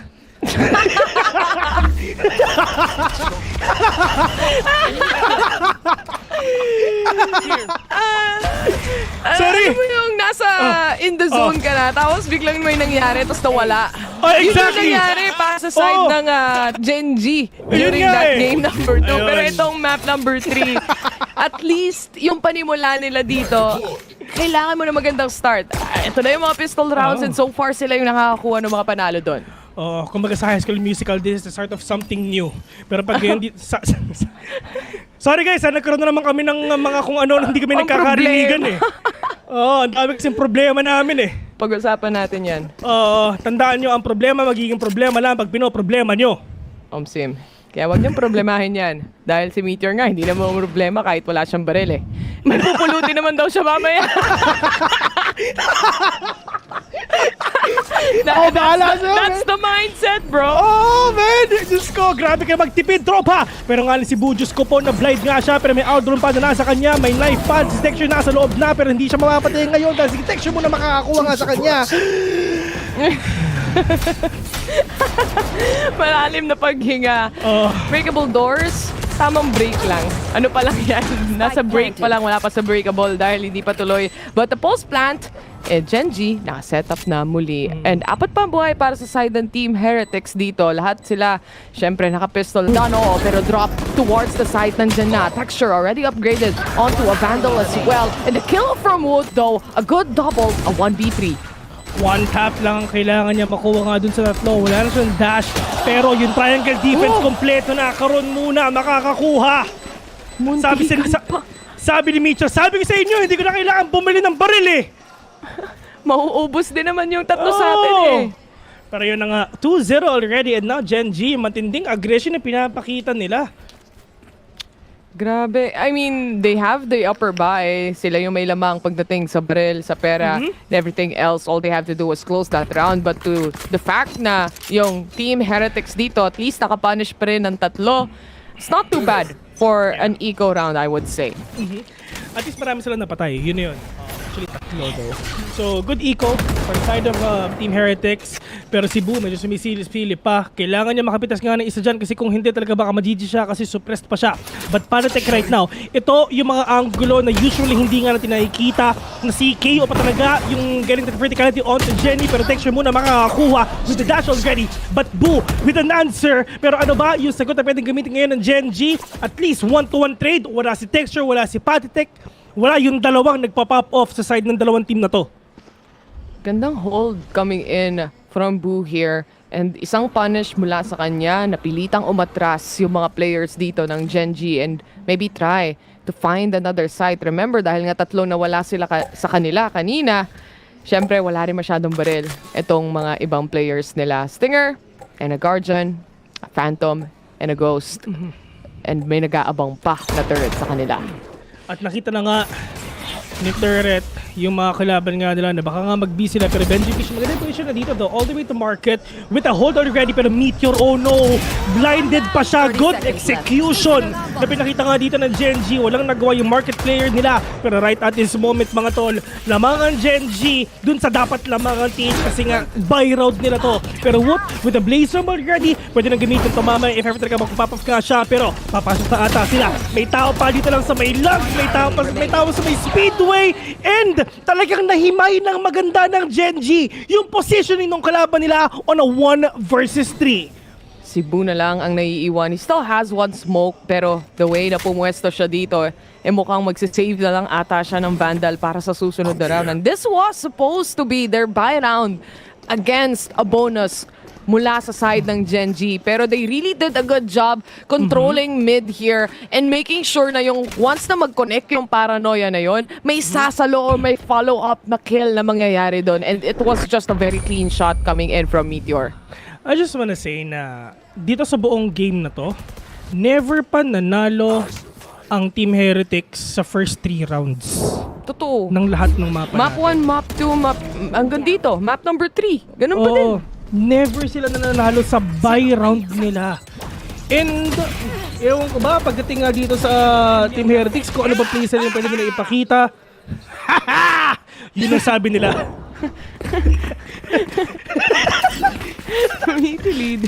Ito yung masarap maging tropa eh. Masaya lang siya, alam mo yun? Pag natalo sila. Masaya lang siya, alam mo yun? Tawa mo lang. Tawa mo lang yan. Tamang lockdown nga muna yung ibabato nga nila pero wala silang pang-cancel dito kahit sa best. Ang ganda ng paranoia pero hindi tumama yung knives na yun. Instead, mapapa-atras tuloy sila. They wanna try and punish anyone possibly na very close pero hindi mangyayari yan. Instead, Genji has the whole space, has the whole side to really make that plant happen. And ngayon, binabasag na nila agad yung pintuan. Mabilisang retake ata ang gustong gawin ng Heretics dito. Benji, Fishy, nagre-reload na. And Meteor happy to take up that space but he falls back. Didn't connect the shot. Si Boo nanano-storm kill pa though. So kahit hindi nga sila makita, talaga alam nila kung paano nga bawiin to. Pero itong KO nade na binato nga nila kay Meteor, lalabas sana dito si Meteor nga, pero it's just handang-handa na rin ang Genji dun sa initial push na pwede gawin nga dito ng TH. 4-0, just like what happened nung Game 1 and Game 2.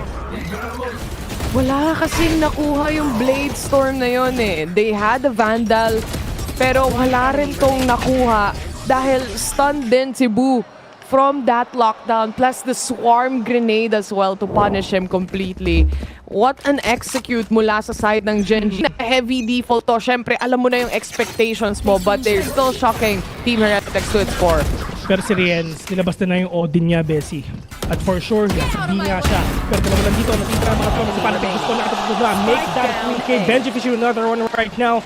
It's all up to Meteor. At least alam nila kung paano patatahimikin dito ang Genji. Just like kung ano nangyari nung map number 2 natin. Ganito yun. Ultra wide swing. Wala nang mararating pa. Wide swing hanggang kamatayan yun, Bes.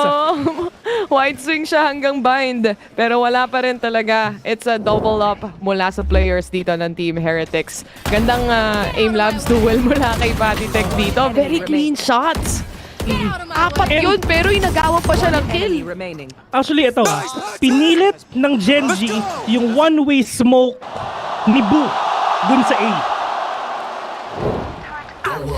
And may nakaabang at may nag-aantay na para patayin sila.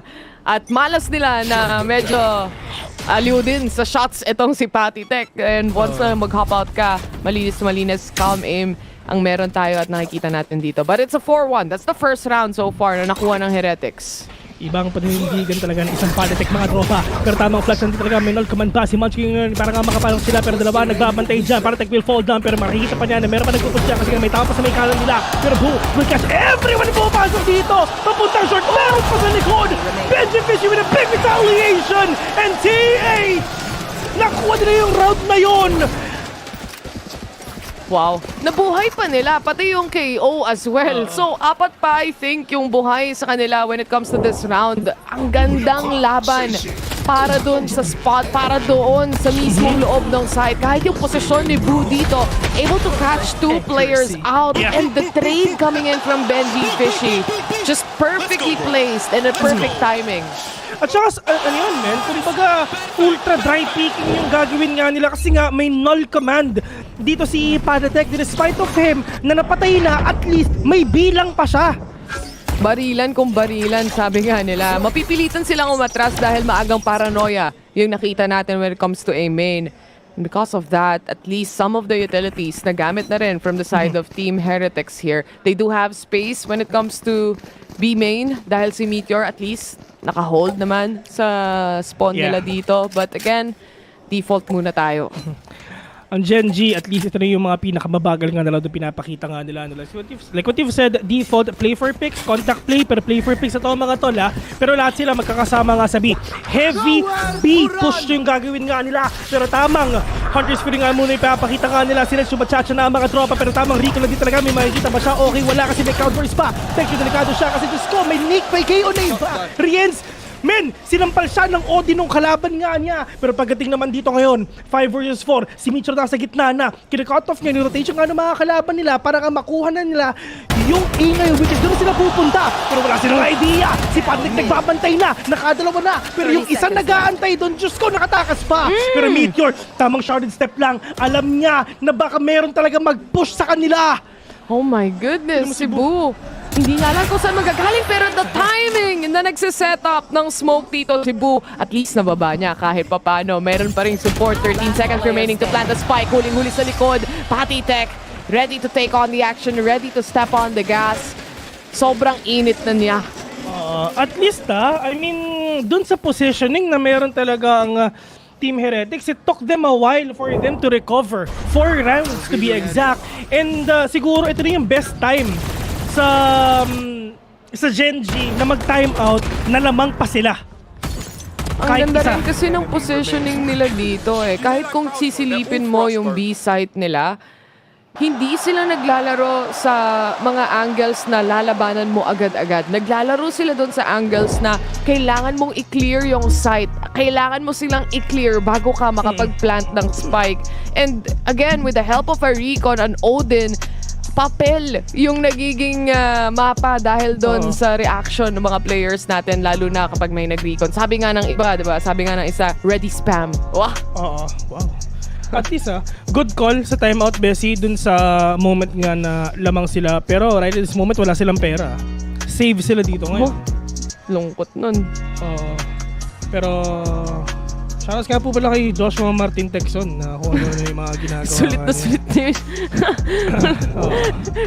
Bayad na tayo dyan, ha? Nag-ayos kasi siya ng keyboard, guys. Yun. Miss, shoutout din pala kay Miss Becca Cabral tsaka kay Miss Camille na nanonood nga pala sa stream natin ngayon. Yan. Nabimigay sa atin ng milk tea, bossing. Uy! Ay, oo. Ay, nag-stop over pa naman kami sa Bulacan last time. Bes, shoutouts nga pala kay kay Riot. Ayan. Kasi wala nagsha-shoutout sa kanila. Caster, shoutout yung boss. Dalawa naka-stinger para sa side ng Gen.G dito. The rest, onto the rifles. And may Odin pa rin para sa round na to. Siyempre, consecutively, Team Heretics, they were able to gain up some points and really, pera. 8-4, 7K, 6K, paldo. Paldo, men. Ibang klase, ang daming nilang pera. At yun na nga, Diyos ko, after this round, punong-puno pa rin sila. Napakadami pa rin nilang pera. Pero mukhang papasok na ata sila. Pero si Wood, Diyos ko, nakapitas na. Na-off-angilan pa nga. Pero hindi. Si Kurong babawi na. Pero na-pre-fire lang din siya ng mga kalaban niya. Si Wood, wala siyang pakialam kahit may nade sa may baba niya. At least makakapatay siya. Pero buti ito, 5 versus 2 already. Munchkin and Meteor, the only man remaining. And this is gonna be a really hard pick na talaga pwede nilang gawin. Kasi Meteor, magpo-push, pero si Boo, asa may Gedli, nagbabantay lang. It's quite interesting even dahil 4 stack actually. Ito ang A site. At si Munchkin, dito na lang siya sa Gedli magtatampo. 30 seconds left. Sinapak yung pader. Siya magawa. Sasapakin niya na lang yung pader dito sa gilid, guys. Ay, Bes, alam mo ba, sa lahat na pwede nating pasalamatan, alam mo kung sino? Sino? Yung mga nanonood. Alam mo kung bakit? Bakit? Kasi kung wala kayo, guys, wala kami. Wala kaming sweldo. Tama. Kayo ang nagpapasweldo sa amin sa mga skins na binibili nyo. Tama. Kayo ang tunay na boss. Tama. Atabs nyo lang kami. Sakto. Yung isa nating tropa, kakabili lang ng kuro namin kanina. Diba? Salamat. Ako, bumili ako ng Singularity Ghost kahapon, so binalik ko lang din yung pera kay Riot, di ba? Pero si Woot makaka 3K na, at least ngayon, online na siya. Totoo. Kanina kasi talaga dun sa icebox, wala talaga siyang space at all eh. Pero ito, na nagkaka-recover sila ng momentum talaga. And really, yung step up ng ibang mga players coming in from Heretics side, napakalaking bagay. Kahit si Boo, ang dami niya ring nauhuli ditong possibilities na ma-open up pa na makuha nila yung rounds. Ato ang TH dito, mahilig sila talaga na mag-take ng risk. At least yung mga risk na yon na ipapanalo nga nila. Lalong-lalo na yung si Woot na just, wala siya pakialam kahit may utility sa harapan ko. Magpipick ako kasi alam ko may magpupush nga dyan. Tingnan mo, yung risk na yon na-convert into a win. All risk. Yes, rewards. Many rewards din. Okay din, di ba? The bigger the risk nga, the bigger the reward, sabi nga nila dito. But anyway, itong mga shock darts na to, at least sinusubukang mabasag yung mga alarm bot.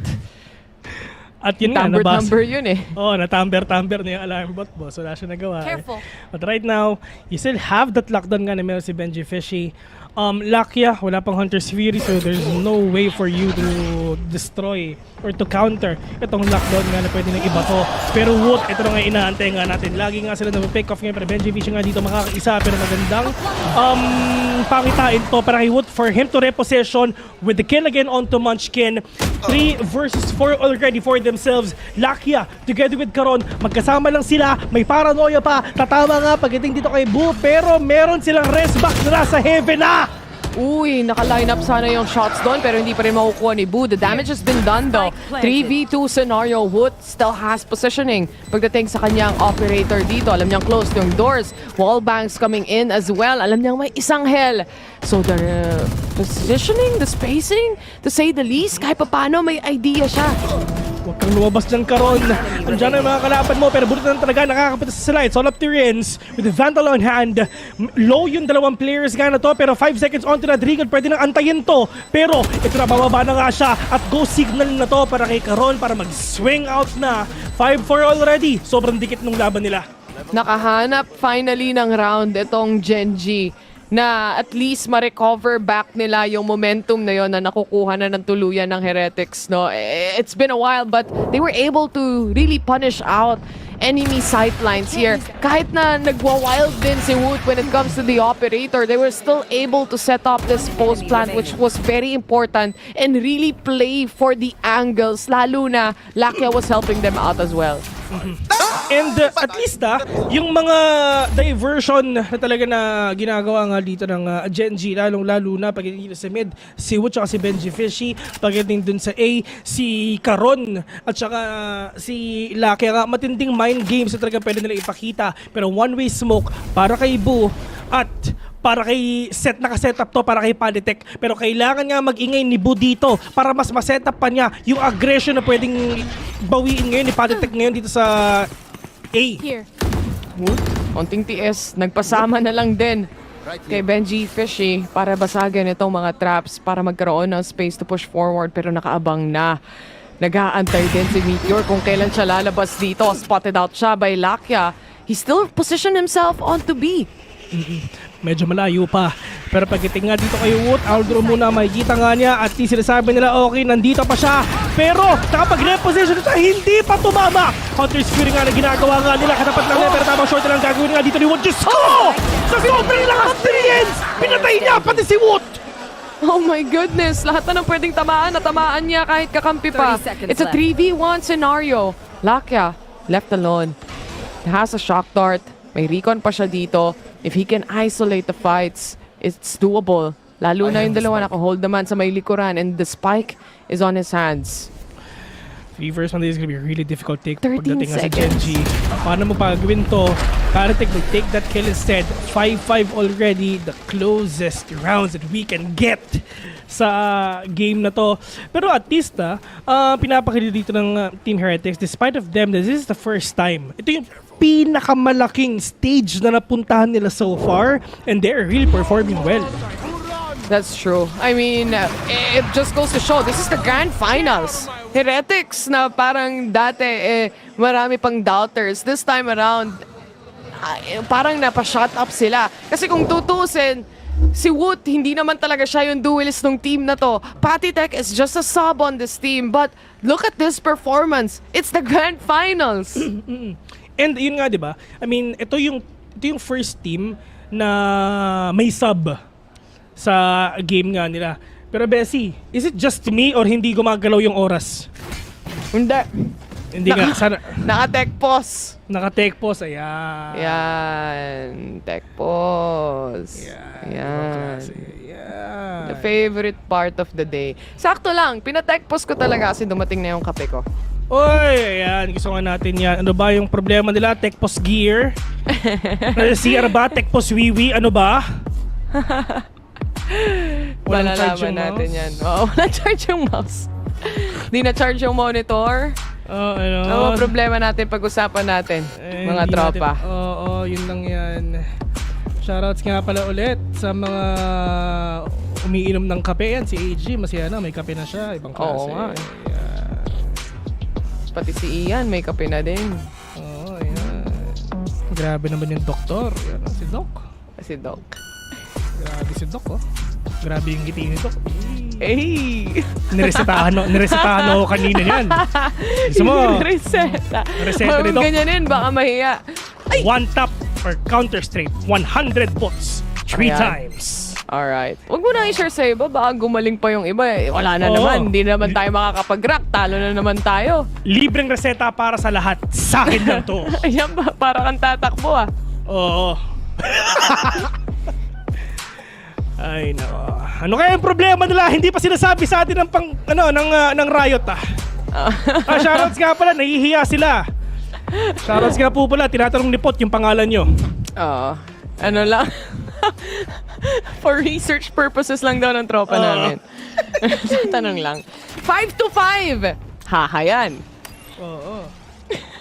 Uy, si Miss Pat, tumayo daw siya, nasasaktan daw siya, pero ito Bakit? bumalik na. Hindi ko alam, yun yung sinabi niya. Shoutouts. Shinare na lang lahat ng shinare ng mga kausap natin.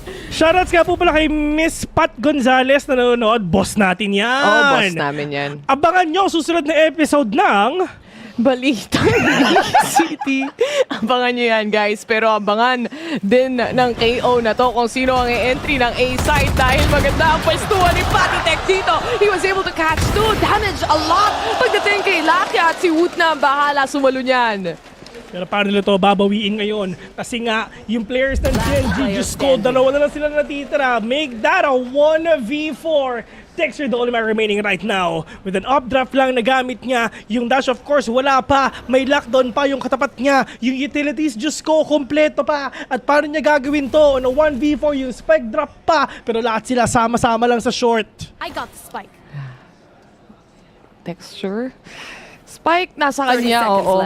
Pero 28 seconds. Sinara niya ang pinto at alam na nila exactly kung saan ang positioning niya dito. Tinalo ni Wood kasi akala niya nagpa-planta talaga pero napakadaming magpa-flood papunta sa kanya na hindi nakakayanin pa.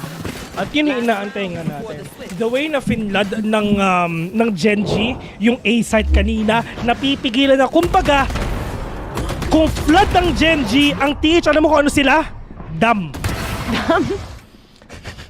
Sila yung nagpipigil. Kasi tayo na yan eh. Oo. Uy, meron tayong damit na ganyan, no? Wala eh. Hindi kasi nila chinek si Patitech, di ba? So, kung yung angle na yun sobrang open, masaktuhan ka pa, matimingan ka pa ng lahat ng utility play, then lugi ka talaga. At paano nila ito gagawin nga, lalo na't meron silang lockdown, may null command pa. I mean, yes, meron naman pangsagot dito ang Gen.G. Pero in terms naman sa TH, talagang kuhang-kuha pa rin nila kasi nga, Diyos ko, may off-angle na, may Odin na, nirarat-rat na nga sila, sabay-sabay na! Benji with a 2K at yung Odin, nung kabila, halos wala rin talaga nagagawa. Pero ito na nga, nakabawi na rin dito ang Gen.G with a 2K. Pero look at Lucky and Munchkin, Diyos ko, sobrang low na. Hindi pa rin tapos yung hold na yon pagdating sa side ng Team Heretics. I mean, si Boo kung tutuusin, wala siyang takas doon. Hindi siya makapag-TP out dahil sa null command. But Lakia using up yung Hunter's Fury niya. Natamaan si Rienz. The kill still not yet there. Munti ka na si Rienz doon. Pero sili talagang isang Hunter's Fury na lang siya. Pero yun nga, ang parehong low ang si Lakia and Munchkin. Pero pagdating naman kay Woot, wala talaga siya makikita dyan kasi he's actually looking the opposite way. But nakasalalay kay Patitech if ever talaga makakapita siya dito. Wala nang flash ang si Munchkin. So talagang, literal na dry pick na lang to. At kailangan nila mag-ingay doon sa may A main para makapasok nga dito si Munchkin. Knife, makikita ata yung dalawa or tatlo, not quite sure, pero tatlo yung natagata sa kanila dito. Null command has been set, pwede pang i-rest, pero wala nang chance pa. Once na bumaba ka sa crosshair ni Munchkin, auto-kill na. 2 versus 4 at naipanalo pa ng Gen.G yun. Ano score? 6-5? 6-6? 6-6. 6-6? Okay, halftime na. Ibang Last klase. round yun. Grabe, no? Pero yun nga, grabe kasi ang dami na nilang nabatong damage pagdating sa B main. Pero at the end of the day, talagang Gen.G pa rin talaga makakakuha ng ground na yun. Pero syempre, ang Damods, shut up muna. Kasi balita ako, may interview tayo sa stage. So Mika, ikaw na. Mika! We've got Devi standing by with an interview. Take it away, Hey guys, Mika. we have another special guest with us. We have Devi from PRX. Devi, what does it feel like? This whole crowd is cheering for you right now. What do you think of this crowd? 现在感觉我们现场的观众都非常的热情，为你们欢呼，感受怎么样呢？你对他有什么感想呢？ Amazing. One word, if I had to describe, amazing. The people are so nice. The venue is huge. Probably one of my biggest regret is not to be able to compete here, you know? So yeah. 会感觉说这里真的是太奇妙、太棒了，大家都非常的热情、非常的棒，场馆也非常的大，真的很希望有一天我也能够在这么大的场馆进行比赛。Now the score is really, really close. Both teams have one map each. What do you make of the game so far? 现在比分非常的接近，大比分接近，大比分是1-1。那你觉得现在目前为止比赛进行的如何呢？ Honestly, I think it can go both way. I think both teams play very good so far. And if I had to choose one team, it has to be Genji. 我们觉得现在两者皆有可能势均力敌，大家都打得太好了。如果一定要让我选择一支队伍的话，我会选择 GNG。All right, thank you very much, Devi, for your time. And we're going to send it back to the game and back to our casters. Thank you. Salamat, Mika. Grabe naman si Mika, binalik talaga sa atin. No? At syempre, bigger shoutouts din kay Mika, ang ating PH represent.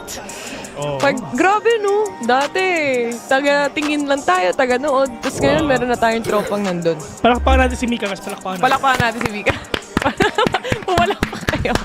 Yan, pumalak pa kayo. Hindi ko kayo nakikita pero for sure pumapalakpak kayo mga tropa. Pero eto na nga mga tol, reset na para sa kanila.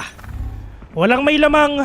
Wala nga. 6-6. Talagang reset. Parang 6 rounds na yung lalaroin natin dito. Uy! Diyos ko po.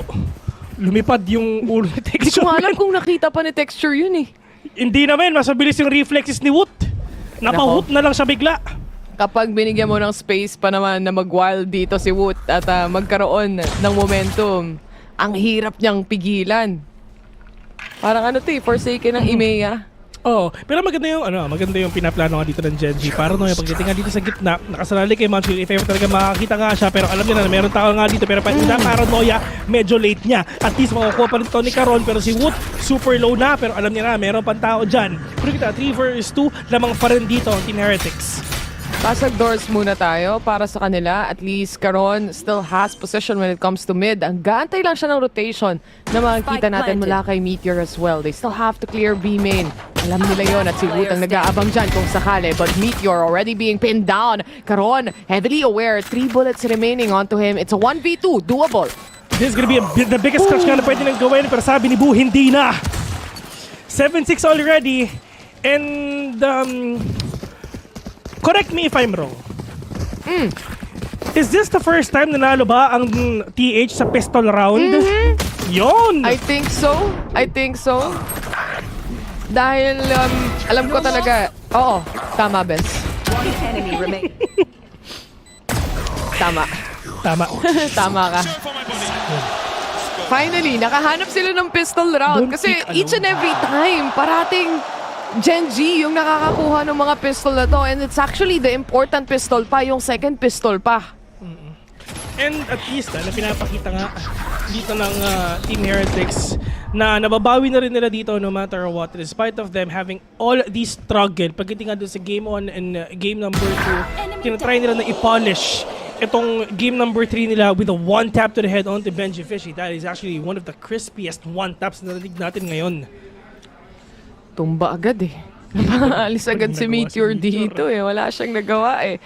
But for Heretic side, ang baata when it comes to A. They don't have turrets anymore on to B. So kaya naman Benji Fishy, at least may space siya para mag-lurk up dito. Pero yung timing ni Lakia, perfect sana. Pero yung switch up ni Benji Fishy, siya pa rin makakaharap ng kill. And ngayon, yung TH nasa A na mga tropa. Munchkin, mapapabackaway nga siya kasi may nade pa nasa harapan niya. Karoon na mag-isa with the Genji Classic. Pag ito na-clutch niya, bibili talaga ako ng Classic mo. Yan. Meron ka bang Classic na binili? Wala. Ang capsule. Uy! Karon, natamaan niya lang isang dink pero it's not really enough damage to get off the round or really even start off the round dahil wala silang pera. Pero ito na. ito na yung round na may pwede silang bilhin. Grabe yung shots ni Benji dito Kanina pa siya nagpapapap. Actually, yung mga one-taps nga na pinapakita nga niya, talagang sobrang crispy. It's just a precision na talagang pinapakita dito ng Team Heretics na if ever natuloy pa to ng TH at dire-diretso, Diyos ko, kabahan ng Gen G. Baka makuha pa nila ang Ascent and they're gonna get that Lotus map later on. Well, it's a best of 5 anyway. So hindi pa for sure magtatapos yung game natin sa sunod na match dito. But Swarms, alam naman natin the setups from Heretics side kahit papano, alam na nila kung saan yung mga traps din dito na pwede nilang sirain. And it's gonna be mid-take nga. Talaga pwede nga nilang gamitin sa flash already. But Texture with an off-angle kill on Taboo. Woot nakabawi pa ng isa with a swing out. Pero Rienz, Diyos ko, konti lang inabawas niya doon sa mga kalaban nga niya. Pero Munchkin naman ngayon pwede nga bumawi. Pero sabi nila, okay, mamba out ng importante. Si Woot nasa loob na. Kumbaga, pwede na siya maka-cut off nga ng rotation, which is yung ginagawa nga nila. Texture, low on HP. Pagdating nga kay Woot, oh no, pag nagpakita nga yung kalaban niya. Pero yun nga, si Mitchell pa rin talaga makakakuha. Pero Texture, trying to answer back already. Rienzo only remaining on a 1v4. That is a recon ball. Not gonna catch anyone right now. But Texture, nagpakita, nawala. Pero Rienz, Diyos ko, literal nawala ka na makikita. Si Munchkin nandiyan na, may paranoia pa. 8-7, Gen G. Slowly and surely, bumabawi sila. Sinetapan na ng matindi. And a successful buy round para sa side ng Gen G, to say the least. At dalawa lang yun namatay sa kanila doon. Moving forward though, itong mga default setup na to kung kanina nilalabanan na tinatapatan agad ng Heretics side, this time mas nag-lay low naman yung Gen G sa pag-aabang kung saan nga ba i-entry itong mga Heretics players natin. And kung si Woot, 18 kills, 8 deaths na ngayon so far, baka maging Woot show na yung mga next following maps natin dito, Bes. Actually, sa totoo lang, nag-switch up na Kanina si Texture yung malakas, di ba? Oo. Pero ngayon, bot frag siya. Si Woot, 3 kills lang kanina, di ba? Pero ngayon, top frag na.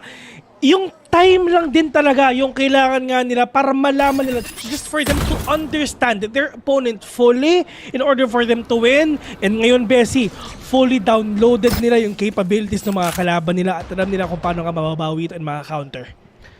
Gen G, they're heavily aware may tao pagdating sa mid-control nila. Especially with that kind of smoke and even the alarm bot being destroyed. Si Meteor ang first points nila dito. And mukhang maiipit siya from B main. Pati na rin papuntang market. Meron nang nag-dash pagdating sa switch. Pero the focus is towards market. But then B main as well is also covered. We're now down to a 2v2 scenario. And kuha nila yung B side for that post plant. Actually, winnable pa kahit kanino to though. But at least, Munchkin, alam niya na merong tao dun lang sa may Gedli. It's all up to Boo. Meron pa siya from the shadows. Pwede pa siya mag-switch ka ng position dito for him to know the position as well nung mga kalaban niya. But right now, may paranoia pa si Karon, may flash pa si Munchkin, may scan pa siya. So alam nila na wala nagpa-play close. So they have an idea already na baka nga talaga nasa malayo nga siya pero pumasok siya mga tropa. Nakita niya si isa. Pero si Munchkin nandito nga natitira. Pero in terms of positioning, Diyos ko, nilalaro lang ni Boo yung oras na meron siya. Oh my God, the time itself. There's not enough time. Abot to. Abot! Hindi pa lumalabas yung itim sa ilalim, di ba? Oo. Pero parang hindi yata aabot. Oo. Pero yun actually, malalaman lang natin kung ginawa niya Pero oras. Hindi niya ginawa Yung oras na yon, I feel like dun sa initiating fight nila, especially on that retake, you set up a flash that actually lands, perfectly lands, dun sa nag-iisa mong player sa loob ng site. But the follow-up was a little too late. Pero sa totoo lang, gets ko yung gustong gawin talaga ni Munchkin Talagang aabot yun! Basta kanya ba? Aabot mo yun, guys. Chat yung ako sa general. Pero ito si Boo, hindi siya nagpahulog sa patibong na ginagawa nga ni Munchkin. Nagbato siya ng nade for him to swing out dun sa may kanan pero hindi niya ginawa. Shadows traveling. Pero feeling ko talaga abot yun Pero anyway, kung sila nga next round na tayo din, magde-next round na rin. Pero ito Hindi ba move on? Abot man o hindi, yun yung decision niya Kung abot, edi sayang. Kung hindi, buhay niya yun Okay, wala talaga magagawa. It is what it is, di ba? It is what it is. Pero kung si Taylor ang naglaro, abot yun. Abot yun. Abot. Clutch yun. Parang 0.06 yun eh. Parang ganun ulit yung magiging style. Ay, takot sila mag-risk. Siguro, ewan ko dito sa mga to. Pero wala silang pera para sa round na to. Yan ang meron tayo. Isa lang yung naka-stinger at si Meteor yun. Siya yung pinakapaldo. Lalo na nakitext yun nga.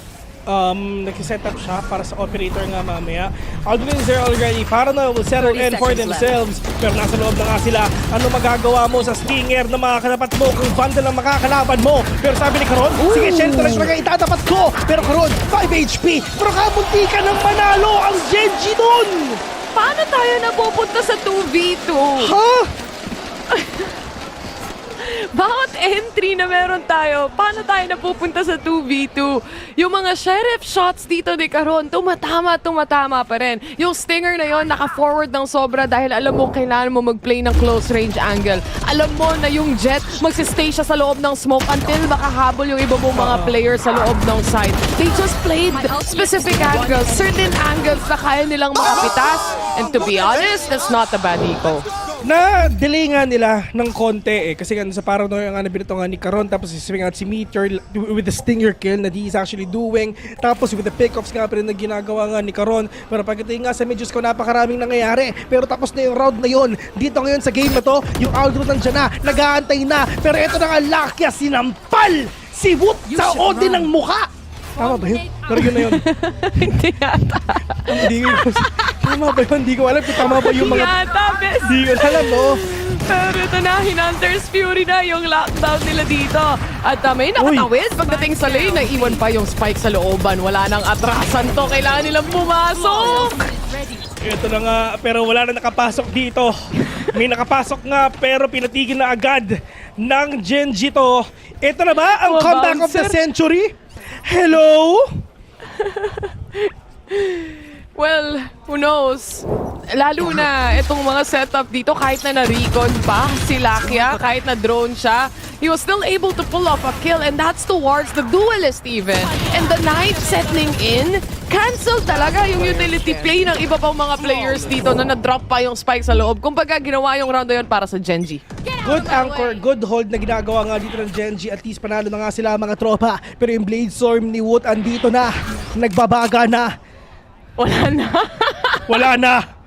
Yung Blade Storm niya, kalimutan niyo na. Ilalabas niya mamaya. Ayan, pwede na. Okay na. Pwede na. Oh, take 2. Actually, sa totoo lang, masaya tong game na to. Oo nga eh.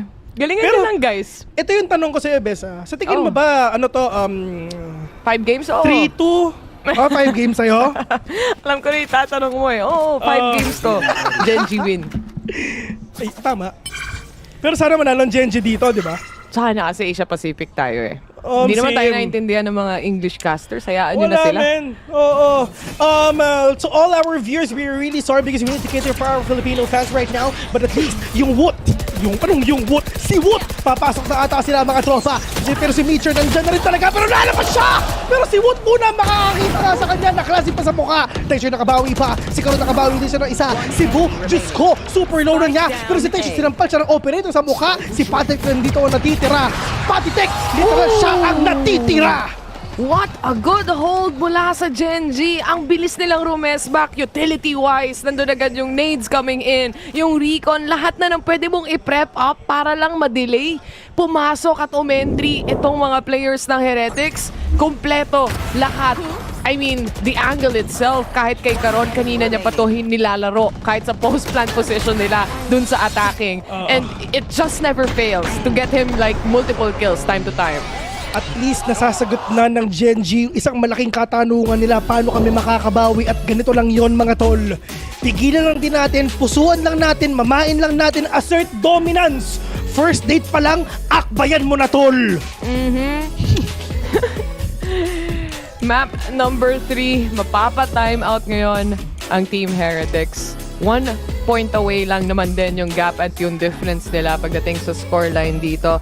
And it just goes to show na kahit na mag-adjust yung Team Heretics sa playstyle nila dito and really switch it up as well to answer back to Genji, Genji has proven time and time again simula pa lang ng kailan ba yung season na talagang nag-wild din sila, talagang umangat sila? Parang last year, di ba? Simula Genji? last year, simula last year, parang unbreakable or unbeatable itong mga team members ng Genji. And they always prove that with certain adjustments comes micro adjustments coming in from the team as well. Masasagot at masasagot nila at some point, some way. Sa totoo lang, Bessie, tinalo ng TS to Nag-2-1 nga sila dito Yeah. Hindi, legit yun, men. Totoong kwento yun. Totoong kwento yun, men. And last year, binabalibag lang natin to si Mitchor Ngayon, wala, ang lakas na. Ibang klase, men. Iba talaga ang laking APAC. Hindi ko alam kung kanino na nagdasal to, pero ang matinding paninindigan yung ginagawa nila, pananampalataya. Pero, baka niresetahan. Ni Doc, no? Oo, Doc Reg. niresetahan ni Doc. Ibang klase. Salamat, Doc. Salamat, Doc. Uy, nakita niya isa. Kita ba? Kita. Kita niya. Sige. Ay, hindi na bumaba na. Wala na. Wala na. Takot. I have the spine. Takot. Scared. Lakapali. Kala ko mangaski. Wala mo kayong tenga. Wala. Takot. Parehas na teams dito. May Odin. Sige, galingan nyo dyan. Oo, hampasan ng Odin sa Ascent. Yan talaga. Event sa Facebook yan Ay, nako. Taga din po mo siya. Asan na kayo guys? Anong oras na? 30 seconds Ito may initiated mga tropa. Tamang lockdown lang pagdating para sa kanila. At sakto, yung IMEA, hindi sila sanay sa lockdown ng Asia Pacific. Totoo, matagal-tagal to. Kaya naman yung Hunter's Fury, napilitan silang ilabas para mabasag to dahil nakapwesto at nakabuelo sila when it comes to B. Garon spotted out. 10 seconds remaining to plant the fight. Pressure is on para sa side ng Heretics ngayon, pero they have to clear back ends. That's Lakia to go down. It's a 5v2 scenario with an operator plus the Phantom. Paano nila gagawin to? Diyos ko, hindi man lang nila naramdaman yung lockdown doon. Panatech, the good positioning already. There's the only man remaining, pero tamang pot shots lang. Pre-far onto your head. 11-9 already, and now TH 1 win away for that match point. At ito yung best, ito yung pinakamalungkot nga. Mapan nila yung Lotus. Yung next map. Sayang yung positioning actually nung backside dahil ito 10 seconds remaining. Dito nila na-clear sakto si Lakia as well. So wala nang ibang delaying potential para dun sa spike plant. And kahit magkaroon ng konting delaying potential na maiwan tayo sa 3 seconds for example, kayang manalo dito. But nonetheless, it's a difficult task to do. But they do have an operator in the Blade Storm. Dito sa TH, whenever talaga sila nag-a-attack dito, it's like they know where to strike. Sobrang concise ang decisioning nila na alam nila na kahit sabay-sabay ang daming nangyayari, alam nila kung saan yung positioning talaga na pupuntahan nga nila. And with that one tap to the head, yung si Texture, shut up ka muna! Tahimik muna ang mundo ng parehas na teams dito. Lalo na pa match point na. Kaya naman ang Genji unti-unting gumagapang na. Ang ganda ng flash setup mula sa side ng Heretics. Kumbaga, red like a book ang mga players ng Genji na magpupush. Boom with a 2K already, pero hindi siya nakakabawi pa. Pero nga ng Benji Visual take her head instead. 1 verse for it. Solve to Lakia. Oh no. Men, save na lang to. I just wanna say, TH is in a match point already at walang nagawa ang Genji. Dun sa picking, dun sa literal na Ferrari pick na ginagawa dito ng TH, men, nakugulat na lang ang Genji. They really want to catch Genji off guard and that is the exact thing they are doing. Wala na silang ibang backup pa pagdating sa A-main. So, it is what it is. Lalo na dun sa ganong klaseng flash, ganong klaseng setup from Heretics side. If they win this round, obviously they deserve it because of that kind of setup that they have really prepared against Genji here. Kumbaga basang-basa talaga nila dito. And for Lakia, gaya na sabi natin, isi-save na lang niya tong operator for the next round. Tsaka, yung silip naman ni Wood dun sa operator ni Texture, kala mo siya yung naka-op. Oh, yun nga eh. Wala Akala, nga delete si texture dun. yun nga eh, one tap pa. Yun nga. Diyos ko, ito yung mga kalaban na i-report mo na lang eh. Oo, nag-off ka pa. Alam mo yun, wala ka ring advantage dahil sa swing ni Wood. Tapos yung tipong sobrang init mo, bigla kang magchat-chat, question mark, naka-all. You know, tinan mo. Ikaw kasi naka-team lang eh. Oh, you know. Wow. ADS pa. ADS pa. And the setup on A main as well. Fighting CT, bang, crowd.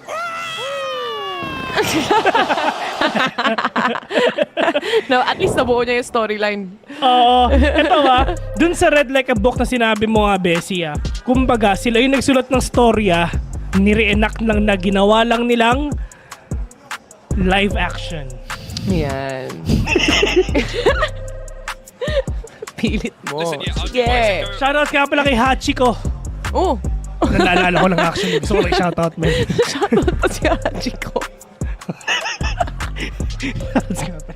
So yun, di ba? Shoutout nga pala kay Hachiko. Ayan. Baka walang nag-shoutout sa kanya. Yan. Sikat yan sa Japan eh. Meron sa Rebulto eh. Si Hachiko. Nag-aantay sa stasyon. Ng amo niya. Anong station nga ba yun? Hindi ko na Betico. Betico Belmont. Betico Belmont. Si Gilmore. Taga St. Paul kasi. Muna kayo ng Betico paglabas na nandun si Hachiko. Kasi pagdating mo ng Lagarda, U-belt na yun eh, di ba? Oo. Kaya Betico muna. Doon kasi nagtatrabaho yung amo nun. Sa Betico. Sa Gilmore. Naghahanap ng PC. Hindi na Doon ka lang makakabili ng PC na hindi ka pa nakakawin. Naka-unbox ka na. Bubuksan ang gwarin dyan sa Ligarda. Isa na sa stasyon mismo. Diyos ko! Kaya pagkatapos na bumili sa Gilmore, mag-grab na lang kayo. Which is yun ang sponsor natin, mga tol. Sa Betico. Walang tinamaan yung shock dart.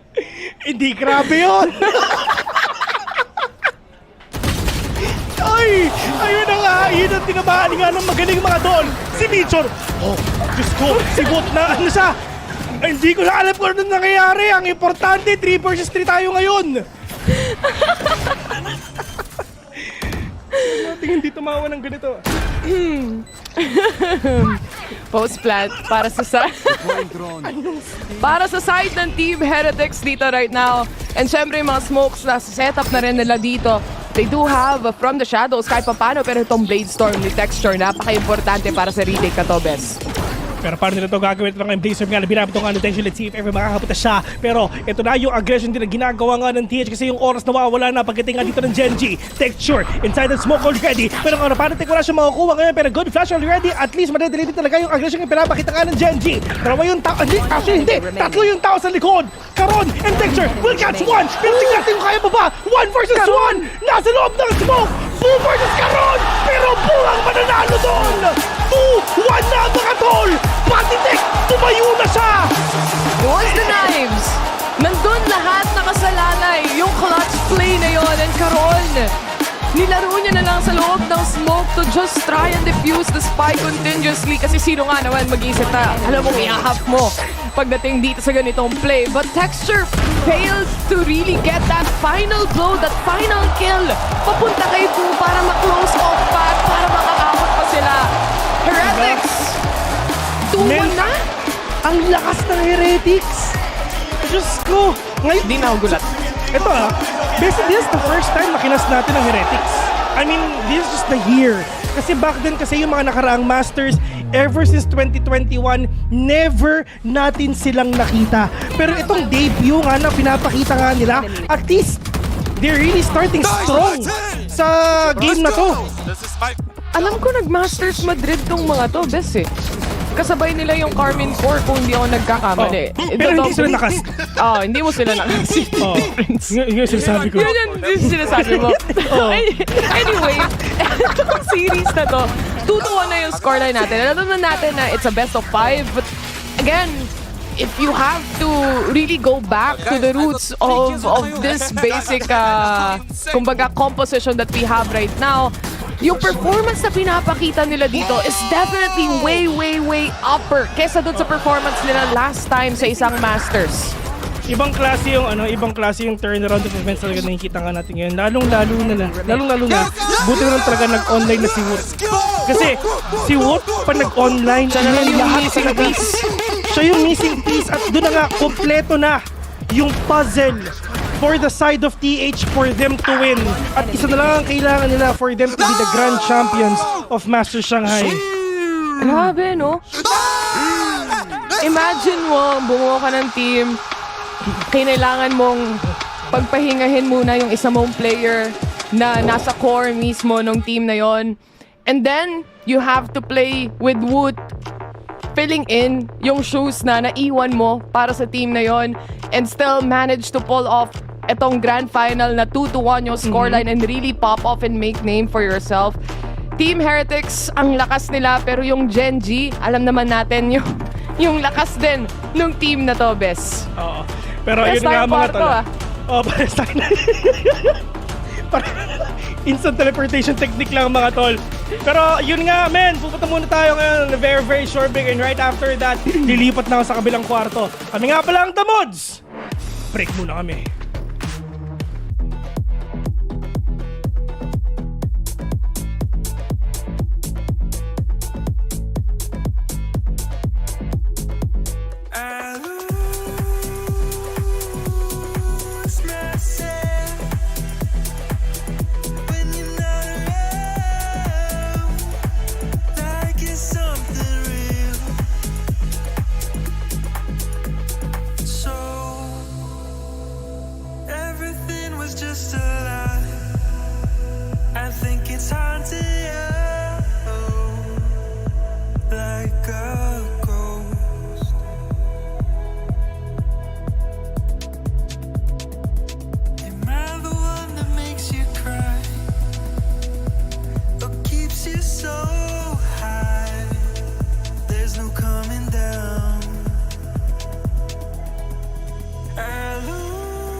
It might just be happening. Team Heretics, after their performance on Ascent, means they are one map away from their first ever Masters trophy. Welcome back, everybody. I'm Yingsu. I've got Josh, RT, Kakuka, and Mimi here with me. I cannot believe my eyes. What are we seeing?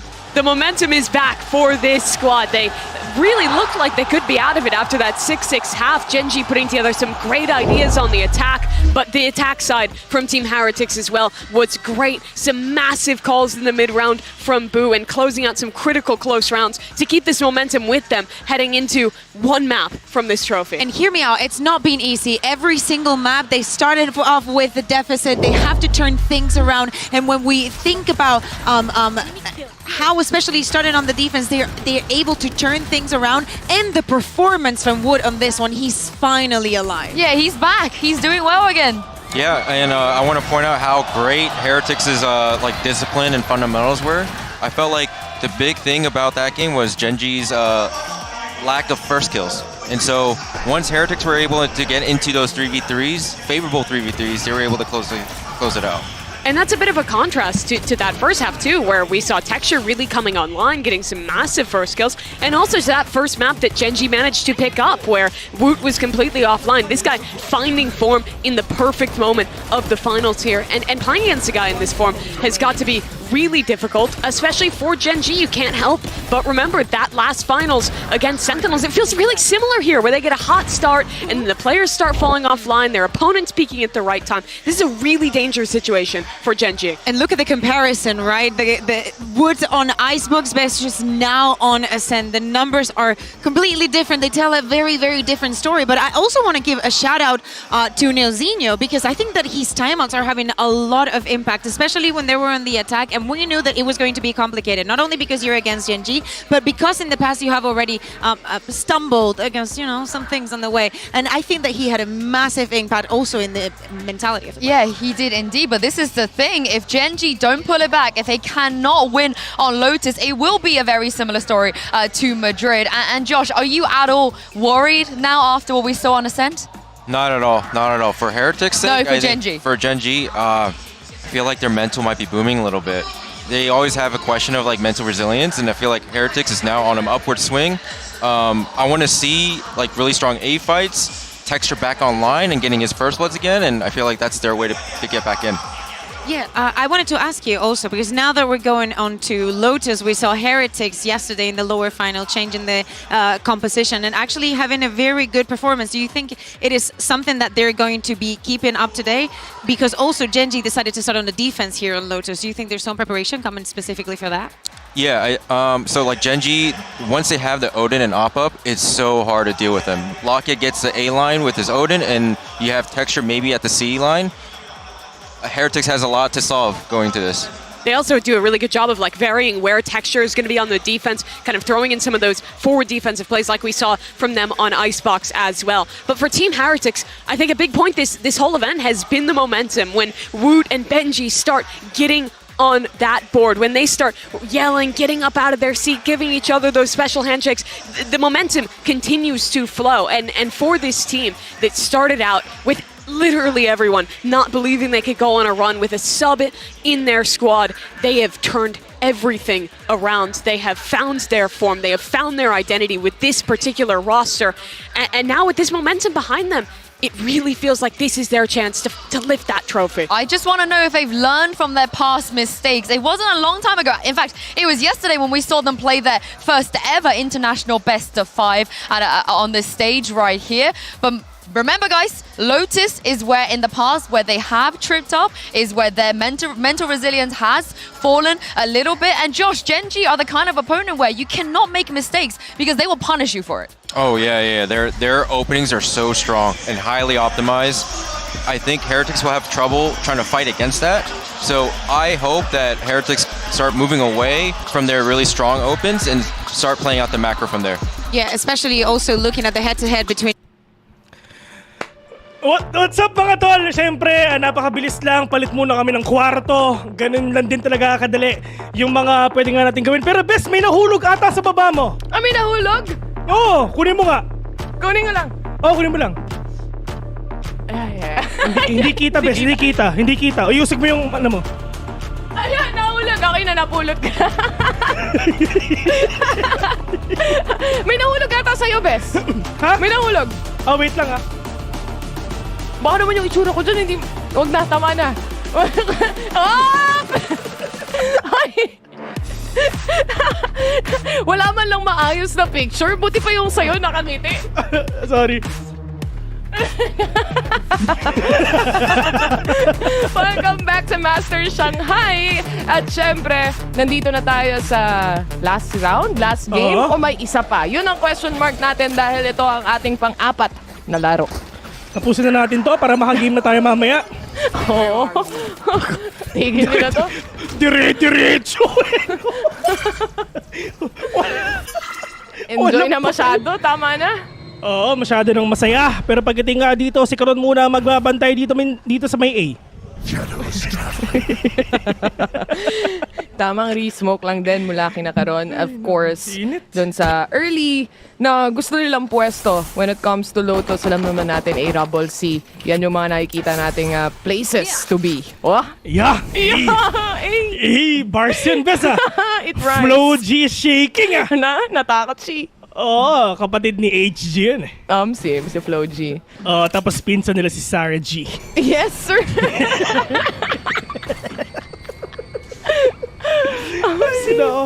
Tapos biglang dadating si 50 Cent. The real G. The OG. The OG. Habang nangyari lang lahat ng yun, hindi pa rin sila nakaka-entry. Kaya naman magsusmoke ulit si Karon. Re-smoke ulit. Pero yun nga, may paranoia pa siya, mga tropa. Pero may painful pa siya. Diyos ko, hindi alam ni Karon kung ano ba uunahin niya. Pero yung paranoia na nga siya. Napatay pa siya ni Wool. 4 vs 5 already. Diyos ko, na-seize ka na nga. Ang dami na nangyayari. Punta kita 2 vs 1. Meteor na lang dito ang natitira. Ang importante, hindi pa nila napaplant yung Spike at Meteor. Wala silang ka-idea. Nag-drop down na mga tropa. Pero tamang cancel lang dito ng Spike. Pero yung mga players dito ng TH, handang-handa sila. Timing?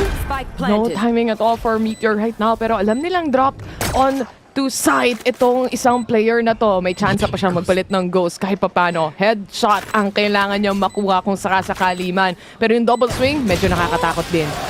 Ayun na nga. Dalawa yung nakatingin sa'yo. Baka 1-0 already. And this is the first time na nanalo na ang TH sa pistol round. Never nanalo ang TH sa pistol round. Never! Pero this is the first time, so ibig sabihin, first time yun. Unang beses yun, kumbaga.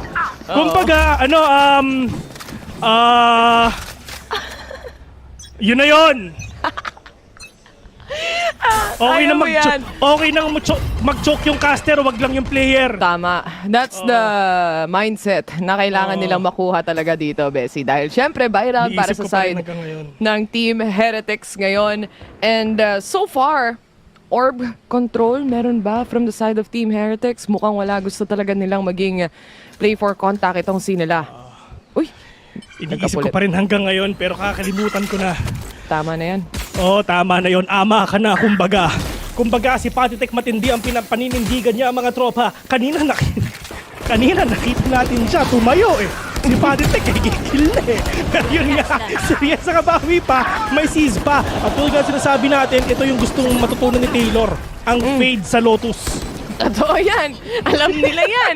And syempre, para dito ngayon sa side ng Team Heretics, they only need to find 2 more last remaining players mula sa side ng Gen G at lahat at parehas sila.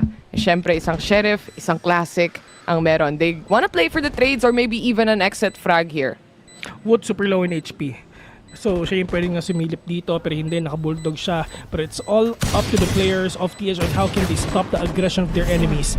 Texture, wala sila makikita dito. Perfect para nyo. Good utility play nga para sa kanila. Diyos ko, may hunt pa. So, alam nila kung saan sila nagbabantay. Karon, classic sa mukha. Pero Benji Fishy, nakapitas. Diyos ko, grabe naman si Karon, nakadalawa pa. Good casualties already. Good save sa ginawa nga ng Gen G na force pa nila na dalawa na lang natitira.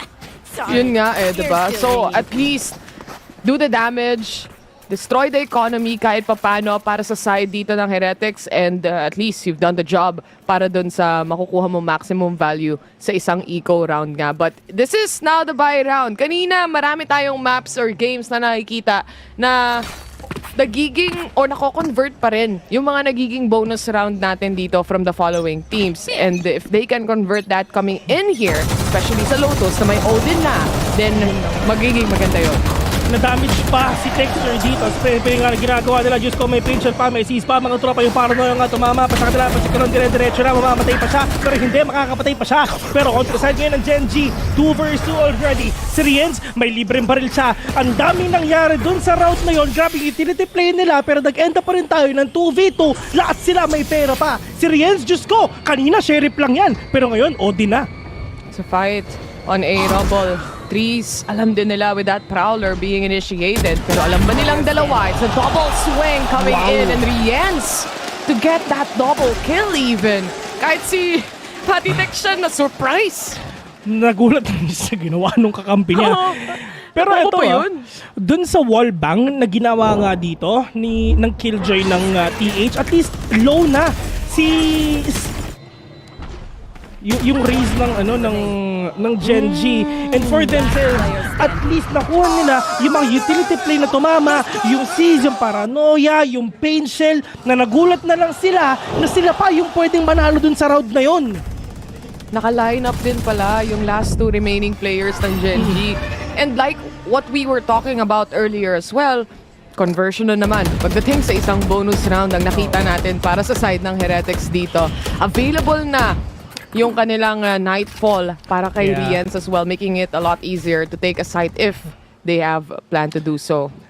Sa totoo lang, dun sa pinakita ng TH kanina dun sa Ascent, actually kung okay yung Gen G, man, that is actually a heartbreaking loss pagdating nga. Kasi kuhang-kuha na natin to, na alam natin na tayo may bawi. Ito yung mapa na pinili nga natin, pero natalo pa rin tayo. Pero pagdating nga dito, Diyos ko, yung season, tumama ba? Okay, hindi. Yung mga pensions nila, nagkatamaan na nga mga tropa, pero sila kaya super low na. Naka-stinger pa siya, naka-sheriff lang yung iba, pero tumitingin pa sila mga tropa. Meteor nakapitas na ng isa, pero ito na sagot nga para nga ginagawa nga nila. Pero Meteor, Diyos ko, nakapitas pa. 6 bullets already. Riyan sa kabawi pa, putting to a 4 versus 2, at nilalabanan talaga ng TH to. Ano to yung ginagawa nila kanina pa sa A? Once na meron silang fight na pwedeng kunin, men, talagang nilalabanan talaga nila.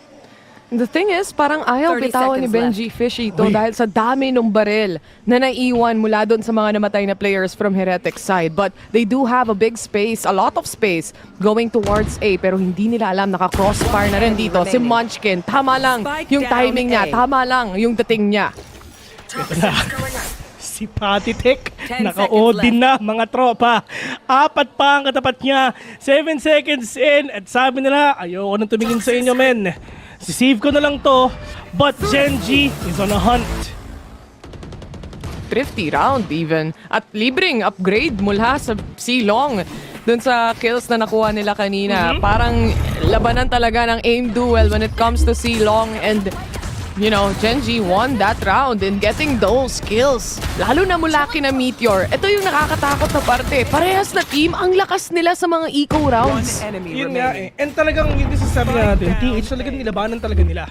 Ang Gen G nga a while ago, and for themselves, it's just Gen G really want to win that fight. Talagang napanalo pa nga nila actually, na kahit sheriff na yung gamit nila. Pero sa side ngayon ng TH, mga tropa, yung Odin na Patitek, kill na. Merong natamaan kahit papano damage. A lot of damage actually. Kay Texture, actually through the wall kasi na meron din yung Viper kaya yung vulnerability nandun. Pero babalik din naman. Lakia also has that Odin as well to try and pre-fire and pre-aim kung saan nga ba manggagaling ito mga players ng Team Heretics. Pero ito yung nakikita mong mga initiating fights na gusto ng isa't isang team na makahanap agad ng first pick-off kahit papano. Kumbaga, ambahan portion nga muna dito na ginagawa nga nila. Nagkakaambahan sila, yung mga utilities nila talagang binabatong nga nila just to force them out ang Gen G sa position nila. But for the side of Pattek, at least matinding diversion to na talagang pinapakita nga niya na pinapaisip sa Gen G na baka dito na talaga sila nagpo-push. Pero wala silang idea at all. And look at Killjoy, nasa may mid pa. Look at the other players of TH, pasina at nakasalali kay Pattek for him to cut off the rotation na talaga na pwede gawin ngayon ng Gen G. Nightfall again, available pa para sa side ng Heretics from a while ago. Pero nakaamba na. Nakaamba na yung paranoia dito kung sakasakali mang i-push out nila to. The wall coming down as well. This lurk coming in from Patitek can be huge, but it's gonna be a B-side take. Benji Fishy for the first contact. He gets Meteor down. Yung upper side though, that's gonna be Munchkin taking player after player mula sa side ng Heretics dito. Karon also cutting off a rotation here, and now Lakia through short. Makakakita at makikita niya pa kung nasaan yung last remaining player. Meron pa siyang isang hunt though, and you really need to push out for him to force out the players na mga kalaban nga nila. Pero good pick already by Riens, but Caron to the rescue with the big kill. Taken down na TH, and yun na nga, nakakabawi na dito ang Gen G paunti-unti, and kailangan bumalik yung ngiti sa mga mukha nila. Kasi doon natin makikita yung confidence and comfortability nila sa isang round. Itong round na to, more like ambahan round to eh. Para lang malaman mo kung saan yung utility play, sino yung mga naglalaro sa site, ano yung magiging reaction nila kahit papano. But Gen G, again, the strength of this team is when it comes to retaking a site altogether. They know kung ano yung priority nila, yung playbook nila pagdating sa pagre-retake, lalo na dito sa Lotus, ang laking difference din. So, I'm quite excited to see because Heretics also very strong on this map. And this aggression nga, ginagawa nga ng Gen G, tamang pain shell, in a season, a prowler, lahat na binabato nga nila para ma-out of position dito ang TH. Pero sabi nila, C muna i-take nga natin ngayon. Meron pa naman sila mga utilities as well, despite of them na naka-sheriff lang yung iba, and that is actually really good na line up para hindi na makapag-rotate pa yung ibang players dito ng Gen G. Pero Paranoia will connect on to Meteor right now. Yung TH mapasok na. Meteor naka-2K pa, mga tropa, makaka-3K pa siya. Pero Diyos ko, na-hold pa rin to ng Gen G. Kahit ang ganda na ng utility play ng Heretics papasok sa C. Yung hold talaga ni Meteor dito, finding players left and right. And kahit yung magiging rotation niya, dropping down sa water, yung swarms na sinet up niya dito to try and delay anyone possibly. And alam mo naman yung napaka-typical play ng isang Omen na magtitipi sa taas. Basang-basa rin ni Meteor kung paano ma-hold to, and that was essential for that win. At least time out muna pagdating nga dito sa Team Heretics. Mas talagang sa side ng Team Heretics, sa totoo lang, it's just okay naman yung mga plano nila eh. Yung utility play nila, goods din naman eh. But it's just, lamang lang din talaga ang Gen G in terms of firepower. Lalong-lalo na si Killjoy, si Meteor ba yun? Si Meteor nga ng Gen G. Ang ganda ng setup niya. Wala siyang pakialam kahit nababawasan siya ng nanoswarm, basta makapatay siya. Yung information that he is actually getting, sobrang solid. Yung nag-shrouded step na Omen dun sa may taas niya, nakuha pa niya, napitas pa rin niya. And for Gen G, talagang they really want to push it to a game number 5. Kahit ito yung mapapilili ng kalaban nila. I mean, it's a grand finals, right? Why not? Pagdating sa game number 5 dito sa dalawang teams na to, it's the best of the best, filtered through and through. Mula lower bracket, inakyat ulit ng Heretics yun. Sinalo nila yung 2 times silang tinatalo ng G2 para ma-comeback nila for that third very important match para makaabot dito sa grand final. So, ang dami rin nilang pinagdaanan. Kumbaga yung storyline ngayon ng Team Heretics was a storyline from Gen G. Doon sa time na nag-Masters Shanghai ata sila na all through and through, lower bracket din ang dinaanan nila. But moving forward, ito na yung first side take nila and agad-agad nakakapunish ng isa at dalawa sa mga players dito. Ito si Texture na huli niya, nag-shadow step nga, Cebu papasok with the kill already. Yung C's tumama dito kay Texture, pero nakapitas pa rin siya ng isa na with the aggression na ginagawa nga dito ng TH. Gen G knows exactly what to do to stop their aggression, to stop their push, at na-hold nila sa A pati sa B. Especially with the wall coming in from a Viper, tas dadaan ka ng B-main. Alam mo na kung ano yung expectations mo sa napakaliit na butas na dadaanan ng players na to kahit double swing. Again, they still have to figure out saan manggagaling yung shots mula sa Gen G side. But this take towards a rubble, it comes down to execution. Sino yung makaka-perfect ng execution sa dalawang to? Isipin mo, best, galing pang timeout yung Heretics nun, ha? Yun nga eh. And ang bilis lang naubos ng Gen G nung round na yun. Pero feeling ko, hindi ko sure kung nakita pa talaga ni Texture yung shrouded set na ginawa nga ni Boar. Probably pre-fire lang yun, pero nahuli pa rin niya. Pre-fire lang ata. Kanina pa sila nakakahanap ng pre-fire through the smokes, but pre-fire through the walls, yan ang gusto nilang hanapin ngayon mula kay Lakya. Andiyan na rin yung C's, pero mukhang pinapaulanan siya, pinaplood siya when it comes to A-Link. Natamaan din siya ng C's pabalik. The Prowler settles in, and yung trade sana ni Meteor na gusto niyang gawin, unsuccessful for this time. Patlate naman dito ng C's at talaga napakainit talaga, pero nga na-tension muna, makakadalawa sila kaya hindi pa tapos, makakatukay din siya. Cebu, binalot siya. Yung mga players ngayon na Gen G, gigil na, lamang na, at alam nila kung paano patahimikin ang kalaban nila. Nakaka-adjust na yung Gen G dito, Bessie. Alam na nila yung strengths nila, alam na nila kung saan nila pwedeng ipitin yung Heretics as well. Di na sila nagbibigay lang basta-basta ng A-Link dito, yung baby door natin as well. Kumbaga, it's the crossfire that's being set up and making sure na makukuha nila yung trade. Unfortunate lang kanina doon kay Meteor, hindi na nakuha, but it was a good setup nonetheless. But TH, they have the lockdown already. They have the Viper Spit as well. They can actually do that. Pero ang problema nga nila is si Meteor may lockdown siya para ma-counter dito si Paditech. At least si Benji Fishy may counter lang talaga na pwede nga nilang gamitin. Talagang patigasan din talaga ng loob na pwede nilang gawin. Pero si Ramurumur tayo ngayon dito nga sa wall mga ginagawa nga ni Lakia. Si Paditech at least konti lang yung nabawas sa kanya pero damage nga para sa kanya. But Karon waiting patiently for that call para magparanoia siya para sumilip ngayon si Meteor para siya ang tatapos sa lahat na pwede niya makita. Pakiramdam ko, nagbibigay lang sila ng chance for Genji na gumamit din ng utility play nila kung sakali. And they must be waiting for the smoke to dissipate as well. There's no one really close by. And with the Viper Orb set in stone, pagdating sa C site, I think it's gonna be a pretty difficult take if they wanna go C, honestly. Pero may Nightfall naman, sige. Medyo mahirap nga talaga, Bessie. Pero yun nga, they really need to rely dito sa utilities nga na meron sila. Like what you've said, Nightfall already set. Pero, inaantay natin talaga ng perfect opportunity for them to use it right now in just a few seconds. Pero ito na nga, pero si Karon, hindi siya natamaan ngayon. Pero yung Seize, yung Haunt, oh no, mahuhuli pa siya bigla. Woot, nakabawi pa. Mitsu nga sinasabi nga natin, magsiswing siya pag may paranoia na. Napatay pa yung iba. 3 vs 2 already. Rian Senhuta lang dito ang natitira. Texture with the swing out.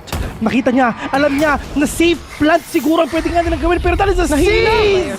Connecting onto Wood. Lucky with a kill. Lucky and Munchkin, the only man remaining. 5 seconds in. Wala na siyang oras yung kailangan talaga na ma-plant. And Munchkin will end that round with a win. 6-3. It was a hold. Like I said, it's gonna be a difficult take going C.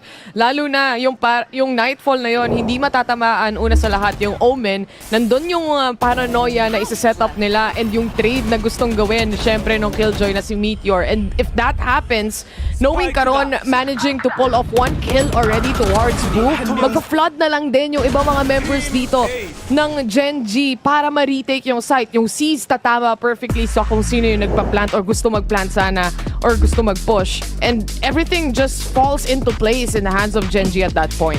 At least, mas concise na yung decisioning dito ng Genji. They know what to do. They know how to counter. They know where to strike. They know where to take the fights. And they know when to use the utilities for them to get that delay dito sa pagpasok nga dito ng Heretics. But at least, with this time out, mag-uusap-usap na Heretics, boss. Ano ba yung pwede nating gawin? Kasi this is their last time out? Question mark? Tama, ito na yun. Oh, last time out na to ha. And this is only the first half, by the way.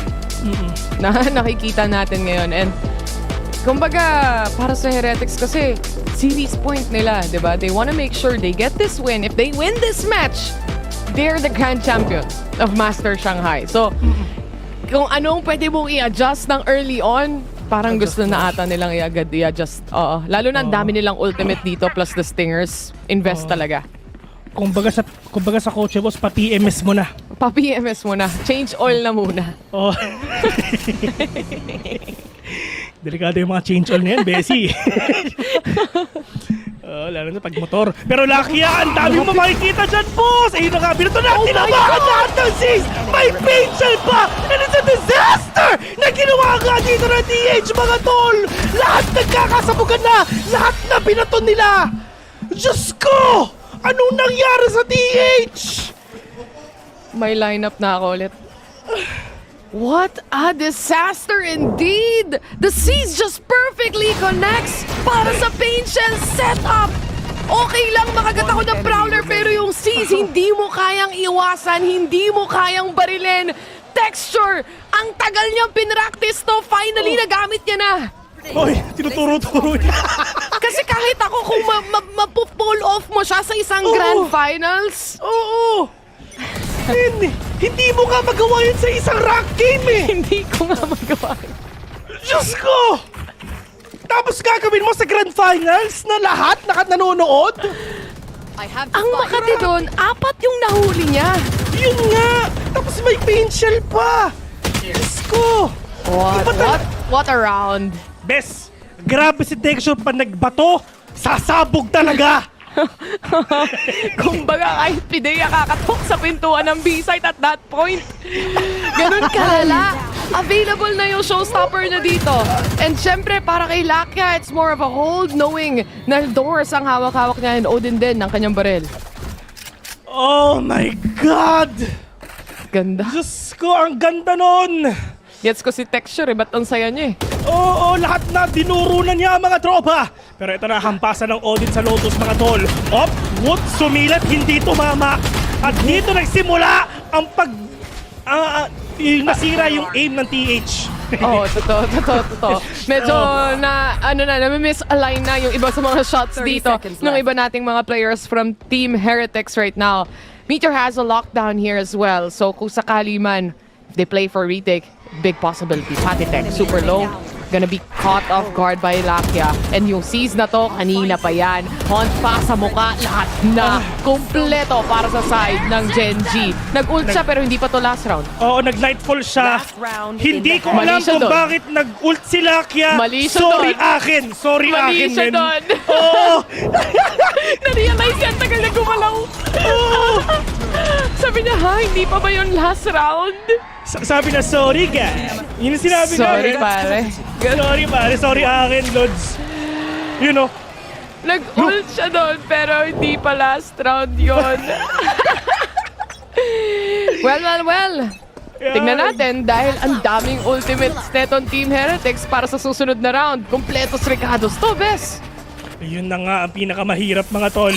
Wala silang nightfall ha. Pero ang importante, buti na lang lamang pa sila. Pero right now sa game na to, eto na, yung showstopper nga ni Wood nilalabas na mga tropa. May makikita ba sa 8? Okay, wala kasi triple flank ang nasa isip nila.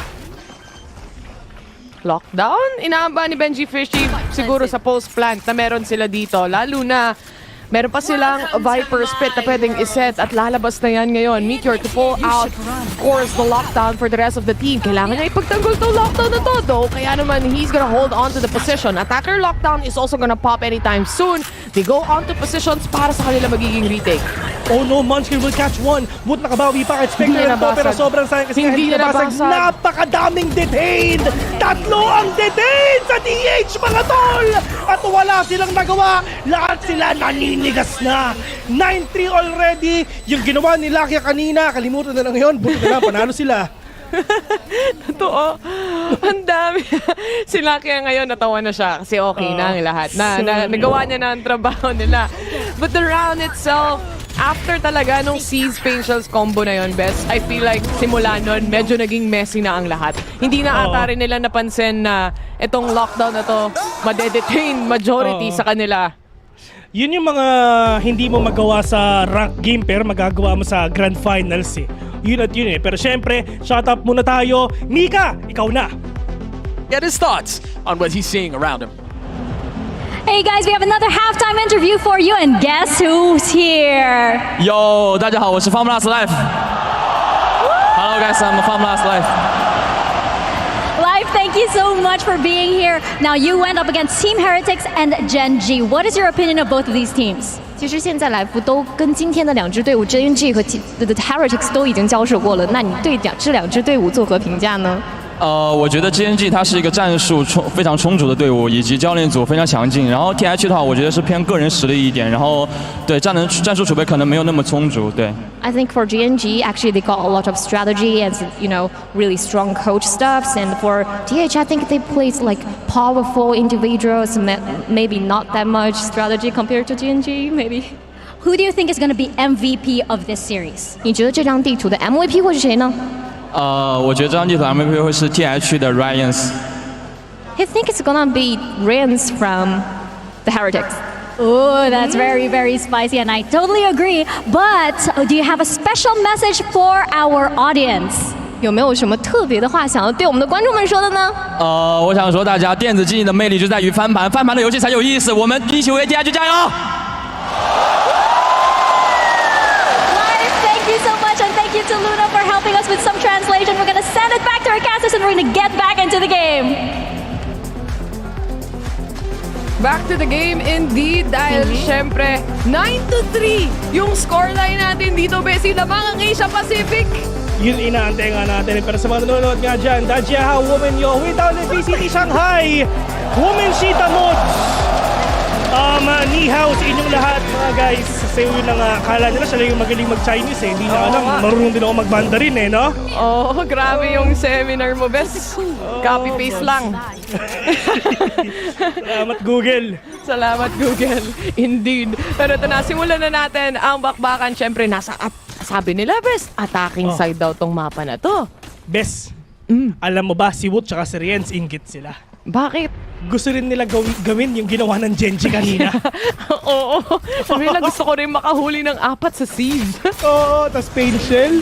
Inggit! Ayan din. Pikit muna ang mga tropa natin dito. Pero for the remaining players of Genji, pasok na ang B side. They took this and they're ready for the post plant. B, talaga pupuntirihin nga nila dito. Usually, it's gonna be A or C, pero hindi. Iniwan nila ang B na open. Pero ngayon, mukhang sa sandwichin ata nila. Napakadaming tao nga pagdating dito sa lake. May upper, may link, and meron din dito sa may kabila, which is dito lang sa may mound. Dito lang sa may rotating doors. Pero Karon with a perfect paranoia. Will catch one. Magkasama yung dalawa. Diyos ko po. One tap to the head. Wata tama. Medyo fishy nakabawi pa, pero siya na lang dito ang natitira. Si Teixo nakatatlo pa. 10-3 already. At dun sa round na kailangan manalo ang TH, hahay! Talo sila! And we're back to having Genji get the pistol rounds again. Pagdating sa mga rounds na nakikita natin, they've been doing really a good job punishing players ng hindi lang, lalo na kahit sa mga pistol, ng hindi lang ng ghost or ng classic shots, pero mismong utility play din nila dito. Makita mo yung pain shells, makita mo yung paranoia. It just fits perfect like a glove para sa ibang mga rest of the members na gustong kumuha ng kill na yon. Pero this aggression, texture, satchel in. Woot, makikita ba niya? Pero mukhang hindi naman ata. Pero grabe naman yung hunt na yun. Tama-tama dun sa dalawa. Pero alam nila na meron tao doon! And that is a connection! No way! By texture and Lakia! Ibang klase pinapakita nila. Ginawa na naman nila, pero isa lang ang nahuli this time around. They have to be more wary of that. But then, Prowler right in front of Rienz. A good shot to the head. Punishing texture, but para sa Genji, ito na naman yung plant nila. Dire-diretso na sila. Lalong-lalo na si Boo tsaka si Benji Fishy. Naka-sheriff naman siya. One tap to the head. Naka-pesto lang dito si Munchkin. Pero nga lang Karon, one tap to the head. Natama pa. But it's all up to Boo. For the 3K. Kailangan ng panalo. Pero nga lang Munchkin. Nilulurk na pala siya. Fina-flank na. 11-3 already. Bessie, talaga. Magsisplit na nga talaga tayo ngayon. Syempre. Ito na naman. Bonus round na naman tayo. Kung kanina, puro conversion ng bonus round, ganun na naman ba? And dito matututo yung Team Heretics na to play much more of an angle na hindi kayang i-force out ng ganong klaseng mga utility play. Kasi wala ka talagang takas sa ganun. Wala talaga, man. It's like they know yung mga positionings nga nila. And with the call na ginawa siguro ng Genji, hala may tao dun sa may Gedli. Sees Painshell combo. Talagang wala na talaga magagawa nga si Woot dun. Pero ngayon, si Woot, napatahimik na naman ulit siya. And it's just, I mean, yes, medyo heartbreaking loss yung nangyari nga dun sa Ascent. Pero matindi yung comeback na ginawa nga dito ng Genji. Na kahit ganoon nangyari sa kanila sa Ascent, babawi pa rin sila kasi dito sa Lotus, it's a brand new map, brand new day for us to recover. It's a lot to recover, by the way, if we talk about recovery. Dahil wala nang space magkamali dito ang Heretics side. And losing Woot is already a big deal para sa team na to. It's a 5v4. Wala pa namang side take so far. But Boo, nakakaramdam na siya. May paranoia pa siyang pwedeng iset up dito kung sakasakali man. Kaya yung rotation, ang bilis mag-rotate na ng mga kakampi niya. Pero may siya. Oh no, yun na nga. Hindi nila talaga sure. I mean, wala silang ka-idea na meron palang tao doon nga sa may loob ng B. Pero good trade already. Pinapakita nga nila dito na Rienz. Pero look at Benji Fishy. Medyo deep na. Mauhuli nga siya na isa. Pero ito na yung comeback nga na ginagawa nga ng Genji ngayon. Munchkin is super low. Lakia to the rescue. 3 versus 2. Winnable pa to sa Team Heretics. Alam na nila na nagro-rotate but if you actually check on Team Heretics side, they stay on A. Feeling nila magro-rotate itong mga players na to. Mina-mind games na lang nila at saktong-sakto yung timing na na-set up nila dito. Rienz getting that triple already on this round. 5 HP remaining para kay Munchkin. Huling-huli sa akto si Rienz and now we're down to 1. What a play! What a plus from Munchkin! Alam niya kung nasan! Diyos ko! Wala na siyang oras doon. Dapat talo siya sa round na yun. Pero Diyos ko! Way. What? Isa pa. Panoorin Isa ulit pa. natin.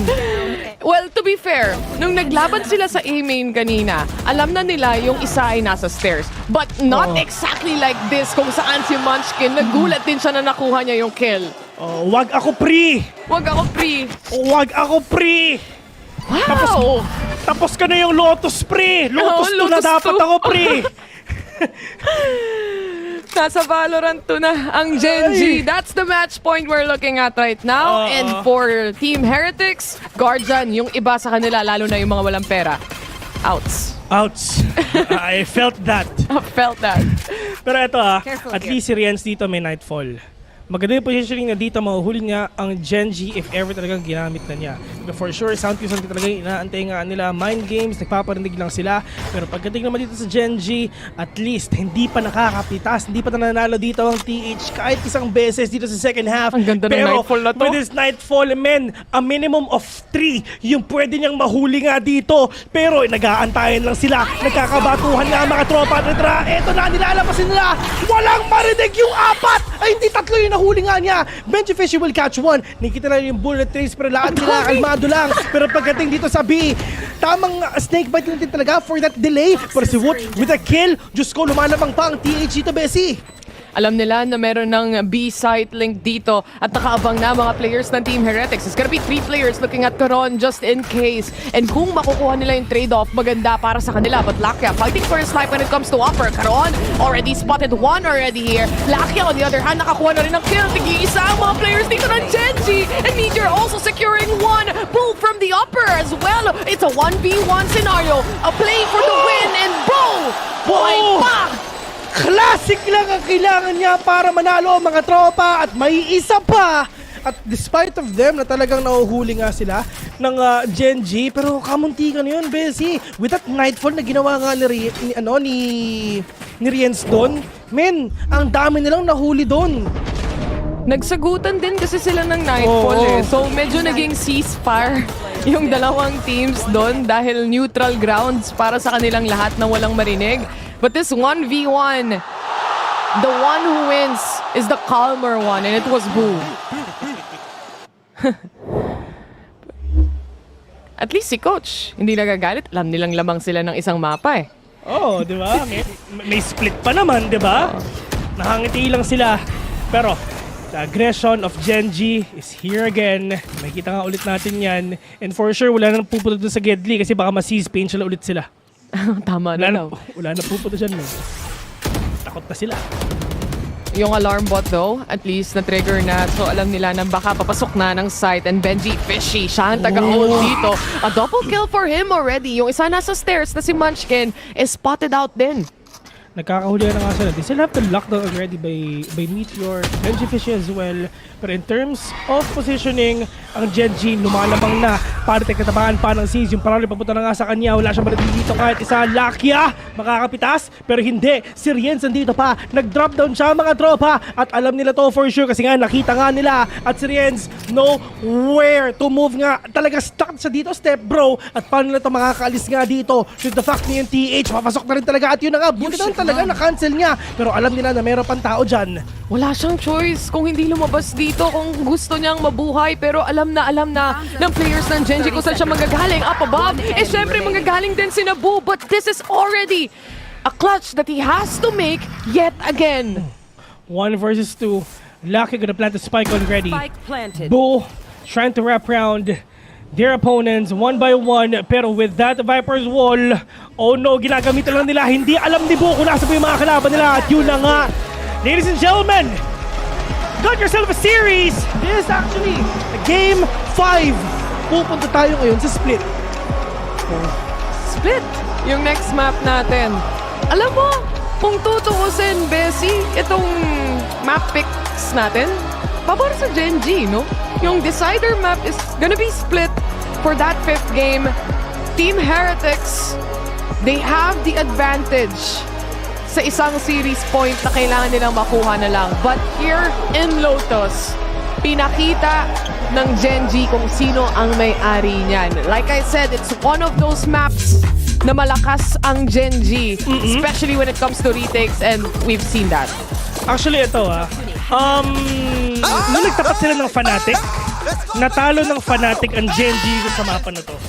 Well, sinasabi kasi ng Fnatic, but this is our map, blah, blah, and ganyan. But for Gen G, they're really confident that they can actually win this map no matter what. Nakita na nga natin yan with a very strong first half, with a really good combination of utilities na pinapakita nga dito ng Gen G. Everything is actually really doing good, really doing great. Ngayon sa side nga ng Gen G, ang pagdating ngayon dito sa split, sana matransfer nila yung momentum nila towards this final map of the night. Amazing utility play coming in from Gen G as well.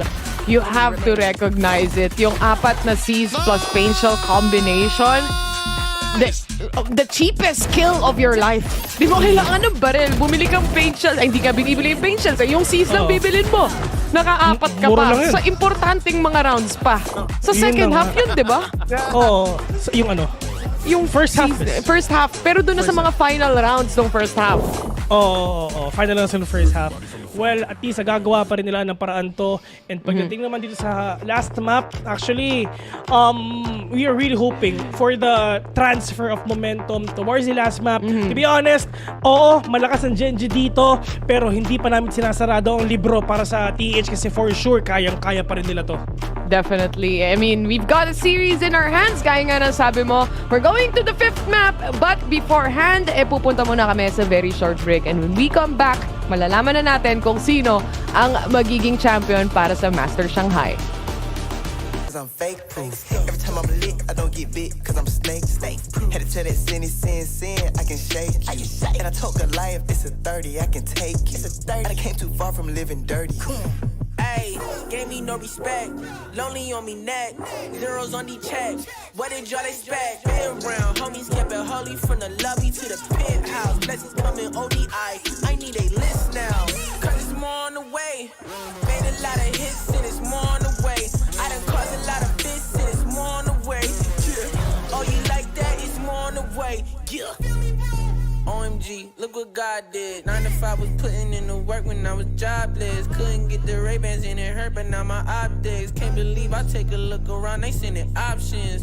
Yeah, God bless me, I know that. Had to take the whole city, put it on my whole back. Gotta take the bros with me, I cannot hold back. And not until like 4 laps, got Jesus peace, no Kodak. I'm moving like it's foreign me, they try to close the door on me. But like the chorus said, they start imploring for some more of me. If we back on that board, then I'll be Jordan when he's scoring. It's a Mount Florence, still I play the tortoise in the story. Billboard albums back to back, just thought that you should know that. But I got riches in his name that couldn't fit on no plaque. Rest in peace to the corny rap, cause I could not support that. He snatched me out of Proverbs 5 and I could never go back. Left the label, did it indie and it's more on the way. Festival inside my city and it's more on the way. Worship.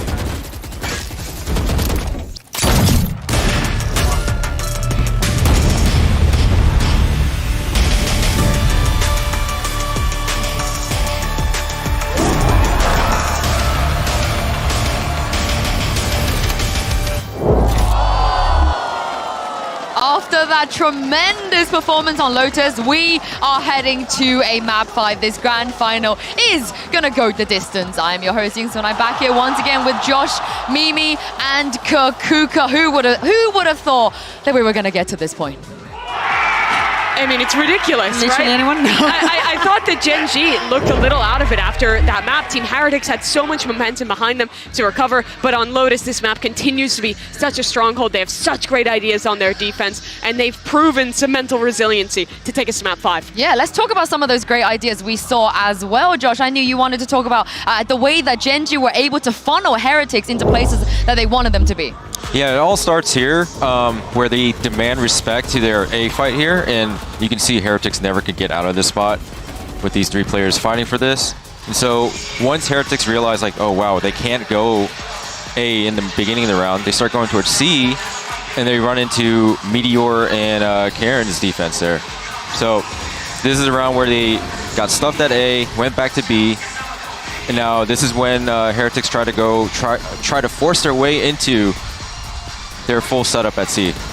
Yeah, and I mean, it's so potent between these guys, right? They have so many different mollies and also are almost always stalling enough time to get a guy like Texture on board as well to help out in that defense. It got them such a massive lead.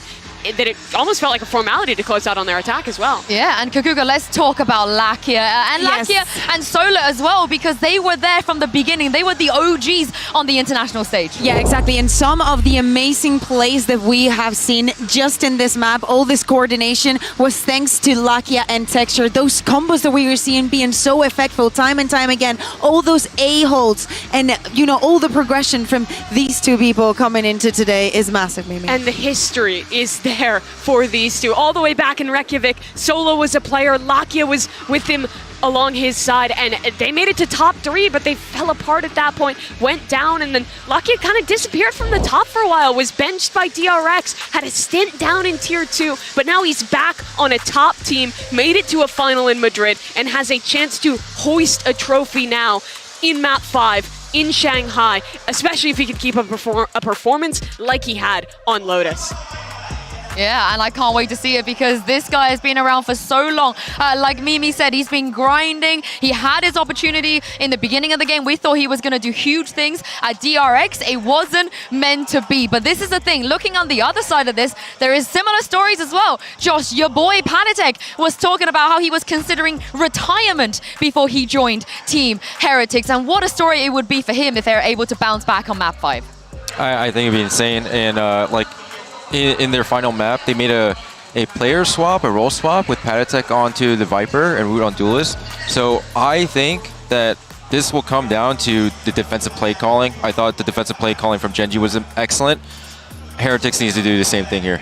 Yeah, I think Split is going to go crazy. Now, we haven't seen Genji play this map in a while because the last time that they played it was in the final in Pacific. And this map was the one that made them the second seed. Losing this last map on that last best of 5 that they played turned them into what we're seeing today. They have a chance to change history today. So the big question for everyone really, and for Team Heretics facing up against this Genji team is, what can you expect? They were playing the double dive comp back in Pacific, but it has been a while, right? Not showing it whatsoever at this event. Do they stick to that same game plan? Do they change something up? It's a real wild card in this map pool, considering how little both teams have put into Split. And do not forget, we saw Heretics, as Josh was mentioning, changing the roles here and there. Maybe they thought at the beginning that they wanted to go with Paddy on the race, which he had experience playing back in Tier 2, but decided that Wood was better for this suit. Anyway, that was a bit ago. It was against EDG. They haven't played it ever since. Yes, they had a very, very good result,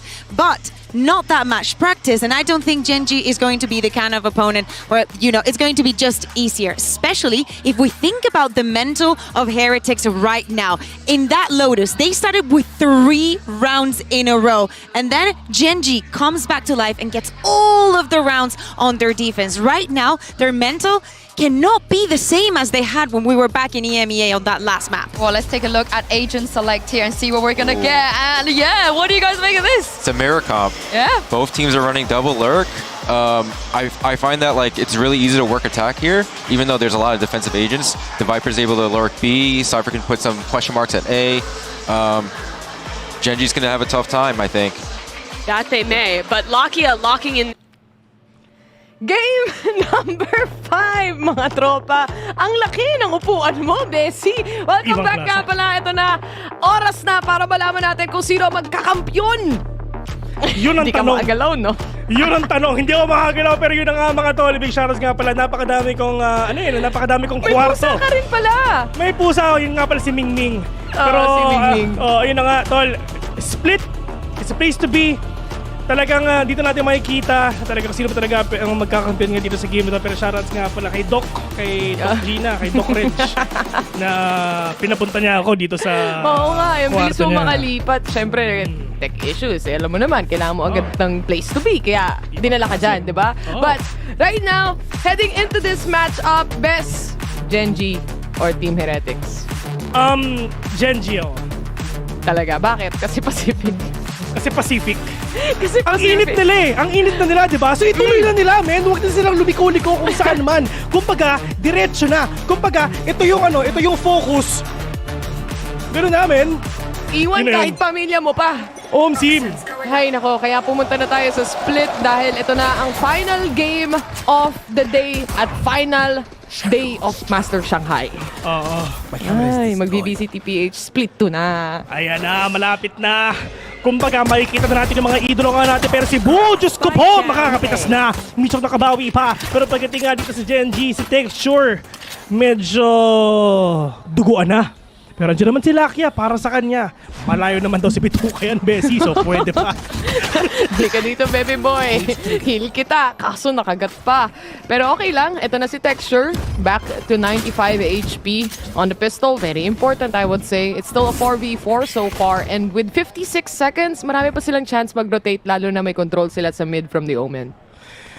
Okay, saan pa sila pwedeng pumunta dito? Napakahaba pa ng oras nila mga tropa, pero pagdating nga dito sa TH, talagang lahat sila, all you need to do is wait actually. Pero dito sa information they're getting, I think it's gonna be A. At yun nga talaga sinasabi nga nila, they have that heaven control. Pero dito sabi nga ni Karon, boss tara, bila tayo. Kasi nga, you have that mid control anyway. And wala silang idea at all. Si Benji Fishy nandun pa. And with his hold nga, pero pwede niyang gawin. Diyos ko yung banderita sa tamaan pa siya. Hindi siya nakapag-satchel dun sa pinaplano niyang satchelan. Pero Benji Fishy holding down strong pagdating sa posisyon niya. He only takes 1 down, but 13 seconds at least mabibigyan niya ng space makapag-rotate ang mga kasama niya. Hindi mapasa-stop o hindi mapipigilan yung pagpa-plant dito. 3 versus 3 right now. No utilities at all ang TH kahit isa. Same goes with Genji ngayon. So talagang literal na bahila na talaga yung gagawin nga nila. Karon, oh no, meron bang magpupush? Pero wala siyang idea nga talaga na meron pa tao nga sa may heaven. Hindi lang isa kundi dalawa. Para tayong magpupush na mga tropa. Attention mo, wala pa. Nature ako mag-isa. Tatlo pa katapat niya. Pero make that a 1v1. 3 balls remaining. Pero buti na lang talaga may go sa harapan niya. Para tayong defuse the spike already. Pinupusuan niya! Pero na Jose Rizal siya mga tropa. Nabaril siya sa likod at wala siya nagawa. I think kinakailangan sana siya ni Woot doon habang nagre-reload si Woot and hindi siya nakaswing out knowing it was a 2v1 in the end. That was supposed to be the catch na kailangan niyang gawin. Ayun nun, literal na nasa ilalim si Woot, nagre-reload and yun yung point of no return para kay Patty Tex. Kinailangan niya i-defuse pero yung rotation, outplay pa rin siya. Napakahirap nga talaga, Bessie, kung paano nga nila gagamitin to. Pero right at that moment na nakakabawi na ang TH, dun pa talaga sila nagka-problema na ang Genji handang-handa din sila sa aggression ng kalaban nila. Pero napakadaming banderitas mga tropa. Actually, hindi na banderitas to eh. Kawayan na. Kompleto na, pati yung wall ng Viper nandito na rin. So, it's really a mirror match nga, sabi ng panelists natin. So, having a Viper at least allows you to lurk around and really hold on to a site. Parang nagiging Sentinel na rin kahit papano. But speaking of Sentinels, mukhang B-site ang talagang nilagyan nila ng barricade dito, Bessie. May barricade? May barricade, di ba? Bawal pumasok. Checkpoint ba? Takot si Pot dyan eh. Oo, lalo na pag tumitingin humihingi ng ORCR. Nako, para! May blue boy! Delikado ka talaga. Ay, no. Ito na. ORCR. Pwede. Sa sobrang tapang mo, dala mo ang original copy ng ORCR mo. Kompleto pa. Si Ian nga nakalaminate yung ano eh. License niya eh. Papel lang kasi pero si Texture ginawang papel. Ang mga players ng Team Heretics dito knowing na wala silang barel. Push kung push. Meteor, the last player to go down para sa side ngayon. And Benji Fishy, siya na lang ang natitira with a classic. Ito na si Kuya Benji. Ay, pa ba nagamitin to? Pero sabi ng Texture, manahimik ka Benji! Basketball ka na lang. Pero yun na nga mga tol. Lamang na with a 2-0 just like what happened nung Game 1, Game 2, and Game number 3. Nanalo sila dun sa pistol round. Pero pagdating naman dito, at least side nga ni Texture, really quick on the kill with a 2K. Mentostado! Yung nagbabantay sa backside. Tsaka kahit na papano si Woot, nakakuha pa rin siya ng advantage sa kills na nakita natin doon, punishing some of the players from Genji, dalawa at least, kaya walang baril. Sina Munchkin at sina Karon dito kahit papano. But it's still a buy round para sa side naman ng Team Heretics at conversion na naman sa bonus. Posible na naman yun. Oo, napakatindi. Pero tingnan natin kung talaga magagawa nga nila mga tropa. Bibigyan namin kayo ng ilang segundo kasi si Kuya Bill na naman dito ang natitira kasi si Taylor iniwan na naman ako bigla. Pero right at this moment mga tol, talagang mag-mid na nga din talaga sila. Napakadami utilities nga na binabato nila mga tropa. Matindi rin yung crossfire na pwede nila ipakita. May tao sa may mail, may tao sa may mid. So sabi nila, sa C na lang sila pupunta. Saan yung C? C-worst na. Pero ngayon, pagdating nga sa A, talagang si Benj lang talaga ang natitira. With all the utilities nga na meron sila, you have 2 traps already, yung camera nakaset na rin talaga, pero yung pag-anchor niya na kailangan talaga na kailangan talaga niyang ipanalo ngayon, the Pinchal up above to destroy every tripwires nga talaga na meron sila dito ngayon. Lahat sila papasok na. Texture from up top. Let's see, spray and play. Yung isa tumama. Pero right at the moment, Francis ko, wala nang nagawa ang TH. Ang Gen G, nakunguna na. Clean cut yung execution dito, lalo na basag yung mga traps at lahat pa. Pati yung mga nades, alam na nila yung setup na gusto nilang gawin dito through and through. Plus the clean shots coming in from Texture to clear out the side, to say the least. Post-plant malala na agad. At Team Heretics, save na lang. Habang maaga, decide na sila. Walang nagawa si Benji Fishy doon. With the Pinchal nga na binatongan nila ni Texture, lahat ng tripwires na ginawa ni Benji na wala. Anong tawag doon, Bessie? Walang basagan ng trip. Yan! Basag trip. Basag trip ang tawag doon. The thing is, Team Heretics, ang dami ko na rin, ako nga hindi pro, ang dami ko ng beses nakitang naglaro ang Heretics sa split. At alam ko parati yung pwesto ni Benji Fishy. May mga very specific siyang paboritong spot na antayan din talaga. So it's not really that difficult to find where he sets up his trips and even himself. And at least alam na talaga ng Gen G kung paano nga i-counter lahat ng trip ngayon na pwedeng gawin ngayon ng TH. But at least with this kind of aggression, actually hindi pa nga nakita yun eh. Pre-fire lang yun eh. Napatay pa na si Benji Fishy. Bigla. True billboard lang. Dumaan lang yung bala and sakto na headshot din talaga. Was again a conversion on the bonus round. Tear them down. And ito yun yung lineup na mayroon ngayon. Uulit-ulitin lang ni Texture yan. Kumbaga, yung tripwire ulit ni Benji Fishy, mawawala. Basag trip indeed, pero hindi mukhang nabasag yung nasa backside. Instead, si Benji Fishy ang babasagin nila dahil sa showstopper na yon. Lima ang buhay na buhay pa at lumabas nang nakalabas din ang kanyang ibon dito. Ang kaso nga lang si Munchkin ready na pagdating sa Rams Boo to trade them up, and now we're down to a 3v1. One versus negative set. Tignan natin kung talagang makakayalan pa na. May paranoia pa, may shadow step pa, may smoke pa siya na pwede nang gamitin ngayon, pero kailangan talaga niyang i-contest to kasi kung hindi, ay nako, save na naman kayo. And let's see if ever makakayaran nga niya. Feeling ko mapapatid si Lakia, low na siya, pero handang-handa na rin talaga yung ibang players nga ng Gen G para nga dapatan siya. Kumbaga yung triangle formation dito ng Gen G kompleto na at handang-handa na rin sila sa aggression and probably sa retake, pero sabi ni Boo, hindi na, mamba out na naman ako ngayon. They go for a safer play here, knowing na hindi niya alam kahit anong posisyon, wala siyang pick off kahit isa. Yung disiplina ng Gen G nandun na, and wala na nga alis sa pwesto nila when it comes to the post plant. You know, it's a clean set coming in from Gen G yet again. Pero dito, yung Team Heretics, makikita natin na kapag nakakita tayo ng 4-0, usually nagta-time out sila and then they will try to convert back and make it a 4-4. Dito nga sa conversion na talagang pinapakita nga dito ng Gen G, just mapa-bonus round, mapa-buy round, mapa-pistol round, every kind of games and every kind of buys talaga na pwede nilang gawin dito. Sobrang perfect ng mga takes nila. I mean, wala naman talaga silang ginagawa dito kung hindi mag-satchel in lang eh. I mean, yes, first, kumbaga, first objective mo, destroy the trip.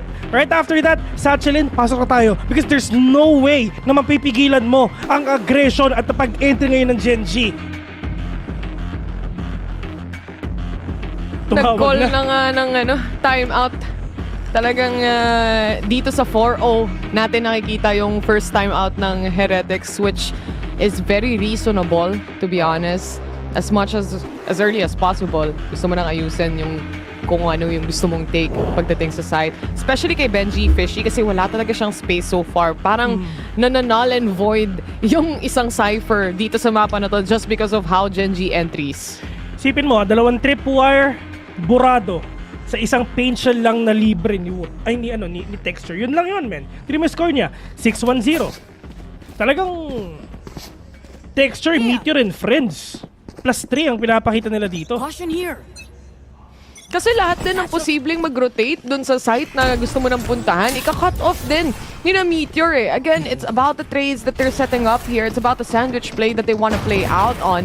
And now it's going towards B side. Dito naman nakaset up si Benji Fishy. Tignan natin, mawawala na naman siya. No trip wars for you yet again, my brother. Pero 5v3 na to. Low buy ang nakikita natin for Heretics. At napakahirap nga nila pwedeng gawin to. May flash pa si Rienz. Yung paranoia nga sana, sayang kasi nga wala na siya. Pero gusto lang naman yung magpalit ng baril, pero bigla siya nahuli nga ng Texture ngayon. Rienz, only man remaining, pop flash, wala nang ganon. Nagpupush na lang ako, bahala na.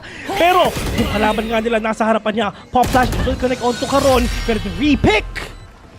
Get your head, 5-0. 5 kamote ang score nila ngayon. Looking very clean still, I would say, para sa side ng Genji dito. Sinubukan bumili ng Heretics at least kahit ng mga stingers, pang close range angle, pero isa lang talaga yung nakuha nila. Sinubukan na rin mag-iba ng pwesto ni Benji Fishy dito, pero in the end, siya pa rin yung first contact kung tutuusin. And ito sino yung makakatapat ngayon ng Genji? Si Benji Fishy ulit! Kanina sobrang lakas ni Patitek, di ba? Pero ngayon 0 kills pa siya. Wala pa. So far hindi pa siya na online dito. Alam na nila may trip when it comes to B, pero ang importante, at least na pick off nila yung isang lurker, which is si Meteor na marami na rin kills na nakukuha. Pero ito, Bessie, napakadaming trippers nga na pwede mo nang puntahan. And hawak ni Benji Fish ito. Ang ganda nung angulo nga niya. Will catch one, pero alam niya kung nasan ka. What will take one down actually. Pero buti ito, 2 versus 4. May ito na 1v4 ka lang yan. Nag-iisa mga tropa. Wala na paranoid. Nalaban na lang din daw siya. And Genji will fall down to the ground. And finally, ang TH may score na. Nakahanap din sila finally ng footing pagdating dito sa game na to. Hirap na hirap sila from the last map even, di ba? So, again, they have to gain the confidence back here in the Grand Finals. Dahil ito na yung last game na meron tayo. Nag-invest sila ng kanilang showstopper just to make sure they get this round. But again, you have to fully invest everything at this point kung gusto mo at least makabawi ng isang round and really destroy the economy on the side of Genji. Paano nila ito papasukin ngayon? Pero sabi nila, sige, binaulat kasi for sure wala na si Benji Fishy dito. Pero ang problema nga nila, yung paranoia pwedeng ibato nga ni Boo, nakaset na, may flash pa all the way from up top. Pero ito yung satchel nga, talagang binabato nga nila. Yung isa nasa loob na mga tropa, pero tamang wala din talaga para sila nakikita dito kahit isa. 5 vs 5 pa rin to. Hindi pa sila nakakamatay, pero from up above, that is Caron with a 2K! And this is gonna be the biggest win na talagang pinapakita nga ng Genji na walang nagawa ang TH doon kahit isa. Matindi ang execution na ginawa ng Korea. Laban kung laban, ika nga at mukhang pati yung nasa taas na si Patitek. Nakita na rin nila dito. That's the Viper smoke coming up as well. There's really no room right now. And Benji Fishy, flash out pa para sa kanya. Patitek secures 1 kill here. The paranoia settling in, doesn't connect. Actually, papunta kay Benji Fishy. But in the end, nandiyan pa si Lakia sa backside. 6-1 already. And for me, Genji is just feeling it already. They have the confidence. They're really comfortable in what they're doing. They know what to do as well. They know where to strike. They know where to go. And for the side of TH, men, para silang lumulubog na vapor. The thing is, para sa side ng Genji, mas makati pa nga yung defense nila eh. Sa totoo lang. Supposedly for Team Heretics, napanood ko na yung defense nila dito and they really have good positioning, lalo na with Benji Fishy. But with the shutdown that they're doing right now, parang walang effect at all. Wala silang pakialam actually sa TH no? Sa totoo lang, yung mga utilities sa binabato nga ng TH, parang wala lang. Pero ngayon, yung Seekers, ito yung meron din talaga yung TH for them to win. And they really need to rely dito sa dalawang ultimates sa online. Lalo na itong Seekers and Neural Theft ni Rienz and Benji Fish in order for them to get an advantage. Pero, it's just Caron rather. Siya lang yung nag-iingay dito. Meron naman siyang from the shadows either way. So they can actually go wherever they want. Dog down muna. Sabi dito nila Texture. Pang-ambalang ika nga. The trip wars though, a lot deeper right now. Texture with the pre-fire. Dito sila nakakakuha ng early advantage, no? Oo. And the control that they're actually getting, they have that A-mid control. Heaven and mid control as well. Tira mo, may tripwire na nga dito lang sa may mail, oh. Ang lalim yan, men. And ngayon, men, talagang they really want to overflow their capabilities nga papunta nga dito ngayon sa A. And they really want to overwhelm their opponents as well. And ngayon na, bababa na ata sila. Ito na yung fountain nga, pababa na, papunta nga sa mga mukha nila. Si Wu at Benji na wala pa, dalawa lang titira sa kalaban nila. At 5 pa ang Genji, kompleto pa. Ang hirap tapatan ng Genji dito. The time itself, more than enough para ma-plant yung spike. Clear na clear ang A. And I think para sa last 2 remaining players, napagdesisyonan na nila agad na it's gonna be a save here para sa side ng Team Heretics. When it comes to the side take from Genji, the thing is, hindi lang isa yung pacing na binibigay nila dito. Yung strat book nila, kung mapapansin mo, it's a lot of different pacings coming in from the team. May times tayo na talagang push kung push sa A site, lalo na kung may showstopper dito sa Texture. But other than that, may mid control din sila minsan. Nandiyan din yung B site nila. May push and pull na nangyayari from Genji and alam nila kung ano yung which battle to actually take on. They have full map control indeed. And yung tripwire nga sa mid, diba? I mean, men, kung yung mga players dito ng TH, lahat sila literal na nasa malapit lang sa spawn. Lahat sila nag-hold back lang talaga dito lahat at hindi nila mamama yung kalaban nila. Lahat sila napo-push back talaga lahat sila dun sa control na ginagawa ng mga kalaban nila. Kasi either way, ang dami nila pwedeng ibato eh. At na-outposition rin talaga sila. No, si Hoot nga nasi-stress na eh. Napapahawak na lang sila sa isipan nila at iniisip nila ngayon anong next plan natin dito, anong next set of protocols na gagamitin natin dito. Kasi when it comes to the take of Asia Pacific, alam naman natin na kapag laban talaga. Oh. That's the Pacific way. If you wanna push, then push. Nakakaba, Bessie. And ngayon, 7-1 na. Talagang Genji, ito na ba ang pinakaunang tropeyo ng Pacific? Sana naman, di ba? Sana, men. Pag malay nanalo ang mo, Pacific. pag nanalo Pacific, may 1 million bonus sa casters. Ayan! Yan ang gusto natin! 800 sa akin, 200 sa kasama ko ngayon. Tibay ah. Sorry. Mas maraming beses ako nag-CR, ganun ba? 100k per CR.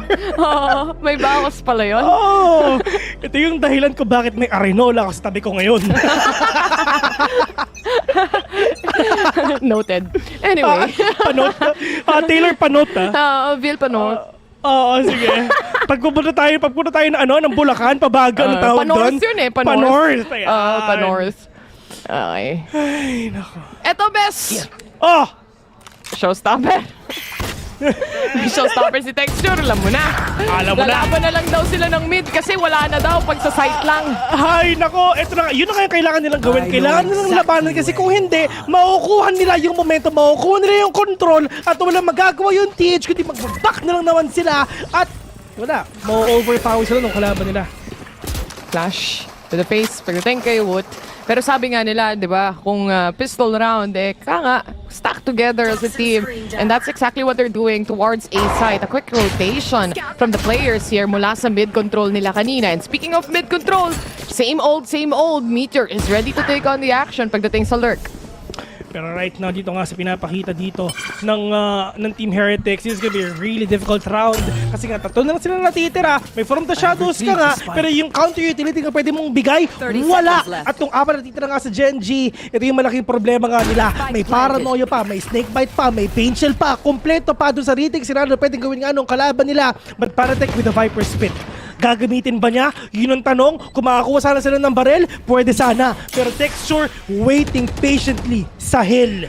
Alam niya hindi niya kailangan mag-invest ng showstopper dito sa isang eco round coming in from Heretics, and this is gonna be huge. The weight coming in from Texture. Andiyan na yung trade ni Meteor, but this is still a 2v2. Doable para sa side ng Team Heretics right now, but this Paranoia wouldn't connect. Caron just waiting patiently right in front of him, and nag-TP yung isa, and the rest is gonna be done with, syempre, with the help of Munchkin. Sang basa na ng Genji, alam nila yung gagawin nila. And for me, men, Bessie, ibigay na nila yung trophy sa Pacific. Ito na yun eh. Ito na yun? Oo, kasi ito kung natalo man, nararamdaman ko na. Kung natalo man ng Sentinels, ang Genji sa Grand Final sa Masters Madrid, not in our region. Not in China right now. Oo, men! may buff tayo, oras natin to eh. Oo, Pacific buff Time zone natin to eh. Kung dinurog nyo kami sa Spain, men, dudurugin namin kayo sa China. Itong pagkapanalo ng Genji, ito ang literal na made in China. Literal, bumong forward na rin dito si Benji Fishy. Dun sa mga positioning niya, hindi niya nahahayaan na nasa backends na lang siya ng site. He's more active right now, but that activity as well doesn't pay off when it comes to A side. Dahil lahat ng players ng Genji ngayon nagra-wrap around when it comes to B. They still have that mid lurk from Lakia as well. Kumbaga, minamama na rin nila. Kailangan nila mag-advance dito kasi kung hindi, men, ma-outplay na naman sila. At lalo na sinasabi nga natin, wala silang ka-idea na meron pa tao sa gitna. Pero yun na nga, napatay na nga na Riens. Pero eto na yun to the rescue. Andyan pa si Texture. At yun na nga, wala sila. No choice dito! Huli ka! Huli pa yung isa! Nice one na! Na-realize din yun ni Riens eh. Wala na siyang choice pagdating doon. The rotations coming in from Genji, parang unreadable para sa side ng Team Heretics dito. They try to push forward to make space to maybe get a pick off here, and then Genji will pull back, decide to rotate, lalo na ganito kalalim yung hawak-hawak ni Lakia. Time and time again, if they don't fight mid here, they're always just gonna have control each and every round. Ang saya ni Vash. Saya ni Vash, man. Ito, 9-1 na mga tol. Ang bilis nung game, makakapaglaro na kami agad. Pero right at the moment, yun nga. And ito pagdating sa TH, pag sila naging attacking, sana gawin ulit nila yung ginagawa nga nila. Na talagang tulad ng ginagawa nga ng Genji, mamahalan din talaga yung mga kalaban nila. Pero Bessie, handa na ang banderitas ng TH. Nasa heaven na yung isa. 2 rounds lang hinahawakan ni Texture itong showstopper na to. And I think this is gonna be the round that he's gonna explode onto the site here once na na-set up siya ng maayos ng kanyang mga team. Meteor already setting up at least for the flank na pwede nating makita dito. But Texture pushing forward. Andito yung wall ng Viper para pigilan yung entry na yan kung sakasakali man. The camera is also set up here. So kitang-kita ni Benji Fishy lahat na nangyayari sa ramps. What to do? They know where to strike. Camera denied already. So yung information na yun, the sound cues, alam nila kung nasan. Tandaan nyo, may Viper speed pa si Paratek pero hindi pa na ginagamit nga sa pero gagamit niya yan mamaya. Pero yun na nga, ginagamit na nga nyo ngayon just to get the delay. Pero hindi! Ba't kami matatakot sa Viper speed mo? May showstopper ako! Pero yun na nga! Pero si Patik pa rin talaga makakakuha. Hindi lang isa, kundi dalawa na. Nat-report pa yung isa. Pero karon, nasa loob na mga tropa. They know exactly kung nasa ba yung mga kalaban nila. And right at this moment, Bessie, mukhang mananalo na ata sila. A good play coming in from Heretics right here. A thrifty round pa nga ang makukuha nila din dito. And the difference is, from the past few rounds, itong showstopper na Texture nakakakuha at nakakakuha ng kill. But this time, yung positioning ni Benji Fishy is all throughout elbow. Patty Tech just waiting on the tripwire to be triggered. And sakto din eh. Alam din actually ni Texture ganun yung scenario na may tripwire sa harap niya kaya sobrang slow niya. But at the same time, naunahan lang talaga siya. Yeah, hindi na nabato yung showstopper nga niya muna. Pero at least, no, it took them a lot of rounds para nga makabawi. Pero yung 3-4 na to, nandito pa. May counter ba? Okay, wala. Lahat ng kalaban nila, Diyos ko, nasa heaven na mga tropa. Pero ito na rin talaga yung reposition na ginagawa ngayon ng TH, mga tol. Meteor, nasa loob na. Yung mga kalaban nila, nag-rotate na. Pero Meteor, dire-diretso nila. Diyos ko, nakapitas pa ng isa. 1-2-1-3 na talaga ginagawa nila. May Seekers pa. Si Reds, kaya pwede lang gamitin ngayon. Pero sabi ngayon ng Genji, back away muna sila. And this is what they're good at. Yung push and pull na sinasabi nga natin. A lot of action when it comes to B. Forcing out at least rotations to come in. And then aside from that, forcing utilities to be played out as well. And for Heretics, they have to reposition themselves. Reset muna. It's a 2-2 split so far. And same goes for Gen.G. They want to play around mid. Pero kung isipin natin, basag na yung cam, basag yung trip war kahit papano. Basag na talaga yung trip nila. 2-10 ba to? Or 9-3 curse? Yun yung kailangan nga natin malaman. Yun yung kailangan natin i-consider kung ano ba yung pwedeng mangyari dun sa next half natin ngayon. Yan, naririnig na natin ngayon. Sabi ni Doc Reg, 2-10 daw yung gusto niyang score.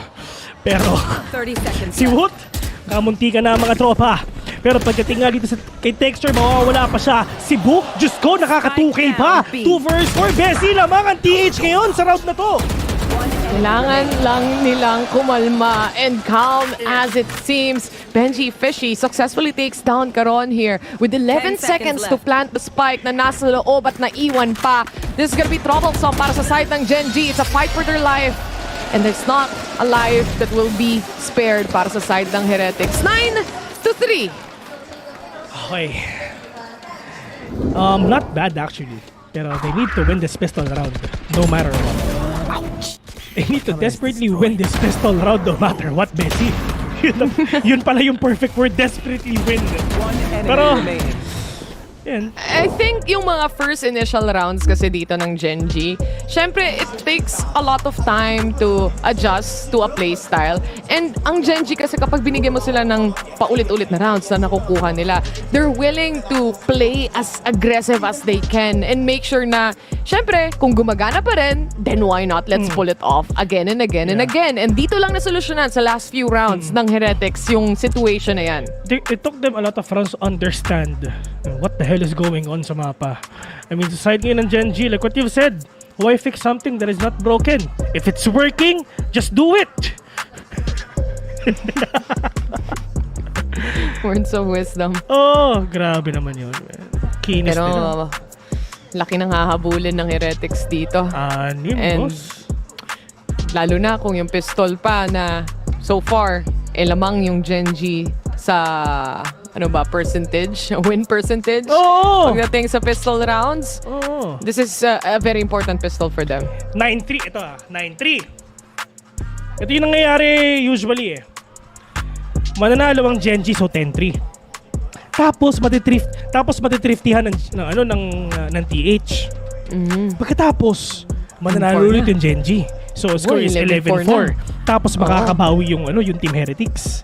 Yan. 11-5 na. 11-5 na yan. Tapos hanggang doon lang yung nabasa ko Hanggang doon lang. Hindi pa natapos. Sige. Ikaw baka may binabasa ka dyan. Yung ending kasi nung akin, yung pistol mapupunta sa Gen.G, hindi magiging 10-3. Pero yung buy round sa Gen.G pa din. Magiging 12-3 na. Mako-convert pa yung bonus. Di tapos na. Ayan. Yun na nabasa ko. Ibang version. Yung sa'yo ata, New Testament. Yun nga yung Vilby at saka yung New Testament, nagtapat na. Nagtapat na. So makikita natin kung sino ang fake news. Sino ang kwentong barbero?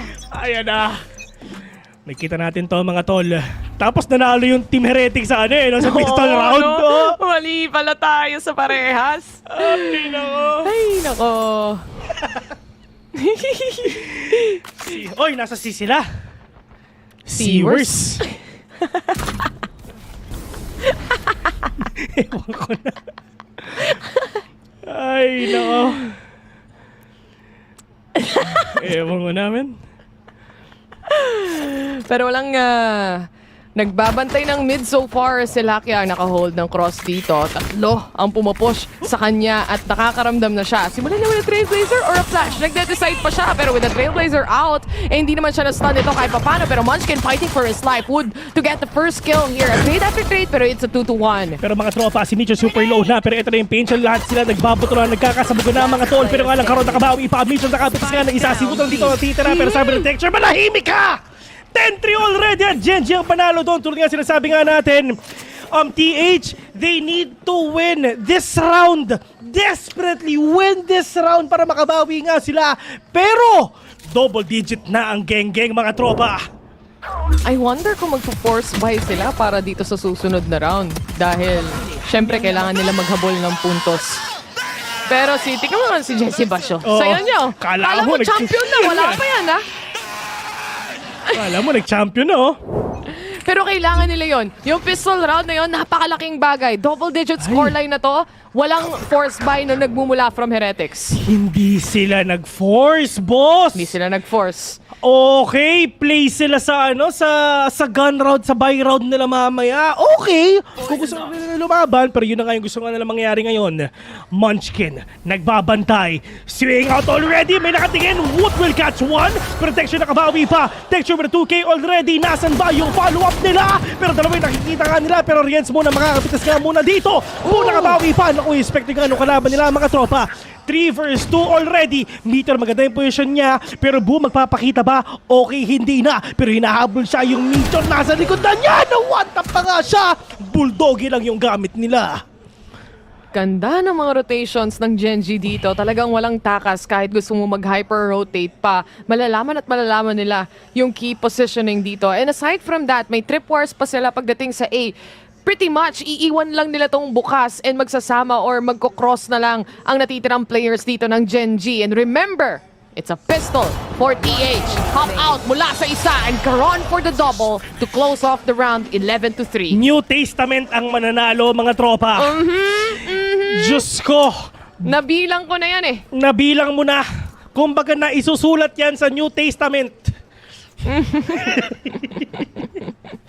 Baka sabihin ng mga viewers natin, meron tayo tinatayong kulto. Oo nga. Tatanong pa tayo, taga saang damod chapter kayo? Oo, anong chapter nyo? May chapter pa. Meron tayo si Pot, siya yung tanod ng QC chapter. Oo, siya yun.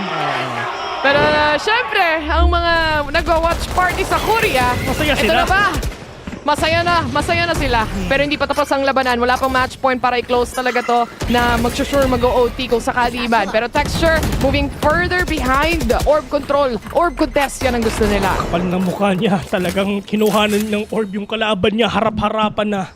But the players of TH, stuck sila sa 3. Pero kailangan nga nila mabago to. Yung mga players ng Gen.G dito, 2 Stinger, 1 Guardian, 1 Bulldog, 1 Sheriff. Broken lang pero bonus nila to. Slow play coming in from Heretics. Yung mga mabilisang fights, halos sa Gen.G na pupunta yung mga rounds na yon at nauubos sila. So let's see how this will turn out for the side of Heretics, especially the Trailblazer also knows that there's gonna be players from A main.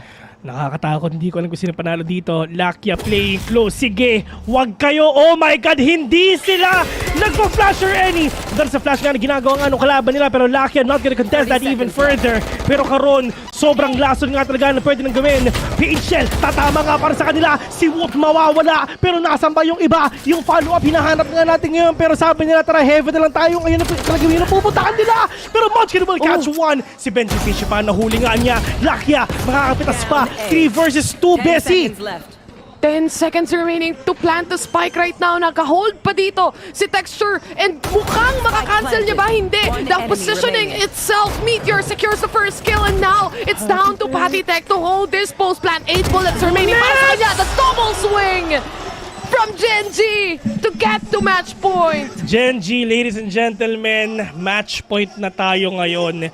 Ito ang pinakamalapit nating senaryo na makukuha na natin ang tropeyo. Asia Pacific, boy! Diyos after ko. 4 years!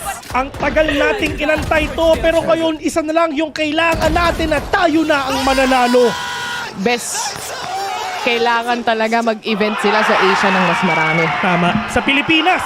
Sa Pilipinas! Baka naman. Sa Araneta! Diyos ko. Ang dami, saan pa ba? Ito lang pala ang kailangan nating buff, yung walang jet lag. Oo!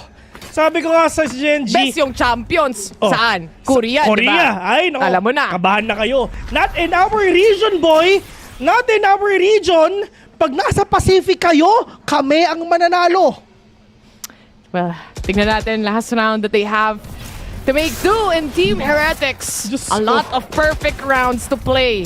Dahil dyan, napaka-careful ng take nila. Kahit saan sila pumunta dito, talagang angle per angle, china-chop-chop nila. Pero mukhang texture aware kung ano man ang binabalak nila. Ready na ang mga patience dito. Patitech, good for one. Lucky to get the trade, and now texture to punish one more. For verse team, mga tropa, si Mudkin nandyan na, pero texture, oh no, makakapit na spite. All up to one, ladies and gentlemen! Pacific ang kampiyon! Genji ang panalo! Wow! What a run coming in from Genji! The very first Asia Pacific trophy is finally here! And it's on the hands of Genji, Korea's best! Pacific's best! Last year, hindi ganito ang performance nila. Nagulat na lang tayo pagdating nitong season na to, Bessie. Sobrang lakas nila. A back-to-back grand finals appearance. Hindi man lang sila nanalo sa Madrid, pero pagdating dito sa Shanghai, nakuha na nila. You have to remember, Caron is a rookie. This is his debut year para sa isang napakalaking professional league sa VCT Pacific. You jump into an international, a Masters, and win the Grand Champions on your first year. Make it to the semifinals of Masters Madrid. That's a lot to take. And Genji, they've come so far. And para sa side ng Team Heretics dito, Bessie, it's still a GG's for them to consider kung ano pinagdaanan ng team na to as well. Yung sub nila, yung change ng positioning nila as players as well. That's a lot. The amount of improvement na in-improve ng Genji, talagang kuhang-kuha nila mga tropa. Ladies and gentlemen, this is their moment. Ibigay natin sila. Palapakan naman natin ang champion ng VALORANT Shanghai, VALORANT Masters Shanghai. Ladies and gentlemen, congratulations to Genji from Korea, from Pacific.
This is what everyone plays for. Moments like this.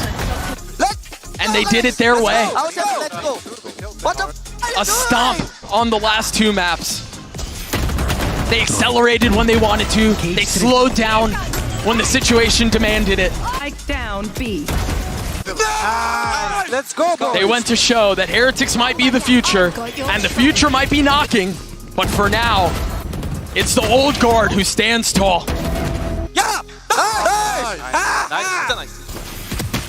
What an insane series. From start to finish, being down 2-1. Losing the set the way that they lost it. And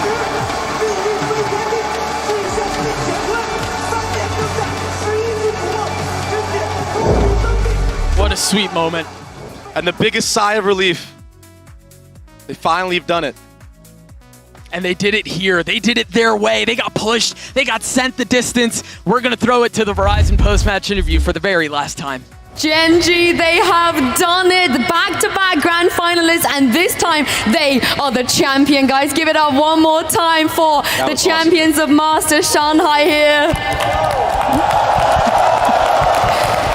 Now, before we get into our interview, I'd like to invite Anna Donlan and Leo Farrier to come and congratulate our winners here. It's been a long, long road for them. They made it here flawlessly, may I add. After a heartbreak journey they had back in Madrid, they managed to come back. They get their redemption knock, and they get that beautiful trophy as well. We are going to ask you guys some questions and have an interview here. I am, of course, joined by Luna, who's going to do some Chinese translation, and Jen, who's going to help me out with the Korean translations as well. I'm just going to start down the line here with you, Carol. Now, you played your first ever game, your debut in January 2023. That was not a very long time ago. I wanted to ask you, did you expect to lift such a big and important trophy so soon? And why do you think that you've managed to find so much success in such a short amount of time? 其实 Karen 选手是从2023年1月开始才开始正式步入了我们的无畏契约的道路，但是就能够在如此大的国际赛事上获得了人生当中的第一座奖杯，感受怎么样？以及你觉得为什么你们能够拿成这样的成就呢？ 1월에 처음 경기를 치르고 프로씬에 데뷔를 해서 이렇게 빨리 우승을 하고 좋은 결과를 얻어낼 수 있을 거라고 예상하셨는지 궁금하고요. 그리고 어떻게 이렇게 최고의 모습을 빠른 시간 안에 보여줄 수 있었을까요? 일단 1월에 처음에 들어왔을 때 저희가 스크림 하는 거 보고 이거 형들 진짜 잘한다. 이거 나만 더 잘해지면은 이제 진짜 이길 수 있겠다. 우승할 수 있겠다라는 생각을 늘 가지고 있었고요. 그리고 제가 이렇게까지 성장할 수 있었던 것은 아마 형들이 저를 믿고 이끌어주고 그리고 도움을 많이 줘서 제가 여기까지 올 수 있던 게 아닌지 그렇게 생각을 하고 있습니다. When I first joined this team in January, I scrimmed with them. And after that one scrim, I automatically thought, you know what, we're going to be able to win this. So I always believed that we could do it. And I just feel like always, hats off to my teammates for leading me. I couldn't have done it without them. So it was them that kind of pushed me to be the better player, step up my game. And also, we did this together. So it's all up to, shout out to my teammates. 其实从我1月份刚开始入队之后，跟大家打的第一次训练赛，我就觉得大家真的做的都太棒了，我就相信我们能够拿到这样的胜利，而且也是队内的队员们、哥哥们一直在帮助着我们，我们齐心协力一起努力，所以也是他们一直帮助我成为一个更好的选手，我们才能够获得这样的成就。Honestly, Karen, I think this is going to be first of many trophies for you and your teammates. Now, next Munchkin, I have to say there were a couple of moments today that it felt like perhaps what happened in Madrid might happen again here. But you guys made sure it didn't. So as the captain and the IGL of your team, I wanted to know, what did you say to your teammates? What did you do to make sure that you actually win the trophy this time? 오늘 경기를 치르면서 약간 마드리드 플래시백이 떠오르는 그런 순간들도 있었지만 오늘 우승을 하기 위해서 선수들에게 어떤 얘기를 해주면서 이끌어가려고 했나요? 오늘 저희 3세트 가장 자신 있는 부분 어센트 지고 저희가 마드리드 때 반복을 하지 않기 위해서 진짜 정말 후회 없는 경기 하지 않기 위해서 멘탈 잡으려고 노력했고 그리고 다 같이 그 안 될 것 같은 플레이도 다 되게 만들면서 모든 선수들이 너무 잘해줘가지고 진짜 너무 고맙습니다.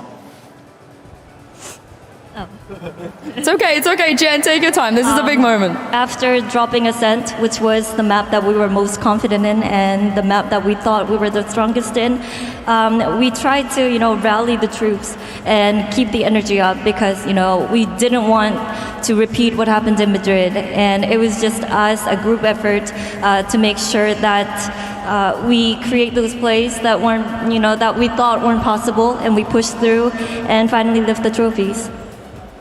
刚刚的问题其实是问到说，作为队内的 IGL， 今天整个赛程可能在图2、图3的时候，会当然想到可能在马德里的一些经历。那想问他，作为队内的 agile 当时是怎么想的，是怎么稳住心态帮助大家拿回来的。那他的回答是，其实在我们丢失到了亚海全程我们最自信的一张图的时候，当时其实是有点慌的，但是我们努力的稳住心态，我们齐心协力去好好的去打，好好去做，因为我们不想让马德里的历史再次重演，我们真的是也是大家都打得很好嘛，所以我们才能够最后赢得了我们这座奖杯。Well, next up, Meteor, you're a name that we've known for a very, very long time. It's not that you were recognized this year, but I did want to ask you because after playing for this long and after trying your best to win a trophy, how does it feel to finally be rewarded for your hard work?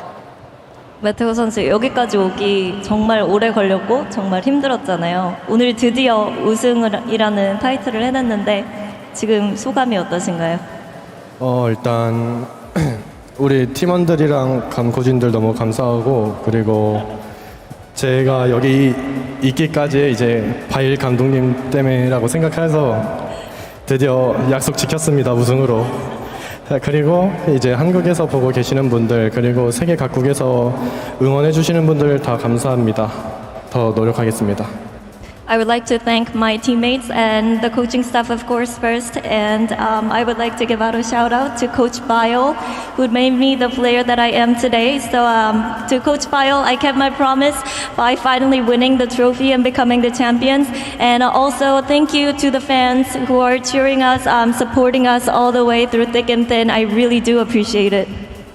刚刚的问题其实是问到说，我们也知道他可能是经历了非常长的一段职业经历，才能够赢下这人生当中的第一座冠军的奖杯。想问他的感受怎么样？那他说，首先是非常感谢我的队员们以及我的教练组，尤其要感谢教练 Mile， 他一直对我的支持和鼓励，我也终于实现了我的诺言，获得了这座人生奖杯。当然，我要非常的感谢大家。And speaking of, fulfilling your destiny, Lakia, you and Solo, you were there for the very first tournament we ever had on the global stage. You came close back then as well, but it felt like a really, really long journey for you to get back here. You had to go through tier 2 too. Did you ever imagine that this moment of you lifting a trophy would be like this, and how does it feel?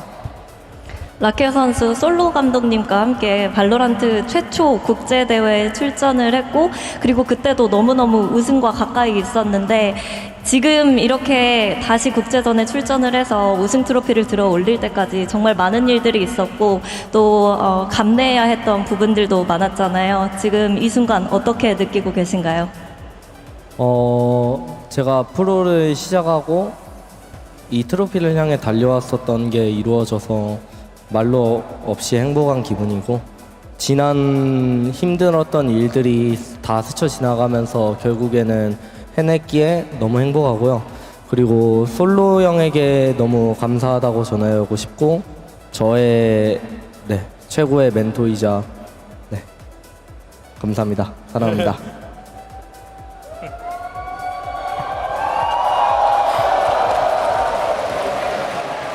Ever since I started my pro career in Valorant, it's been a long, tough journey and so many hurdles that I had to overcome. But the fact that I made it and the fact that I won the trophy today means a lot to me. And I would personally like to thank Solo for being a great mentor. And I would just like to tell him that, I appreciate him a lot.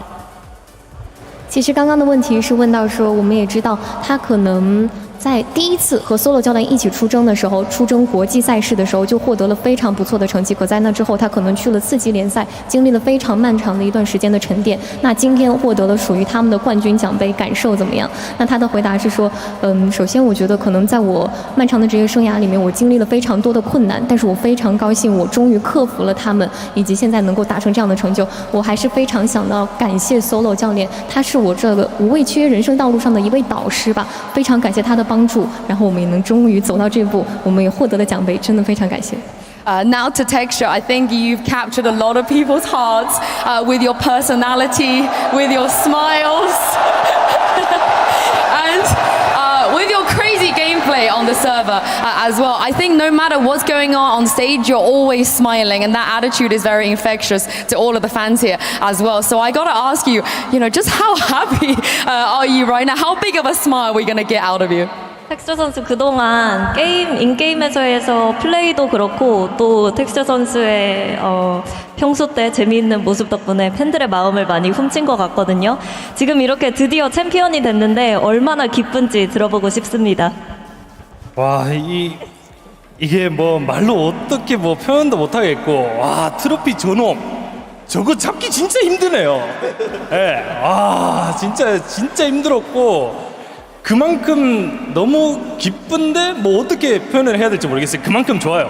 그리고 이제 제가 그때 킥오프 때도 우승을 하고 이제 아무 말도 못 했는데, 이제 일단 오늘은 울지 않을 거고요. 네. 그리고 일단 저희 항상 뒤에서 서포트 지원해 주시는 저희 회사 대표님, 단장님, 그리고 저희 스폰서분들, 그리고 또 당연히 많은 팬분들이 있기 때문에 저희가 있는 거고요. 너무 항상 진짜 감사합니다. 너무 감사드리고, 또 이제 엄마한테 한 2년 동안 못 갔어요. 제가 연습을 한다고. 솔직히 갈 수는 있었는데 제가 안 가는데, 내 이것 때문에 안 갔다. 엄마 봐줄 거지? 그리고 덴모야. 그리고 그 스트리머 김덴모 파이팅. 구치리, 갓데드, 에피나, 버니버니, 하여튼 IM 애들 파이팅. 됐지 이 새끼들은. 네? 인파도 파이팅. Oh man, it feels unreal. No words can describe how I feel. That trophy right there, I've been chasing it forever. Why is it so tough to ever lift the trophy? But at the end, it was also worth it. And I would like to thank the org, the head of Genji, and also the GM, and also to the fans that supported us so much. And also, I would like to thank my mom because I wasn't able to go see her for 2 years because I was too busy scrimming and practicing, trying to get my hands on the trophy. But hopefully to mom, it was worth it for her.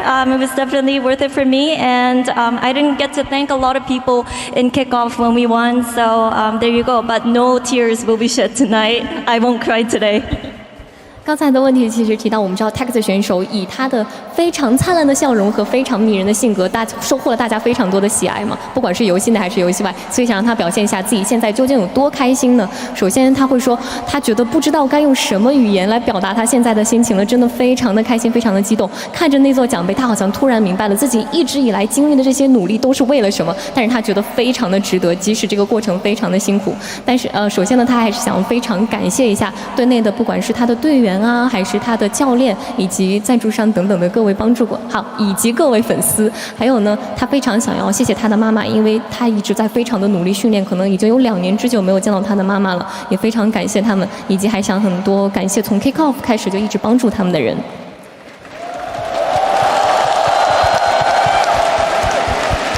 Alright, I have to speak to you now, Solo, because you are not just the Korean FPS legend. I don't think anybody can have a conversation about FPS in Korea without mentioning your name, Solo. And obviously, you heard your players. They like to thank you. You know, they attribute their success to you. So I wanted to ask you, what's it like to kind of harbor the future of Korean FPS?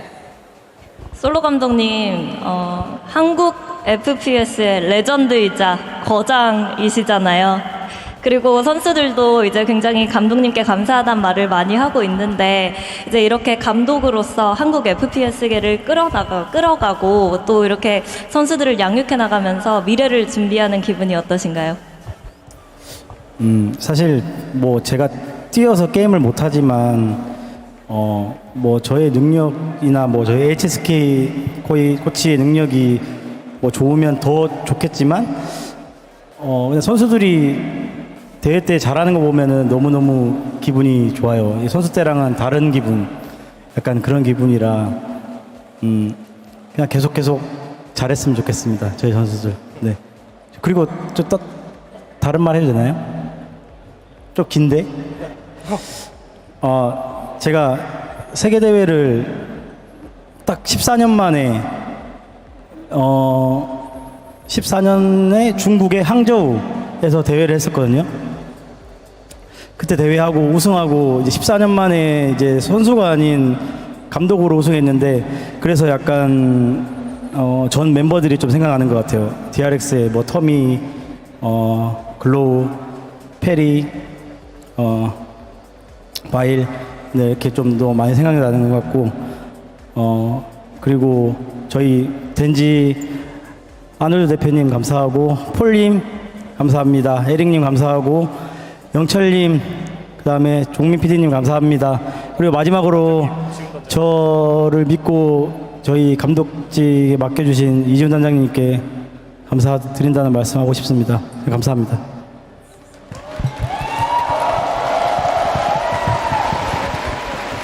마지막으로 우리 HSK 코치 진짜 고생 많이 했거든요. 저 이 공을 HSK 코치한테 돌리겠습니다. 감사합니다.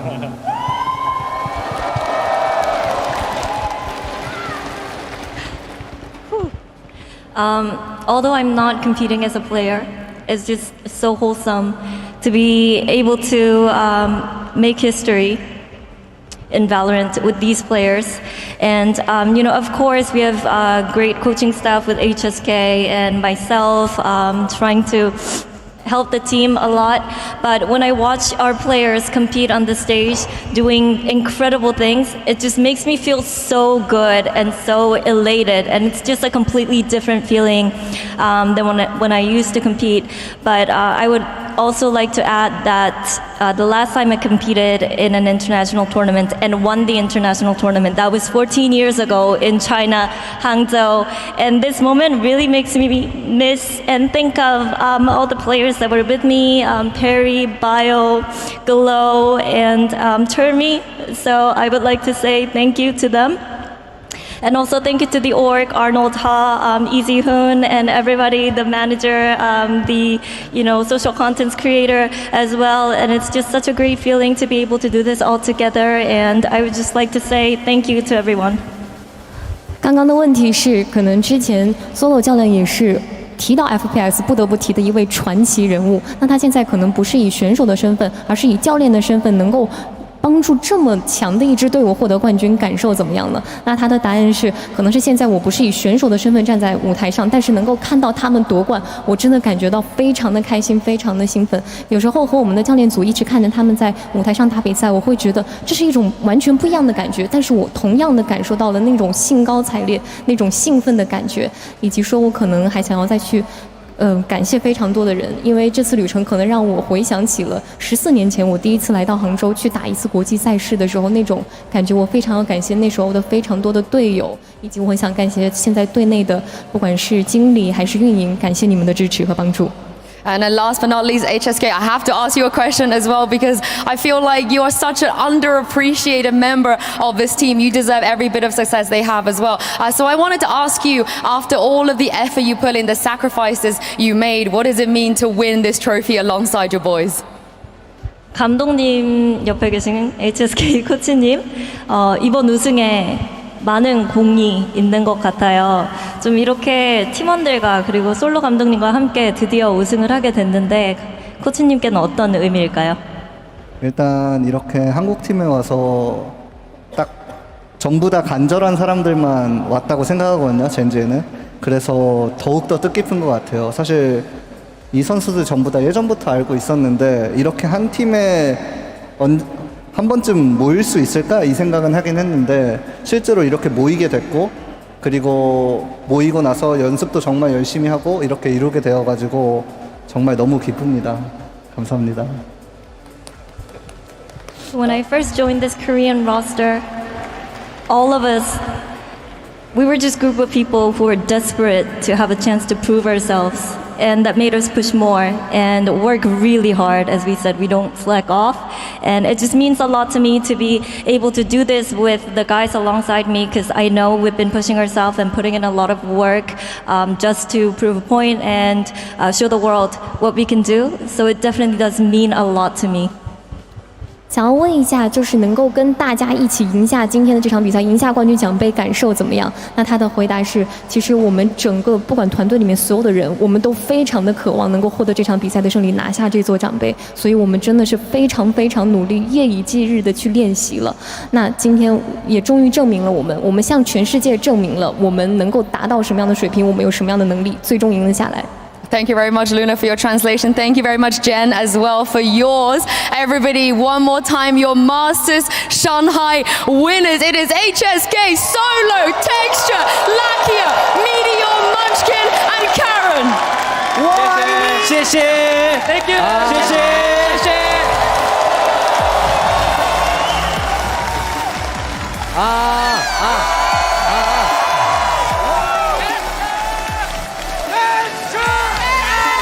Gen G, the first Asian team to lift a global trophy in Valorant. They are your champions here in Shanghai. I'm Mimi, joined back on the desk by Kakuka, Achilleos, and Coach Josh Ortiz of G2. Seth, I want to start with you, because you have been rooting for this region, for this team, for so long, and they've finally broken the curse. I literally fell to my knees just down there on the floor. Body was shaking, I couldn't hold anything. Like, my hands were just constantly shivering because I couldn't believe that they had actually done it and in such dominant fashion.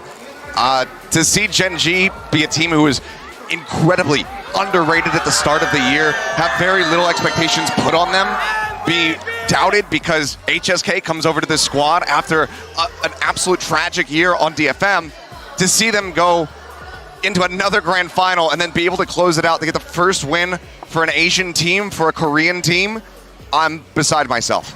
And they're going to be going into Seoul, the defending champions, to try and go back-to-back there. What a moment for Gen G here. And Josh, the fashion in which they did it, changing up their comp on the final map, showing the resiliency they didn't have in Madrid. I thought the redemption arc was incredible to watch unfold up close. After watching that Madrid final where they crumbled in the last two maps, to turn it around, almost the same exact script.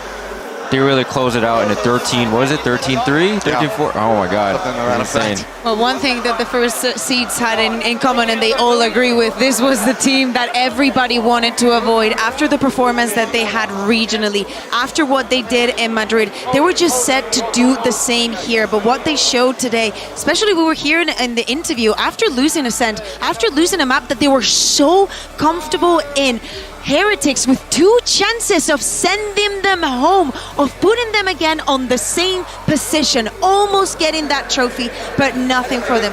As you're saying, Seth, to have the resilience to turn things around in the last 2 maps that they had, where they were completely on top of every single situation. And you talk about the doubters, the people who didn't believe, especially after losing in Madrid, that they wouldn't be able to close out in a trophy. Not only did they win it, but they do it without dropping a series. And what's so impressive to me too is they do it in Karen's rookie year. He's a player who came up from ranked, Seth, and he's just lifted his first trophy. It's been incredible to watch and get to cast this guy, because again, you know, the doubts, who is this guy? Why is he joining this team? And then seeing what he's able to do, becoming a Royal Roader, winning in kickoff, getting to that second place but falling shy of the mark, and then on the second attempt being able to actually close it out to get that trophy. What a year. It's an absolute dream for a rookie. It's ridiculous what they've pulled off and what Karan has achieved for himself and for his region. But I think that brings us to the obvious conversation around MVP. Who do you guys have in the books for this tournament? Texture. I mean, after the last 2 maps, like I'm torn, because I think that you can make a case for almost or everyone on this team. Sure. I think we also need to talk about Heretics. We talked about them a lot because they've played a lot of rounds and a lot of matches, but we need to be true to what just happened here. I think that, to me, you see the texture. I think that Lucky had a brilliant tournament. I know that he is not dropping 50 every map. I don't think that he needs to drop 50 every map. I think that you can tell his presence in every single one of them. I think mine would be a little bit more unexpected, especially just with those last 2 maps that were played. I think that I might lean towards Munchkin, because the calling and the reading of everything that Heretics wanted to do, it was so perfect, and he was constantly pivoting his players around the map. That split was just an absolute masterclass. That positioning of texture, getting him over towards Vent to collect those final 2 weapons, not allow them to save anything carrying over, not giving any advantages. I might have to go with him. What about for you, Josh? I'm torn. At first it was texture for me, but like you said, like the last 2 maps, the defensive play calling on Lotus, so many good moments. You know, demanding that respect at A, setting up that C hold and the B trap at the end, and then swapping to split on attack. Their pace control, they kept switching the tempo up constantly, making like Heretics second guess themselves. So I think like Munchkin setting up his players for success here. What do you want to? No, Probably MVP. I mean, just for 1 second on Munchkin, no one thought he would be a good IGL, right? After how things ended with T1, he had such a negative conception in the community, and now he's turned around and done this. But for me, I think it has to be texture, just because of his performance across the tournament. He was incredible throughout. He was even great back in Masters Madrid. The guy is just so consistent for this team. But that does wrap things up for the finals here in Shanghai. But there's still a lot of Valorant left, and it's coming your way with Stage 2. All of our regions, all of our international leagues will be kicking off soon. For Pacific and CN, Pacific, the region just lifting that trophy, will be coming up just around the corner on June 15th. EMEA is 3 days after, and Americas will join in the action in June 22nd. But I'm so excited to get back into regional play. We've seen so many teams surprise here. Right, because we're talking about how this year's been crazy, how nobody but Gen G can fight that consistency. You can also make the same argument for Heretics, but going back into the regions, I feel like the gap is not going to be as big from like stage 1, like kickoff and Madrid to stage 1, but I'm really looking forward to see what every team has been cooking up, what they've been learning from here, and how prepared they're going to be with all the new changes that we're going to have in the game. Yeah, and for Pacific, And eventually Pacific a new kicking map. off. Yeah, new map on the horizon, but with Pacific kicking off in like 5 days' time, basically 6 days, something like that. I'll see you guys on the opening show. The level of play has now been set way up here with Gen G lifting this trophy. I want to see which teams can rise to that. You excited to play again, Josh, back in Americas? Can't wait to work again. I mean, after getting this close to the grand final, like, I can't be more motivated. The boys have been so motivated after losing that. Because we're just so damn close. Hungry. Yeah, we got to experience such a big stage. We want to do this again. And you'll have the chance. Champion Seoul is on the horizon, the final tournament of this year for the VCT circuit. Seth, I want to give you a chance to give a primer. Why should we be so excited for an event in Seoul? I mean, the crowd's going to be amazing. The venues are going to be amazing there. There's so many arenas in Seoul. The food, the culture, the people. It's just one of the best places that I've ever been. That's why I've been living there for the last 8 years. That's why I'm going to live there for the rest of my goddamn life. And for the fans that can travel out and have that, I know that you are just going to absolutely love it. The level of play is going to be incredible. Well, 16 teams will be taking the stage in Champion Seoul, but that wraps us up here for Masters Shanghai. A massive thank you to everyone here in Shanghai, China, and to everyone that came out to the VCT CN studio and right here in the Mercedes-Benz Arena. One last time, thank you to everyone for watching. Josh, thank you for joining us today, and we'll see you in Seoul.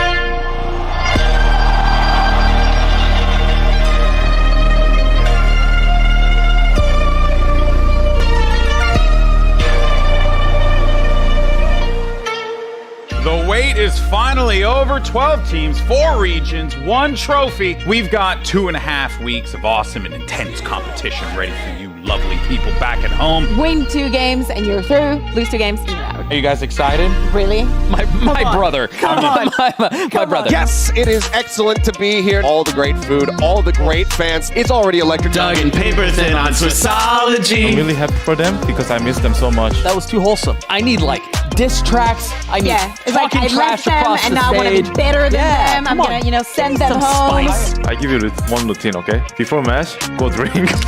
Boom. What is this? Decided. Skip. Trying to see if he can come up with a surprising kill, and what is that? Grabs the bulldog, manages to transfer yet again. Can he find it? He does! Absolutely astounding as X-Jurate gets himself an ace in the second round of action. Undefeated. Fnatic are going to run back Tokyo 2023. That's like Mongolian hot pot last time. There's only so many times you can actually choke. And tell me, where can people get this t-shirt? They look sick. Ooh, we got a lot on the way, so if you want, just hit up my manager, Saywolf, DM him. No way, not again. Lysor in a 1v2, down to a 1v1, lands the shots! Their very first win on international stage, and it's on home soil! All that love and support I from didn't your think friends. love and support would be that viscous. The Dizzy Blind will come through, but it doesn't matter as Aspas mows down another Meteor, the last one standing, and Aspas will claim it as well. Has to be Genji. Pacific bias, paper facts right there. But Bukashu has an answer back. He's able to get both. Bukashu certainly not trying to conceal it! And he snaps on the boo! FPX are winning Shanghai. That's fine. This is an overreaction. Just tap it away, finds one, and Lakia cannot get the flick. Autumn says, nah, son, I'm better than you with the off.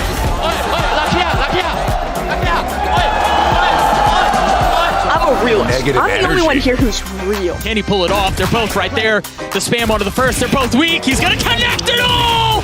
And Jonah P aces his way to take G2 to playoffs! What a finish! We don't leave here, by the way. I don't know if people know There's that. no windows, but I really like it. But what about the beds? There's a little thing where we can make some rice over there. This is the most pivotal day of Masters Shanghai. It's do or die. Recovery on that thrash. Tags, however, too far forward, but he gets the 1-2. He gets the third, and they send T1 home. I love a good rice cooker. It's like the best appliance you can buy. Is it Turkish aim today maybe coming out? No, Turkish team play. But what they do have is the element of surprise! Number still the way of the defense. CNET is looking to put him away himself. Time is short. Bukashu can be the hero. He got it to have. Foot stay alive. In heartbreaking fashion for DRG as well. My favorite moment has been the memories that I've made here with you two. It's just a spring roll. Oh, but now he's giving his position away. Now he knows where he is. Insane. Meanwhile, Woot on the other side with 4. The ace for Woot. Heretics survive. And it's heartbreaking Shanghai for FPX. I love spring rolls. I love Benji Fishy. You weren't ready for that. You weren't ready for that freaking kindness, bro. All of the investment there. King, a 1v2, lays it down to 1. Mr. Fallen there, he's got a challenge. And Foot will survive. And heartbreak for Lev. It's playoff time in Shanghai, baby. The game has officially changed. He can't really play around it. He's gonna have to figure it out on his own. And Lakia gets his third. Genji pick up right where they left off. They're here to play. Growing up, Jonah P had 2 pet ducks. Just throw whatever you have at me. I will bear through it. I will shut you down. They say to Paper X, you asked for this. You picked us. We got to see Show us the ducks. We've seen his cats. Show us the ducks. Wu goes up top, it connects onto Boo, but Wu punishes back. Oh my gosh, he's gotten the third! Wu single-handedly destroying EDG. I'm weaving up some narratives right now. This is me weaving. Leo up over the top, just waiting patiently here for that wall to fall. He comes away with 1, but CNET gets himself a third. Rumors of Fnatic's return were greatly exaggerated, but the Turkish gods showed up to play as they cannibalize their own region and send the number 1 seed team home. Number 1 seeds are all cursed except 100 Thieves, apparently, which is ridiculous. Thankfully, we have Jing here, so guess what? It's called Jenga. Yeah, we went there. And in the face of a full buy from EDG, this close to closing it out, avoiding the utility, still getting a shot under nobody. He connects onto the second in front of a Chinese crowd. The Heartbreak Kids will not be denied. Not yet. I do not eat breakfast. Now the Molly Wu dropped. 13 seconds left. Jonah P holds the line. 3 found, make that 4. Come on! And what looked unreachable will be found. G2 are headed to the Mercedes-Benz Arena. Wheel, can they complete the miracle run? I hope it is. Ooh, oh my god, it almost was. Okay. Do not think about the names. Do not think about the players that you're going up against. Just go and dip them. Paranoia at the ready, set. They're all in, but Forsaken, guns down 3. Cash hasn't been built up super well for them. In perfect position, Boostio still gets the shot. Denies the ace. Making their way over here in towards his ace side. Boostio playing forward, dealt with, but Asuna down below. Bang try to hold. Peek it, Bang finding it, getting them both. They fought tooth and nail to get to overtime, but Paper X cannot extend the series. They cannot get revenge on Boostio. He once again sends them home trophyless. Singing the final song of this half for Heretics. There he is. He strikes in the spike. The most prized possession sits at his feet. 9! And then there were 4 as Heretics toss Foot aside and survive. This is on fire. That's how much we love you. And we should probably. Oh, Smells like we're gonna die. We're coming to you live from the Mercedes-Benz Arena, the largest venue to ever host a VCT event. Gen.G, they're just one away from back-to-back global grand finals. But who doesn't love a Cinderella story? Into the poison orb, pushes out the timing, the backstab potential. He's played it patiently, and he drags across both! What is that? Paranoia across. Knives will be able to find one. Texture into the back. Finds Icy. Finds the third. They know that he's low and he's got the right click. Gen.G get themselves into back-to-back grand finals. This team looks unstoppable, unflappable, unbelievable. It has not been an easy road for either of these teams, but only one can survive, and it all comes down to who will not crumble under the pressure. Now they've got the orb of strength they're going to have to deal with as the pick goes down. They've been able to find a little pocket, just enough safety as Asuna gets 3. The spike is out of reach. Asuna with 4. Can he get the ace? Yes! Yes, he can! You've got the ult from Patek who's going to be joining lane, but Boo gets 2! And now the snap is exceptional! Let's go! And that's it! Forget about waiting! The future is now! Los Niños stand tall! It was electric! It was special! Congratulations to Heretics!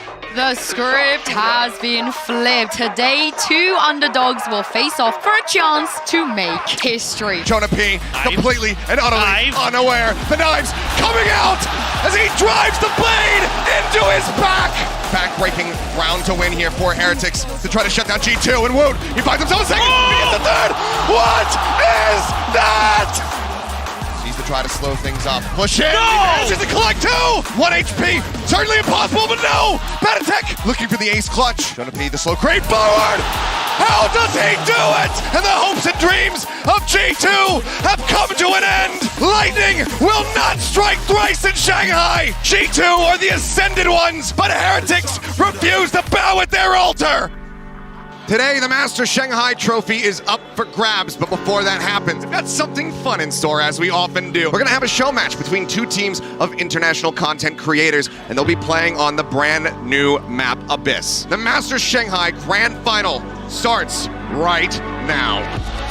And here he goes with the TP on the bridge into the smoke. Okay. This is exactly what we wanted to see. Oh, the timing on the Dizzy looking Fantastic great. execute. Oh, that is gorgeous. And that is exactly what we want to see from this map. We want our players to think a little harder about how they're using these abilities. Oh no, wait! What? Here he goes! Yes! He did it! We got it! We got the shot! The rope lurk. Come in. Yep. It might pay off. Oh, there's knives out, but there's... Team China in front of the home crowd, able to pick up the victory here over Team International. What an incredibly fascinating map. It's the second time this year Gen.G will have an opportunity to lift a Masters trophy. They let it slip in Madrid, but this time around, all they need to do is get past Team Heretics, the only team that's to ever make a grand final with a sub. Now striking, one to Munchkin. But Texture and Meteor again. He's not able to control the spray though. Benji Fishy lit up. He's the last one standing and will meet a similar fate. Breeze goes the way of Gen.G. Yeah, Heretics put up a fight, but Gen.G able to slam the door. Rians has to go though. Trying to turn the flash. A great shot from Rians again. Can Munchkin clutch it out? He's got the shots onto him, but it's another. It's all a guessing game now. There's not a lot of time here. Is there enough time? It's gonna be close. Oh, it's so close! Team Heretics are not done yet. They punch back. They counter on Icebox. Is he expecting Boo on the other side? Yes, he is. Oh! He gets 2. Not able to convert on the third, but Benji Fishy, the 1-2 punch. Texture with the op. Has what? Boot, but Woo does it again. The flash over the top. They have to spam, and Boo is the nightmare. Ascent goes their way. They've gotten this damn close. In a lot of trouble here, under a lot of pressure, but he gets his 2. Oh, he's the one who's the problem. Just when it seemed like he'd bit off too much, dinner bells ring. Little combo right here. Nate Tether can be even greater. Oh, it's perfect. It hurts so much. Texture gets 4. Gen.G obliterate on Lotus. Every single banger ends on split. And the dream of every grand final is to go 5 maps. We have everything we could possibly want. There it is, the rocket invested. They're scattering. Benji Fishy falls the flash over the top. Meteor trying to play his time right. Ree ends a bullet between his eyes. And hope sinks away. Benji Fishy getting active, creeping forward, Karen down. But the trade timing is just too nice. It's time to kiss the ring. Denied, no more. Deferred, no longer. Vindicated. Gen G stand on top of the world. They are your Masters Shanghai champions.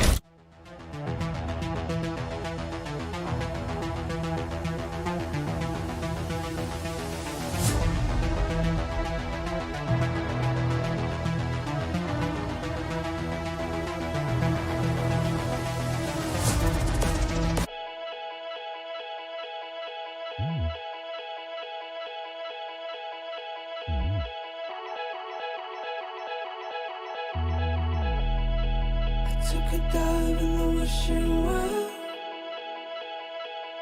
but the water never touched my skin. It's been a while since I watched you well. I can't remember how we passed that time. All these faces staring